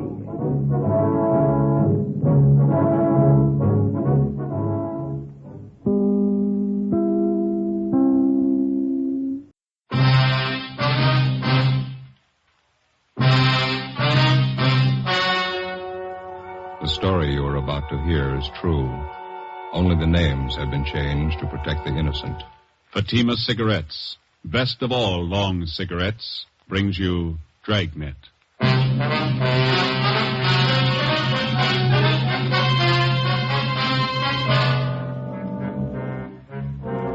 You're a detective sergeant. You're assigned to homicide detail. A socially prominent citizen is plotting to kill his wife. He tells you his plans for the murder. He hires you to do the killing. Your job, stop him. When you compare Fatima with other long cigarettes, the difference is quality. Yes, in Fatima, the difference is quality. If you want a long cigarette, smoke the best of all long cigarettes. Smoke extra mild Fatima. Fatima is the quality, king-size cigarette because it contains the finest Turkish and domestic tobaccos superbly blended. And Fatima is extra mild with a much different, much better flavor and aroma than any other long cigarette. Because of its quality, its extra mildness, its better flavor and aroma, Fatima has more than doubled its smokers coast to coast. So enjoy extra mild Fatima yourself. You'll find king-size Fatima different from other long cigarettes. They cost the same, but in Fatima, the difference is quality. Smoke Fatima, the quality king-size cigarette. Best of all long cigarettes.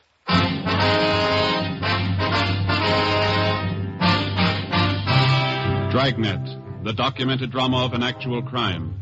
For the next 30 minutes, in cooperation with the Los Angeles Police Department, you will travel step by step on the side of the law through an actual case from official police files. From beginning to end, from crime to punishment, Dragnet is the story of your police force in action. It was Monday, February 17th. It was raining in Los Angeles. We were working the day watch out of homicide detail. My partner's Ben Romero. The boss is Thad Brown, chief of detectives. My name's Friday.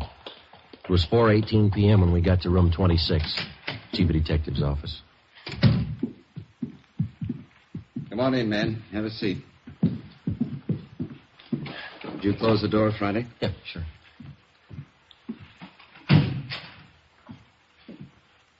Captain Steed, Sergeant Romero, Sergeant Friday. I'd like to have you meet Special Agent Ray Kimball, Public Utilities Commissioner. Mr. Kimball. Mr. Kimball. His friend, Mr. Trudeau. How do you do? Trudeau? Oh, I see.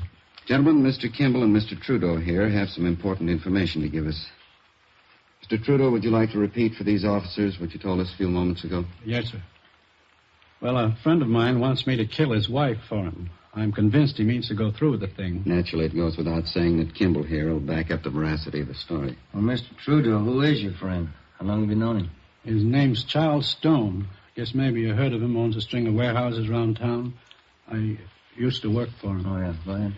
Well, the other day he called me and asked me if I was working. I told him no. Then he asked me to meet him in front of the public library. That was last Saturday afternoon. Did you meet him? Yes, I did. And he took me to a bar in the neighborhood, started telling me all about his troubles at home. Mm-hmm. He said his wife was stepping out on him, running around with other men. Well, we had quite a few drinks, and I guess I thought that's what accounted for it. What's that, Mr. Trudeau? Well, he leaned toward me and he said, "Here's the dope. The wife and I haven't been getting along well at all for about a year. She's stepping out with some other guy on me, and to make a long story short, well, that's when he told me. I see. He said, I want to lose her. What do you say? Well, I told him I didn't quite get the drift of the thing, and then he said, I want my wife killed. I'll pay you $1,000 for the job. Mr. Trudeau, have you any idea why he contacted you on this thing? Well, I don't know, other than the fact that I hadn't been able to work for some time. He knew I needed the money pretty badly. As soon as I was sure he wasn't kidding about the murder, I told Mr. Kimball here. He's an old friend of mine. Yeah. He said the only thing to do was to take it to the police. Did this Mr. Stone make this proposition to you more than once? Yes, he did. Kept reminding me how much I could use the $1,000. Well, all I could say was that I knew his wife too well. I couldn't do it. What did Stone say to that, sir? Said I had cold feet. Told me I was just like another man he'd lined up to kill his wife. Told me if I didn't want the job, he'd get someone else to do it. Do you think he might go for a substitute, Mr. Trudeau, one of our men? I don't know, Chief. There's only one thing I'm sure of. Yes, sir. He wants his wife dead. 4:42 p.m. The meeting in the chief of detectives' office went on. A man by the name of Charles Stone wanted his wife murdered. He'd offered $1,000 for her death. He'd approached two men to do the job. Both had refused. From the information we'd received, we knew he wouldn't stop there. There are a lot of people who'd kill for $1,000. It was only a matter of time till he found one. A plan was formulated, and Ben and I were assigned to the case. 5 p.m. together with Captain Steed and Mr. Trudeau, we left Thad Brown's office and went down the hall to homicide. In your last meeting with Stone, Mr. Trudeau, you refused outright to have anything to do with his plan to have his wife murdered. Is that right? That's right. Did you leave any opening at all? Well, just to get away from the guy, I told him if I heard of anybody that'd do the job, I'd let him know. You think that maybe he'd listen to you if you went back and suggested somebody? I don't know. He'd listen to me, but he's no dummy. You got to understand that. He's going to be careful. Well, which one of you is going to play the killer? I'd like to try it, Skipper. Who's going to fit the part best? Trudy here just told you this Charles Stone's no pushovers. I don't know, Captain. This officer here... Me? Yeah, no offense, but I'd sure peg you for a cop. You would? Why's that? Well, I don't know. You just look like one, I guess. Well, Joe is a little closer to average height, weight. Yeah, that's what I mean, Captain. He doesn't look like a cop. All right. Now, Mr. Trudeau, you're willing to go along with us on this thing? Certainly, Captain. Anything I can do. You just tell me what you want. Well, just as soon as possible, we'd like to have you contact Mr. Stone. You'll know how to approach him so as not to make him suspicious. Yes, I think I can do that. Joe, how do you want to go about this? Well, I better use some kind of an alias. Let's see, Matson. Joe Matson. Mm-hmm. How about Kelly? Just plain Kelly? That's fine with me. Good. Now, how about your background? Better get that straight with Mr. Trudeau here. Well, suppose I tell him I'm from Phoenix, huh? Mm-hmm. I know that town pretty well. He might ask me some questions about it. Okay. Now, how'd you happen to know Trudeau, the Army? Did you ever serve in the Army, Mr. Trudeau? Yes, sir. 42 to 45. CBI did it. All right. Well, we served together in the Army, huh? Let's make it in China. Mm-hmm. Quartermaster Corps, all right? Mm-hmm. All right. And now, Mr. Trudeau, this is all you'll have to do. Set up a meeting with Stone as soon as possible. Introduce Friday as the man who's willing to do the job for him, an old Army friend. Then step out of the picture as quickly as you can. All right, Captain. I understand. It goes without saying, we certainly appreciate your cooperation. And not at all, sir. Only glad I'm in a position to help out. We'll probably save that woman's life. I wish I could be sure. How do you mean, Trudeau? The last time I saw Charlie Stone was 3 days ago. Maybe he's hired somebody else.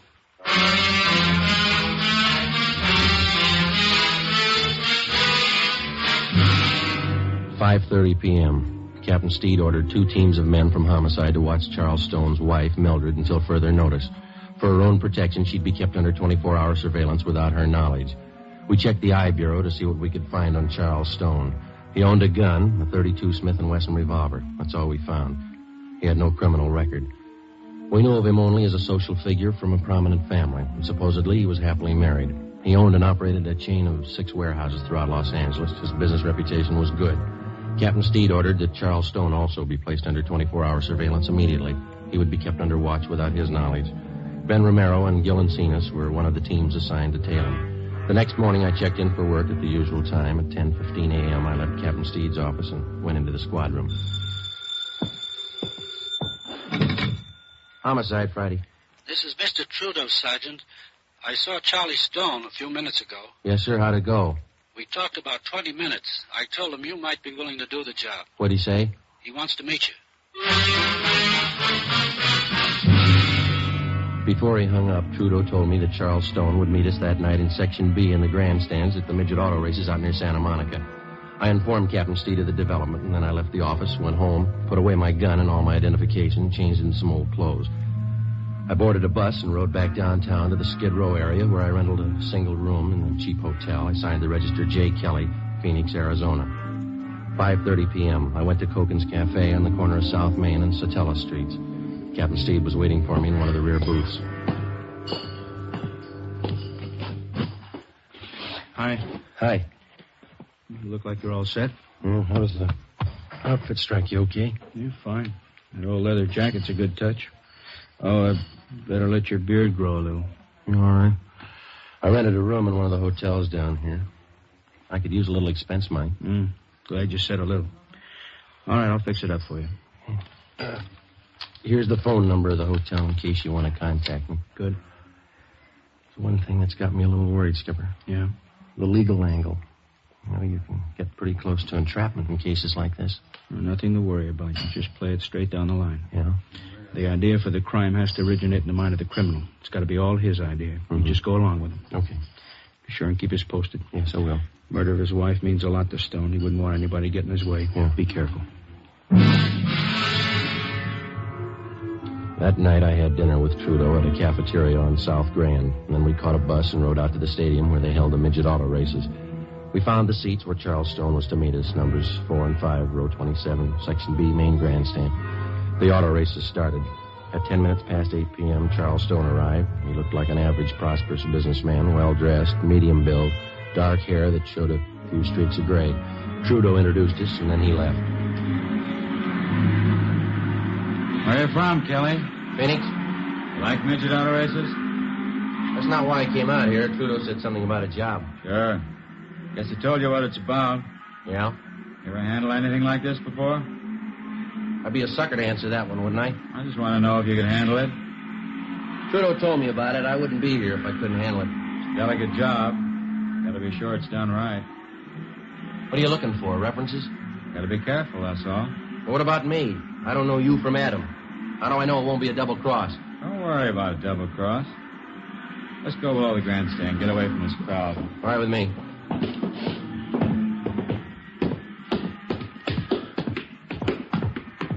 You haven't said anything about money yet. Plenty of time to talk money. I'd like to know. How much you want? Trudeau said 1,000. Yeah. When could you get it? When would you want it? Before. I'd be a dope to do the job without getting paid first. I'd be just as stupid to give it to you first. Say, can I buy you a hot dog, cold drink? Okay.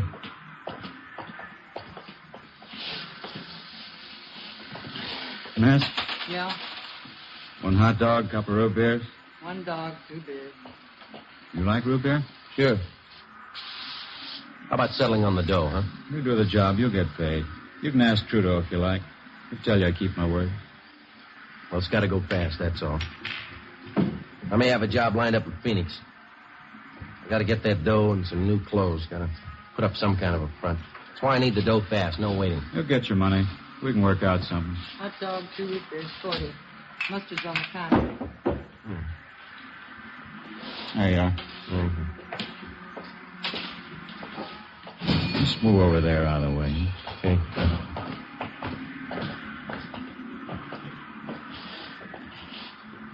But you haven't told me yet. What? How do you want it done? All depends. I haven't got my gun. I'm on the lam. Have you got one? No, I don't own one. Couldn't use a gun anyway. Too much noise. Well, make up your mind. We'll meet tomorrow night. We can talk about it then. Look, mister, you expect me to sit on this thing for a week? I'm not making a career out of just this one job. What are you worrying about? We'll set everything up tomorrow night. All right, how about $10 on the cuff? I got to live. I'm flat. There's 5. See if that'll do. All right. Now, how about that payoff, the 1,000? How do we set that up? We can talk about that later. Why can't we talk now? Look, Stone, I don't think I like your attitude. You haven't told me how you want the job done. You talk cute every time the payoff's mentioned. Take it easy, Take Kelly. it easy, nothing. I'm taking the chances. How do I know I'm going to get paid? How do I know you'll kill her?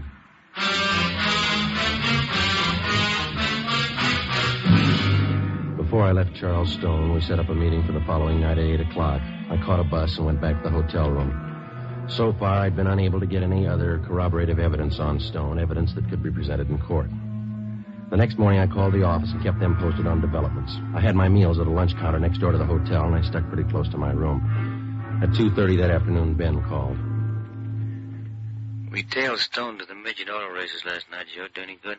Oh, not bad. It's going a little slow, though. We tailed him after he left you. We drove to a Beverly Hills address, apartment house. Thought he lived in Glendale. He does. The apartment he went to is registered to Jean Howard. Stayed till 4 this morning. Checked the Howard girl out. She's a secretary at one of Stone's warehouses. Maybe that explains why Stone wants to get rid of his wife, huh? There's one more thing. We tailed him to a gun shop this morning. Bought a couple of things, and after he's gone, we checked with the store clerk. Told us Stone bought a box of shells, 32 caliber. Same kind of gun he had registered in it, 32 S&W? Yeah. That's funny. Stone told me he doesn't own a gun. Doesn't look too good in my book. All right, now let's don't start worrying, huh? Don't trust him a dime's worth, Joe, that's all. All right. You want to check with me later on? I got to keep this line open. Yeah, all right. See you later. All right?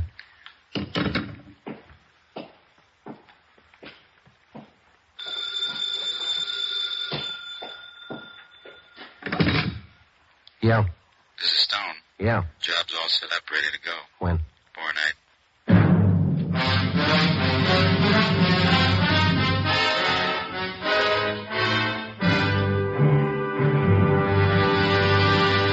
You are listening to Dragnet, the case history of a police investigation presented in the public interest by Fatima Cigarettes. If you smoke a long cigarette, it will be in your interest to listen to a typical case history of a Fatima smoker. It's the case of New York cover girl Rita Daigle. This is her actual signed statement. I find Fatima different from other long cigarettes. They cost the same, but in Fatima the difference is quality, and they're extra mild. You see, Fatima is the quality king-size cigarette because it contains the finest Turkish and domestic tobaccos superbly blended. And Fatima is extra mild, with a much different, much better flavor and aroma than any other long cigarette. Because of its quality, its extra mildness, its better flavor and aroma, Fatima has more than doubled its smokers coast to coast. So enjoy king-size Fatima yourself. You will find king-size Fatima different from other long cigarettes. They cost the same, but in Fatima, the difference is quality. Yes, in Fatima the difference is quality. Ask your dealer for Fatima, the quality king-size cigarette. Best of all, long cigarettes. Start enjoying Fatima tomorrow.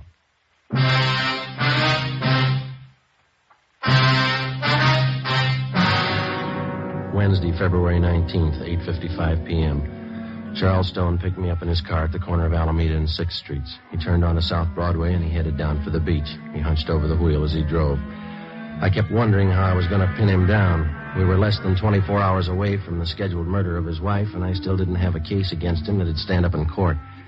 If he failed to produce sufficient evidence tonight, Stone had a good chance of going free, whether he succeeded in having his wife killed or not.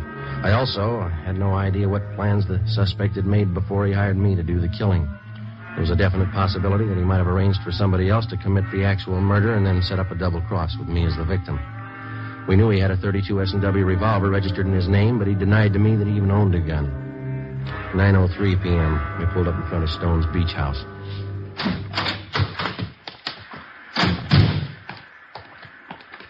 Most of the other homes around here are vacant, summer places.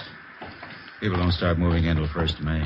But you said you were afraid of the neighbors seeing you here. Some living up the next block. Oh. Can't afford not to be careful. This one here.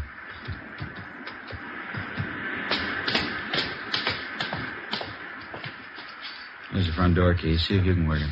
I know how it works. You go ahead and open it. All right.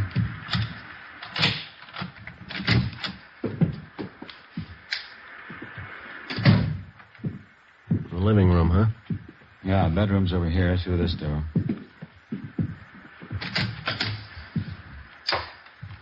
Uh-huh. All right, what's the story? Where do I start? My wife should be here about 6 o'clock tomorrow night. She'll be coming down alone to get the house ready for a weekend party. When do you want me here? About 4 in the afternoon. Here. Here's the key to the front door. Better pick it up and hand it to me, huh? Okay. Here you go.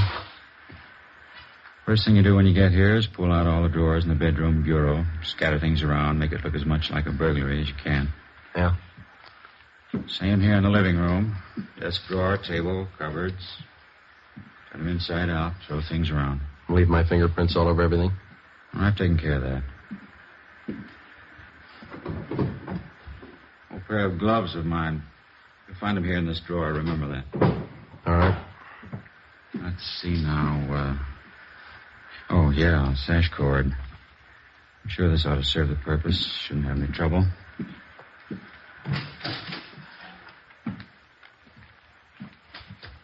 Yeah. Piece of rope's pretty new. It's a little slippery. Won't be with the gloves on. She's not very strong. Shouldn't have any trouble. We'll leave the rope here in the closet. You sure she's going to be alone? Positive. Where am I supposed to hide? I'll show you. Here. Right by the front door. This closet. Yeah. When my wife comes in, closes the door, she'll probably go right to the bedroom, take off her coat. Follow her in, then do it fast while her back's turned. No screams. Neighbors might hear. All right. Want it clean and quiet. Do it as quickly as you can. Now, when you're finished, here's what I want you to do with her. What's that? Take the body and bring it this way. Come here. I want you to see. All right. Across the living room to these French doors. Open this one. You won't have any trouble. Take the body out here on the porch. Come with me now. I want you to get this clear in your mind. Yeah, I think I got it. Take her down to this end of the porch, right to the railing, and leave her here. It's very important, you understand? All the way down to the end of the porch here. I don't get it, but I guess it's all right. All right, let's go back in. Look, Stone, I may forget the layout of this house here. Could you draw a floor plan for me? I don't want to get mixed up here. No, there's paper on the desk there. You can draw it yourself before you leave tonight. What's the matter? Don't you trust me? Can't afford to take any chances. Now, what was it? Yeah. After you're finished using the rope I mean. Yeah. You'll find some rings on my wife's fingers. Take them all off. Big setting especially. There'll be a bracelet on her left wrist. Take that, too. What'll I do with them? Put them in this white vase in the mantel here. The rings and the bracelet. Don't miss any of the rings. They're expensive. Well, how about me bringing them to you? I can pick up my dough at the same time. No, put them in the vase. As soon as that's done, leave here and go back downtown. I'll pick you up where we met tonight, 6 in Alameda, 7:30 sharp. I have the money for you then. Where are you going to be at 6 o'clock? I have to cover myself. I'll stay on at the office. Special conference. I don't know. I don't think I like this. What do you mean you don't like it? Suppose something should happen. I got no protection. I'd feel a lot better with a gun. I told you I don't have a gun to give you. Why would you need one anyway? Just feel a lot better, that's all. Buy one if you want. That's your problem. I'm paying you for the job. I haven't seen your money. I told you, when the job's done, you get your money then. There's just one thing I want to make sure of. No mistakes here. Don't worry, you get your pay. Ask Trudeau if you like. He'll tell you can trust me. You can ask anybody. How about your wife? Before I left Charles Stone, I got one more valuable piece of evidence out of him, a special phone number written in his handwriting on the back of one of his business cards. In case anything went wrong, I was to call him at this number. In his own handwriting, I also got a list of times that I was supposed to remember. When to come to the house, when to leave, when to meet him for the payoff. The next afternoon at 3:30, I left the hotel and drove my car out to Venice to Stone's beach house. Captain Steed and another officer from Homicide followed me out. We waited in the house together. Shortly before 6 p.m., Mrs. Mildred Stone arrived with Biff. Ben and Gillen seen us. She refused to believe the story of her husband's plot to have her murdered. Captain Steed laid out the evidence for her. This key, Mrs. Stone, you recognize it? Why, yes, it's the one for the front door. It must be Charles. He gave it to this officer, Mrs. Stone, the man who was supposed to murder you. No, I don't believe it. Do you have any idea what's in that closet, ma'am, that one over there? There's nothing in there. I cleaned it out the last time we were here. I cleaned out all the closets. I'd like to show it to you, ma'am.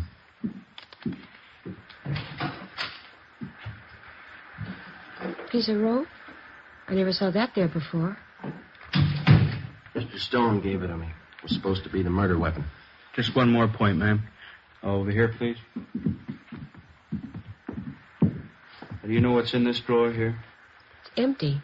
It has to be. We never keep anything in there. Only when we move down for the summer months. Joe? Right. Pair of your husband's old gloves. Is that right, ma'am? Well, why would they be there? What for? I was supposed to wear them while I was in the house so I wouldn't leave fingerprints. Do you mind if I sit down? Here you are. I'm sorry, Mrs. Stone. We know it's a terrible shock for you. I think you realize we had to tell you. It's all right. You've been very kind. You saved my life. I'm sorry now that happened. It would have been better if he'd succeeded. Much better. Take it easy, Mrs. Stone. The shame. Terrible, terrible shame. Is there anything I can do for him? He wanted to have you murdered, ma'am. I know that. He wanted me dead. Yes, ma'am. There's only one thing. Yeah? He's my husband, Sergeant. I love him.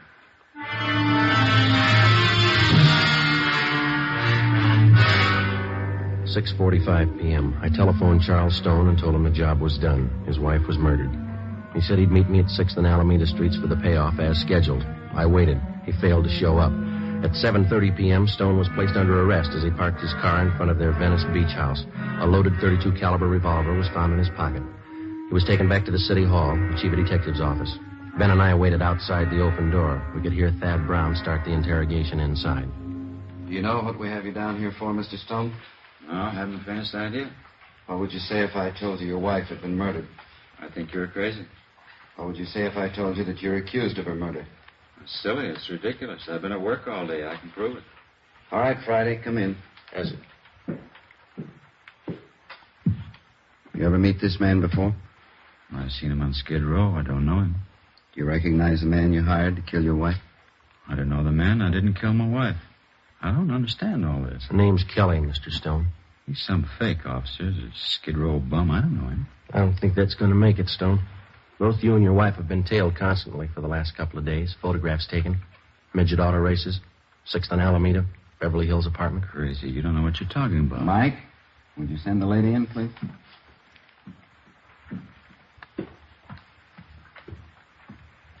Mildred, you don't believe all these things are saying about me, do you? Here are the rings, Charles. The bracelet, too. I didn't realize how much you wanted them. Molly, I didn't mean it. I didn't mean it. I don't know what I was thinking of. There, Charles. There, it's all right now. You'll feel better in a few minutes. Yes, ma'am. That's all, Friday. Right.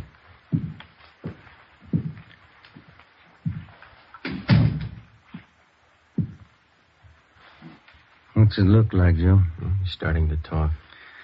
It's got me. He tries to have her murdered. She goes to bat for him. What's it prove? He sure must love him. What do you think? How about a cup of coffee?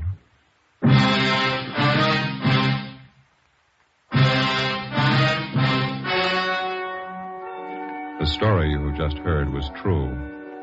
Only the names were changed to protect the innocent. On May 2nd, trial was held in Superior Court, Department 89, City and County of Los Angeles, State of California. In a moment, the results of that trial. And now, here is our star, Jack Webb. Thank you. To the working detective, the difference between guilt and innocence is proof, in the form of physical evidence, in the form of testimony gathered from reliable witnesses. In determining any suspect's guilt or innocence, the difference is actual proof. And when you compare Fatima with other long cigarettes, the difference is quality. And Fatima is extra mild. If you're a long cigarette smoker like I am, smoke Fatima.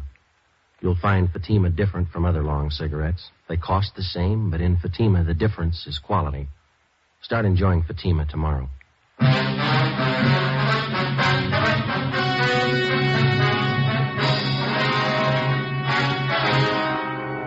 Charles Farnsworth Stone was tried and convicted on soliciting the commission of a felony, 2 counts. He received a sentence as prescribed by law. You have just heard Dragnet, a series of authentic cases from official files. Technical advice comes from the Office of Chief of Police W.H. Parker, Los Angeles Police Department. Fatima Cigarettes, the best of all long cigarettes, has brought you Dragnet from Los Angeles.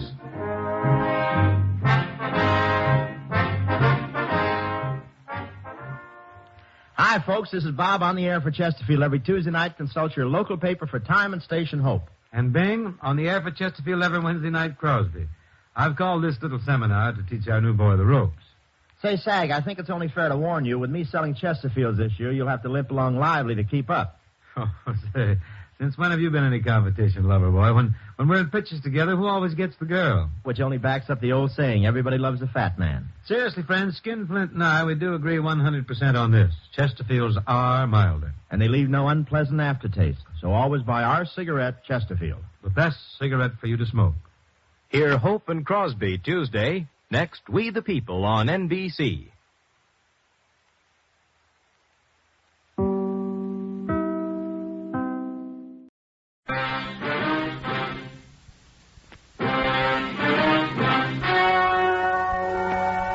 The story you are about to hear is true.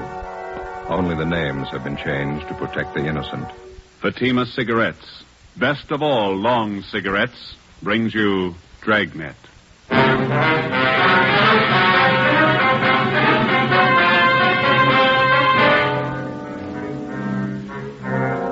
You're a detective sergeant. You're assigned to robbery detail. A store clerk has been murdered, shot to death in a robbery. The hold-up man is described as tall, well-dressed. He escapes in a taxi cab. Your job, get him.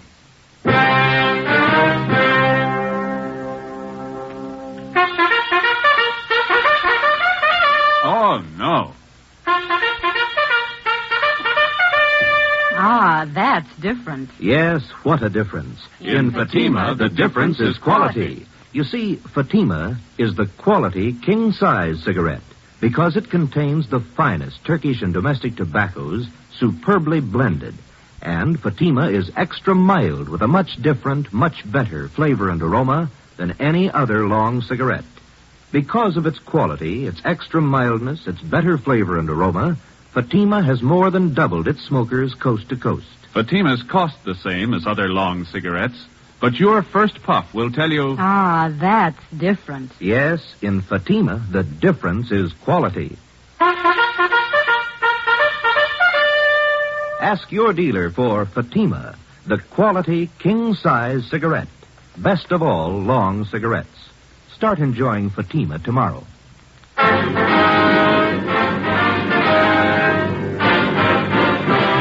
Dragnet, the documented drama of an actual crime. For the next 30 minutes, in cooperation with the Los Angeles Police Department, you will travel step by step on the side of the law through an actual case from official police files. From beginning to end, from crime to punishment, Dragnet is the story of your police force in action. It was Friday, August 17th. It was hot in Los Angeles. We were working the night watch out of robbery detail. My partner's Ben Romero. The boss is Captain Walker. My name's Friday. It was 8:35 p.m. when we got to the Church of St. Damien, the vestibule.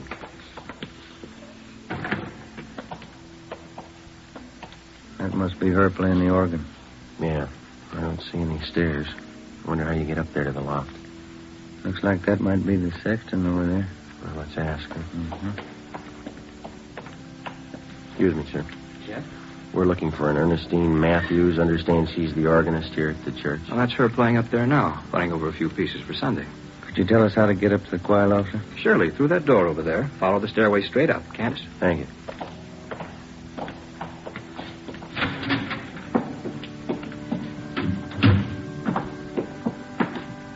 Sure has been a long time.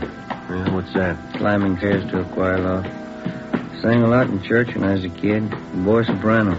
All right. They finally threw me out. Mm-hmm. Voice change. Yes, did you want something? Are you Mrs. Ernestine Matthews? Yes, did you come about the new choir book? No, ma'am. Police officers. Oh, can I help you? It's about your husband, Miss Matthews. Bert, what about him? Has Bert done something? He was hurt, ma'am. Well, I don't understand. Bert's working at the store. What do you mean he was hurt? There was a holdup. Dear God, my husband. Was he hurt bad? Yes, ma'am. Where is he? I've got to go to him. Is he in pain? No, ma'am. What are you trying to say? Dear God, tell me the truth. Which hospital is he in? They took him to Georgia Street. They helped him all they could. You're not trying to tell me Bert's dead? You're not trying to tell me that, are you? I'm sorry, ma'am. In the past 16 days, 7 armed robberies had been committed, apparently by the same man. The suspect was described by victims as tall, heavily built, and very nervous. He was armed. It's cold logic that every suspect who's armed in the commission of a robbery is a potential killer. It's a fact that's been proved 100 times over. The man we were after had proven it again. We had used every means at our disposal to identify him, through the stats office, the record bureau, latent fingerprints, through informants and witnesses. We'd gotten out an APB on him containing his description and his method of operation. We'd maintained stakeouts. We hadn't reached him in time. Early that evening, a downtown grocery store had been held up. One of the clerks, 31-year-old Bert Matthews, failed to empty the cash register quickly enough, and the bandit shot him 3 times through the chest. He died almost instantly, and the hold-up man escaped. There was only one witness, another clerk who had been on duty in the store with Matthews at the time of the hold-up. His name was Jess Tallman. He was brought to the city hall, where we questioned him further. Did you see Bert's wife? Does she know? Yeah, we dropped off at the church on the way in. Drove her to her sister's place. Still can't get it through my head. One minute I was talking to Bert, next minute he was dead. It's kind of hard to take, you know. I'd like to go over that description of the hold-up man. You were pretty upset out there at the store. Do you feel up to it now? Yeah, I'm okay. All right, now you just take it easy. Tell us everything you remember and take all the time you need. Well, I know he was a big guy. Over 6 foot anyway, I'm sure of that. He had a good build, too. Wasn't skinny. How about his face, Jess? Did you get a good look at it? Yeah, I did. It was thin, and he kept working it around, you know, twitching like. Guy was plenty nervous. Mm-hmm. Can you tell us anything else about it? He was young, about 21, I'd say. Had dark color eyes. That's about all I'd swear to, Sergeant. He had a hat on, I know that. Mm-hmm. How about the rest of his clothing? I wouldn't be sure about it. Could have been a gray coat, blue coat, I don't know. I wouldn't want to give you a bum steer. Did you get a look at the gun? I couldn't miss that. It was a big one. It wasn't shiny. It was kind of dark blue color. I can see the guy now walking in the store and pointing it at Bert. What time was that again, Jess, when the bandits showed up? Just about 7:30. Bert was behind the counter. I was in the back stacking the shelves. The guy just walked in, pointed the gun, said, "Give me the dough." I heard him say that. Mm-hmm. Bert was kind of surprised. He just stood there for a minute. And the guy said, "Hurry up, give me the dough." And Bert said, "Okay, you can have everything." And he reached to get the dough from the cash register. That's when the guy did it. He hit Bert right in the chest. What happened then? Bert moaned a little and fell down on the floor. I got so mad I started running for the guy, but he swung around at me with a gun and said, "Stay where you are." Yeah. I didn't want to get killed. I stopped. You can't blame me for that, can you? Did you follow the man when he left? Well, you see, he backed out of the store, and when he got to the sidewalk, he jammed the gun in his pocket and ran down the street. I ran out after him, saw him jump in a taxicab and take off. Did you get the cab's number? Well, he was too far away for that, at least halfway down the block. I know somebody else must have been driving it, though. How do you know that? The cab was already moving when the hold-up guy jumped in and got in the front seat. How do you know it was the front seat and not the back? The way those cab doors open, you know. Front doors swing out to the left, back ones swing out to the right. That ties in, Joe. Used the same M.O. on those hold-ups last week. Yeah. You got anything else to add, Jess? Anything you think we ought to know? It's about the size of it, Sergeant. You don't think I'm yellow, do you? Well, how do you mean? I mean, because I stopped when he pointed the gun at me. Guess I should have grabbed him, but that gun looked as big as a cannon. Let's face it, I'm not that much of a hero. Well, I'll put in with you, Jess. Huh? Neither am I. Along with a team of men from Homicide Detail, we continued our investigation of the holdup and killing. Ballistics reported that the slugs taken from the body of Bert Matthews had possibly been fired from a .38 caliber Colt revolver. The slugs were in good condition for identification. All the possible suspects picked from the mug books by the victims had been checked out. All of them had been cleared. Fingerprints left by the bandit at the scene of his latest crime were checked out. No make. We tried to check the taxicab used in the escape. We got nowhere. The morning after the Matthews killing, we got a call from Sheriff's Homicide. We went across the street and checked with Inspector Bowers. Either one of you remember that case about 6 months ago, the Harry Solomon killing? Oh, yeah, Inspector. It's pretty vague right now. Your men handled it, a county case? Yeah. Let me lay it out for you. It's just possible it might tie in with that killing you fellas had last night. And what's the angle? Harry Solomon was a taxi cab driver. The night of February 26th, somebody saw him pick up a fare at Sunset and Highland about 10:30 p.m. That's the last time he was seen alive. Yeah, I think I remember. The next morning, we found Solomon's body in a ditch out in the valley. 2.38 slugs in his head. Found his cab a few yards up the road, abandoned. Killer used a .38, same kind of gun used on last night's job. Here's something else that ties in. Yeah? A description of the passenger Solomon picked up at Sunset and Highland the night he was murdered. The last fare he ever handled. Mm-hmm. White male American.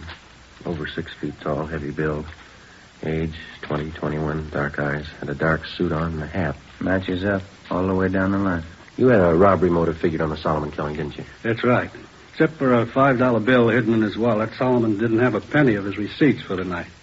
Might have been another reason behind the killing besides that. Yeah?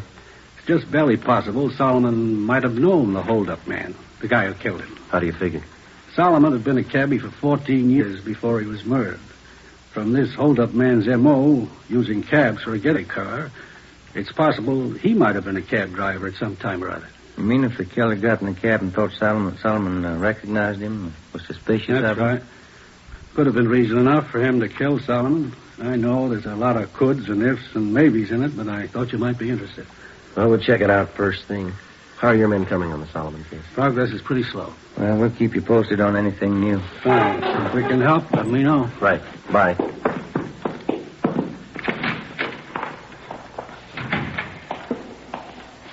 2 sets of 38 slugs. What do you think? Let's ask the crime lab. We put in a request to Russ Camp and Ballistics to check the 38 slugs found in taxi driver Solomon's body against those found in the body of grocery clerk Bert Matthews. Then we contacted the special agent at the taxi cab company. We asked for pictures of all their drivers employed by the company during the past year who were 6 feet in height or over. He told us that they'd have a file ready for us the following morning. We drove back to the office and checked in with Russ Camp at the crime lab. He was examining the 38 slugs under the comparison light. Just a few more minutes, fellas. Have a chair. Yeah, all right. Not much luck so far. No. No. No. Well, that's it. Yeah? No make. These slugs come from two different guns.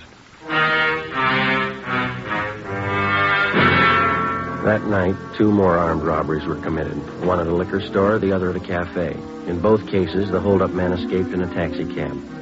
The description of the man who robbed the liquor store matched that of the bandit who shot and killed Burt Matthews.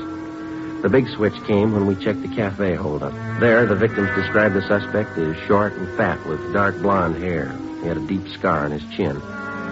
During the robbery, this suspect had become so nervous that he dropped his gun, but he'd succeeded in getting outside and escaping in a taxi cab before he could be apprehended. The gun was taken back to latent fingerprints and checked. It was clean. Russ Camp checked it through ballistics. Some days are like this, fellas. What do you mean? That cab driver, Solomon, was shot with a 38. Yeah? Burt Matthews was shot with a 38. A different one, though. Mm-hmm. This gun the bandit dropped tonight, it's a 38, too. Yeah, we know that. What are you getting at? Doesn't match either case. The next morning, we started working one of the few leads we had left. We drove down to the taxi cab company and collected the pictures of all the drivers that they employed during the past year who were 6 feet in height or over. There were 87 of them. We started checking them out. It's what the working detective calls legwork. It's slow and it's tedious, and you're not sure it's going to amount to anything even by the time you finish. 2 nights later, the taxi cab bandit hit again. His first repeater. A restaurant on South Figueroa. He'd robbed the same place less than 3 weeks before. Ben and I interviewed the manager, a Mr. Cavallo. I'm telling you, Sergeant, I can't take any more of it. Twice in 1 month. Yes, sir. Could we talk back there in one of the booths? Oh, yeah. Come on. You got a good look at the man, did you, Mr. Cavallo? 2 feet from him. Memorized his face from the first time. It's no joke, you know. So I have no time for the customers. I'm too busy opening the cash box for that thief. Sit down. Thanks. Well, and you're positive it's the same man who robbed you before. There's no question there, huh? None, I'm positive. And he used the same M.O., too. Yeah, sure. M.O.? What's that? Excuse me. I mean, he used the same approach, the same method of operation. Everything was the same. The man, the gun, the taxi cab, everything. You didn't get the number of the cab. I looked for it. I didn't see anything. Must cover it up some way. Mm-hmm.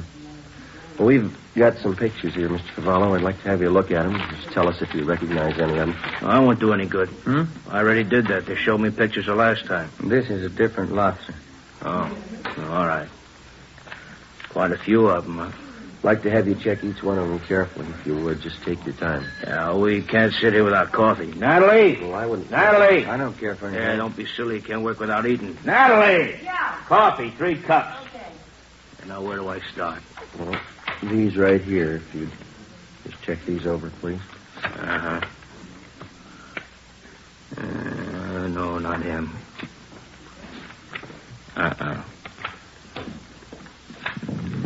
Not him either.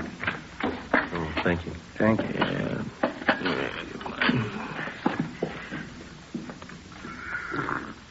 Oh, it's hot. No, not that one. No. Is that all? No, I have some more here. Oh. Hey, that's an ugly-looking guy, huh? Look at that scar. They look familiar? No. Better check with the skipper when we're finished here. Yeah, it's been a couple hours, hasn't it? That lousy, no-good thief. Sir? Right here, this one. That's the guy. You sure? I opened my cash box twice for him. I'd know his face in a million. Morris Copley, age 21. Description matches. Let's go, Ben. Thanks, Mr. Cavallo. It's only 40 minutes since the robbery. He's probably not even home yet. What can you do? We'll wait up. 10:30 p.m. We parked down the street from 527 Dayton Avenue, a 2-story white stucco apartment house. We checked the names on the mailboxes. Morris Copley's wasn't on any of them. We rang for the manager. Copley? Morris Copley, no. He doesn't live here. Never heard of him. I wonder if you'd take a look at this, man. This picture, ma'am. You ever seen this man before? Well, let me get over here in the light. Let me see now. No, he doesn't live here. And you've never seen him before. No, I didn't say that. I said he doesn't live here. And you have seen him before? I believe I might have, yes. Matter of fact, I'm sure of it. The friend of Mr. Tobin's, apartment 5. Comes to visit Mr. Tobin every now and then. Is this Mr. Tobin in now, ma'am? We'd like to talk to him. No, I'm afraid not. He works nights, never comes home before 2 a.m. Oh. Yeah, he's a cab driver.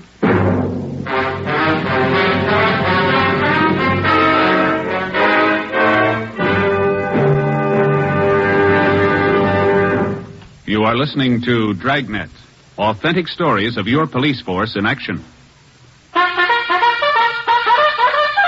Oh, no. Ah, that's different. Yes, what a difference. There's a difference you can hear, there's a difference you can see, but the difference in Fatima is quality. Yes, friends, when you compare long cigarettes, you'll find that in Fatima, the difference is quality.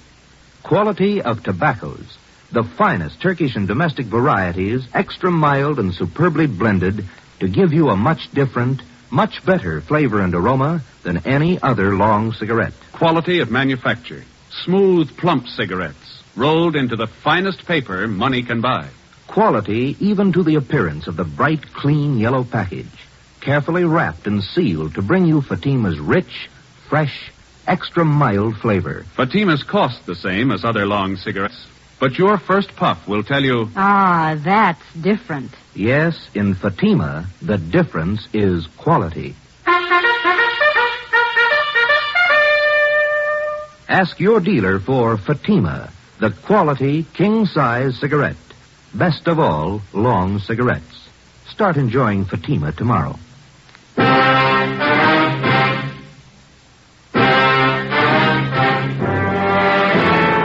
10:45 p.m. In the presence of the manager, we made a search of the apartment registered in the name of Ruff Tobin, the man who was supposed to be a friend of the suspect, Morris Copley.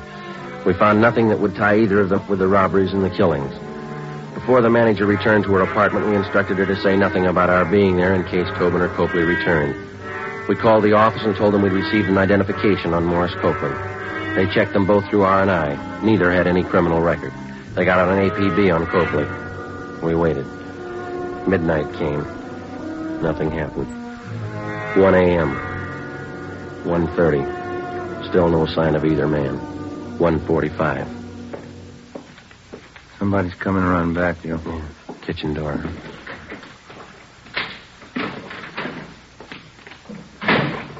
Maury, you back already? Hold it right there, mister. Police officers. Oh, Fanning. Who are you? Is this a stick-up? Police officers. It's clean, Joe. What's it all about? What do you want? You Ralph Tobin? That's right. This is my apartment. You know a Morris Copley? Copley?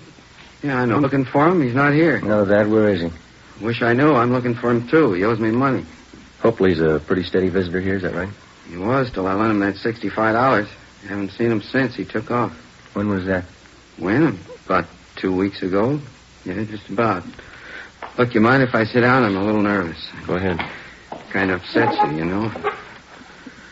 Why are you looking for Maury? I'd like to have you repeat what you said when you came in that door. What I said? Asked who you were, didn't I? No, I mean before that. I don't think I know what you're getting at, officer. You said, Maury, you back already? Not what you said? Yeah, I guess I did. I guess I thought Maury came back to pay me the $65 he borrowed. You didn't make it sound like that, Tobin. I got the idea you were expecting. Expecting him? I haven't seen Maury in 2 weeks, maybe 3. He took me for $65. All right, that's enough small talk, mister. Now, Copley's in deep. You're going to match him if we don't get a straight story. Some cans of beer in the refrigerator. Let's have one around, Skip the beer. Where's Copley? I'll swear in the Bible if you want me to. I don't know. Look, if Maury pulled anything heavy, I'm not in on it. Ben, you want to check with the manager? Ask her when's the last time she saw Copley here. Yeah, right. Now, wait a minute, officers. I want to cooperate. If Maury's in deep, that's his fault, not mine. That's right, isn't it? That's right. Now, where is he? I don't know. That's the truth. I'll tell you something else. I wasn't squaring. I saw Maury early tonight, 6 o'clock. Came here and borrowed another $5 from him. But you don't know where he is now? No. Said, sure like a can of beer if you don't mind. All right, sit still. I'll get it for you. You sure you won't have one? No, not me. No, thanks. I don't want him. There you go. Good cold beer. I like it when I get nervous. It always calms me down. Say, Tobin. Yeah, officer? You haven't taken your hat off. Oh, I was nervous. I guess I forgot. There. Your hair always been dark blonde? Since I was a kid, yeah. Why? How about that scar on your chin? It's a pretty deep one. Beer's sure good. I asked you about the scar. It's kind of embarrassing. I got a little high one night. Fell off a merry-go-round. Big night. Now I've heard everything. I had a robbery report a couple of nights ago, Tobin. Hold-up man was just about your height and weight. Yeah? Dark blonde hair. Had a scar on his chin, too. I'm afraid you got a wrong slide, officer. I worked my cab every night of the week. It wasn't me. Mind if we have a look at your car outside? How'd you know I had a car? We didn't. Let's give it a look, shall we? Why do you want to look at it? You have anything to hide, have you? Of course not. I'm not like Maury. He's always in trouble, always on the lam. You probably think it's funny when you check the glove compartment in my car. Will we? Yeah, you will. Where's that? Keep it on in there. You know how many cab drivers get shot. A guy can't be too careful. What kind of gun do you have, Tobin? Revolver. Regular revolver. What caliber? 38. Why? 2:30 a.m. We searched his car, picked up his 38 caliber revolver, and then we drove Ralph Tobin back to the office where he was detained for questioning. We had a stakeout placed on his apartment. Russ Camp and ballistic checked Tobin's gun against the slugs which had taken the lives of Harry Solomon and Bert Matthews. It was found beyond the question of a doubt that his gun had been used in the Solomon killing. We confronted Tobin with the evidence. He started talking. He told us that Copley was responsible for the murder of both Solomon and Matthews, that Copley had borrowed his gun for the Solomon job. In all the robberies except one, he described himself only as the accomplice. He drove the getaway taxi cab. The only occasion he tried to handle the actual holdup was at the cafe, where he became so nervous that he had dropped his gun. Before he was booked on suspicion of murder, Tobin told us that Morris Copley still had 2 .38 revolvers in his possession. He insisted he had no idea where Copley was. Ben handled the questioning while a stenographer took Tobin's statement. I contacted Inspector Bowers and informed him of our progress. 11 a.m. I got back to the squad room.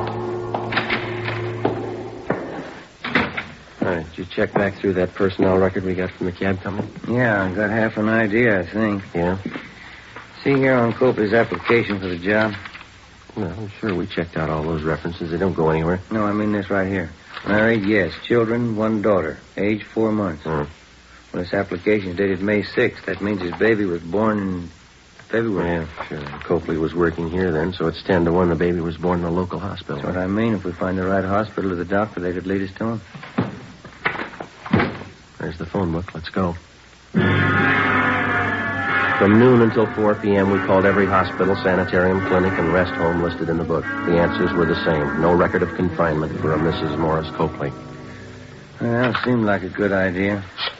Who are you calling now? Well, we've got one more, the county hospital. Well, this is Sergeant Friday, Police Department, Robbery Detail. I'd like to find out if you have any record of confinement for a Mrs. Morris Copley. No, that's Copley. C as in Charlie. Yes, thank you. Might send his wife out of town to have a baby. That's possible. Yeah. Mm-hmm. 1118. Thank you. 1118 Rochester, Copley's aunt. Let's go. 4:30 p.m. Together with Olson and Thaxter from Homicide Detail, we drove out to 1118 Rochester Avenue in the Crenshaw district. The house was vacant. From a neighbor, we learned that Copley's aunt had moved 2 weeks before. We got her address from one of her friends in the neighborhood and finally located her at work in a beauty shop on Melrose Avenue. We posed as traffic investigators. The aunt told us she thought we could find her nephew Morris at home, an address on East 13th Street. 6 p.m. We located the house and parked the cars a half a block away. As we approached the house on foot, we saw a light burning in one of the windows on the left side of the house. Thaxter and Olson covered the back. At a given signal, they entered the back door. Ben and I went through the front. It's empty. Yeah. Thaxter! Nothing back here, Joe. Empty. That's great. Looks like somebody passed him a tip-off just in time. Look at the mess this place is in. We got out in a hurry, all right. Hey, what's going on here? What do you men think you're doing? Police officers, your name? Silvera, one of the neighbors. You looking for the Copleys? When they leave? 20 minutes ago, I guess, in an awful hurry. What's the trouble? You know where they were going? Well, no, but you might try Mr. Copley's aunt. She lives over in Rochester. They're not there. Well, have you tried his sister's house? 6:45 p.m. The neighbor, Silvera, directed us to the home of Morris Copley's sister, a small frame cottage on the edge of Beverly Hills. The lights were on in the living room, but the shades were drawn. Thaxter and Olson made their way quietly around to the back. Ben and I went up the front steps and rang the bell.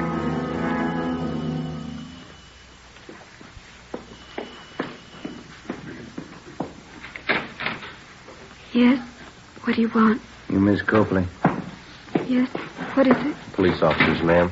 Sorry. Oh, he isn't here. Maury isn't here. We know he's here. Living room's empty. Must be in the back, Joe. You can't. He's in the bedroom with the baby. He's got a gun. You can't go in there. Where's the bedroom? It's the end of the hall at that door. He was sleeping. I think he's awake now. The baby close to him? In the same bed. She's propped up on pillows right next to him. He's got that gun with him. Don't go in, please. Where's the bed situated in the room? It's right inside the door. Please don't go in. He won't care what happens to the baby. Ben, I'll open the door. You hit the light switch and cover me. Watch the baby. You better stay here, Miss Copley. Your baby won't get hurt. Let's go.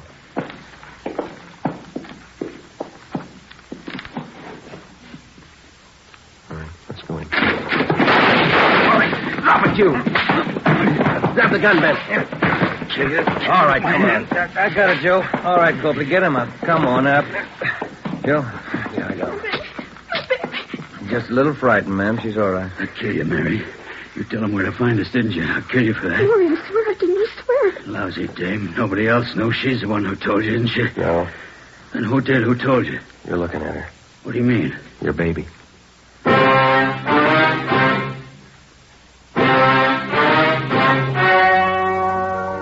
The story you have just heard was true. Only the names were changed to protect the innocent. On December 16th, trial was held in Superior Court, City and County of Los Angeles, State of California. In a moment, the results of that trial. And now, here is our star, Jack Webb. Thank you. The working detective knows that there is one mark of identification that never changes, a man's fingerprints. The suspect may change his appearance in many ways, but his fingerprints always remain the same, a mark of identity that cannot be changed. When you compare Fatima with other long cigarettes, the difference is quality, a mark of identity which never changes. And Fatima is extra mild. If you're a long cigarette smoker like I am, smoke Fatima. They cost the same, but in Fatima the difference is quality. Smoke Fatima.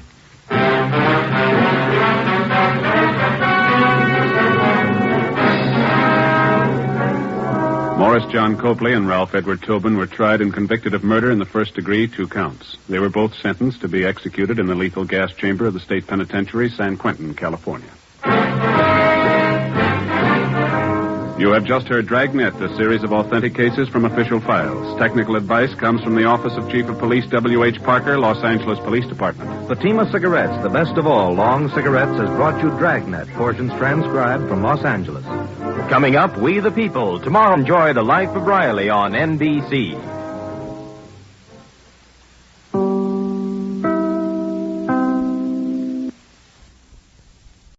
Cerebral Cinema hopes you have enjoyed this movie of the mind.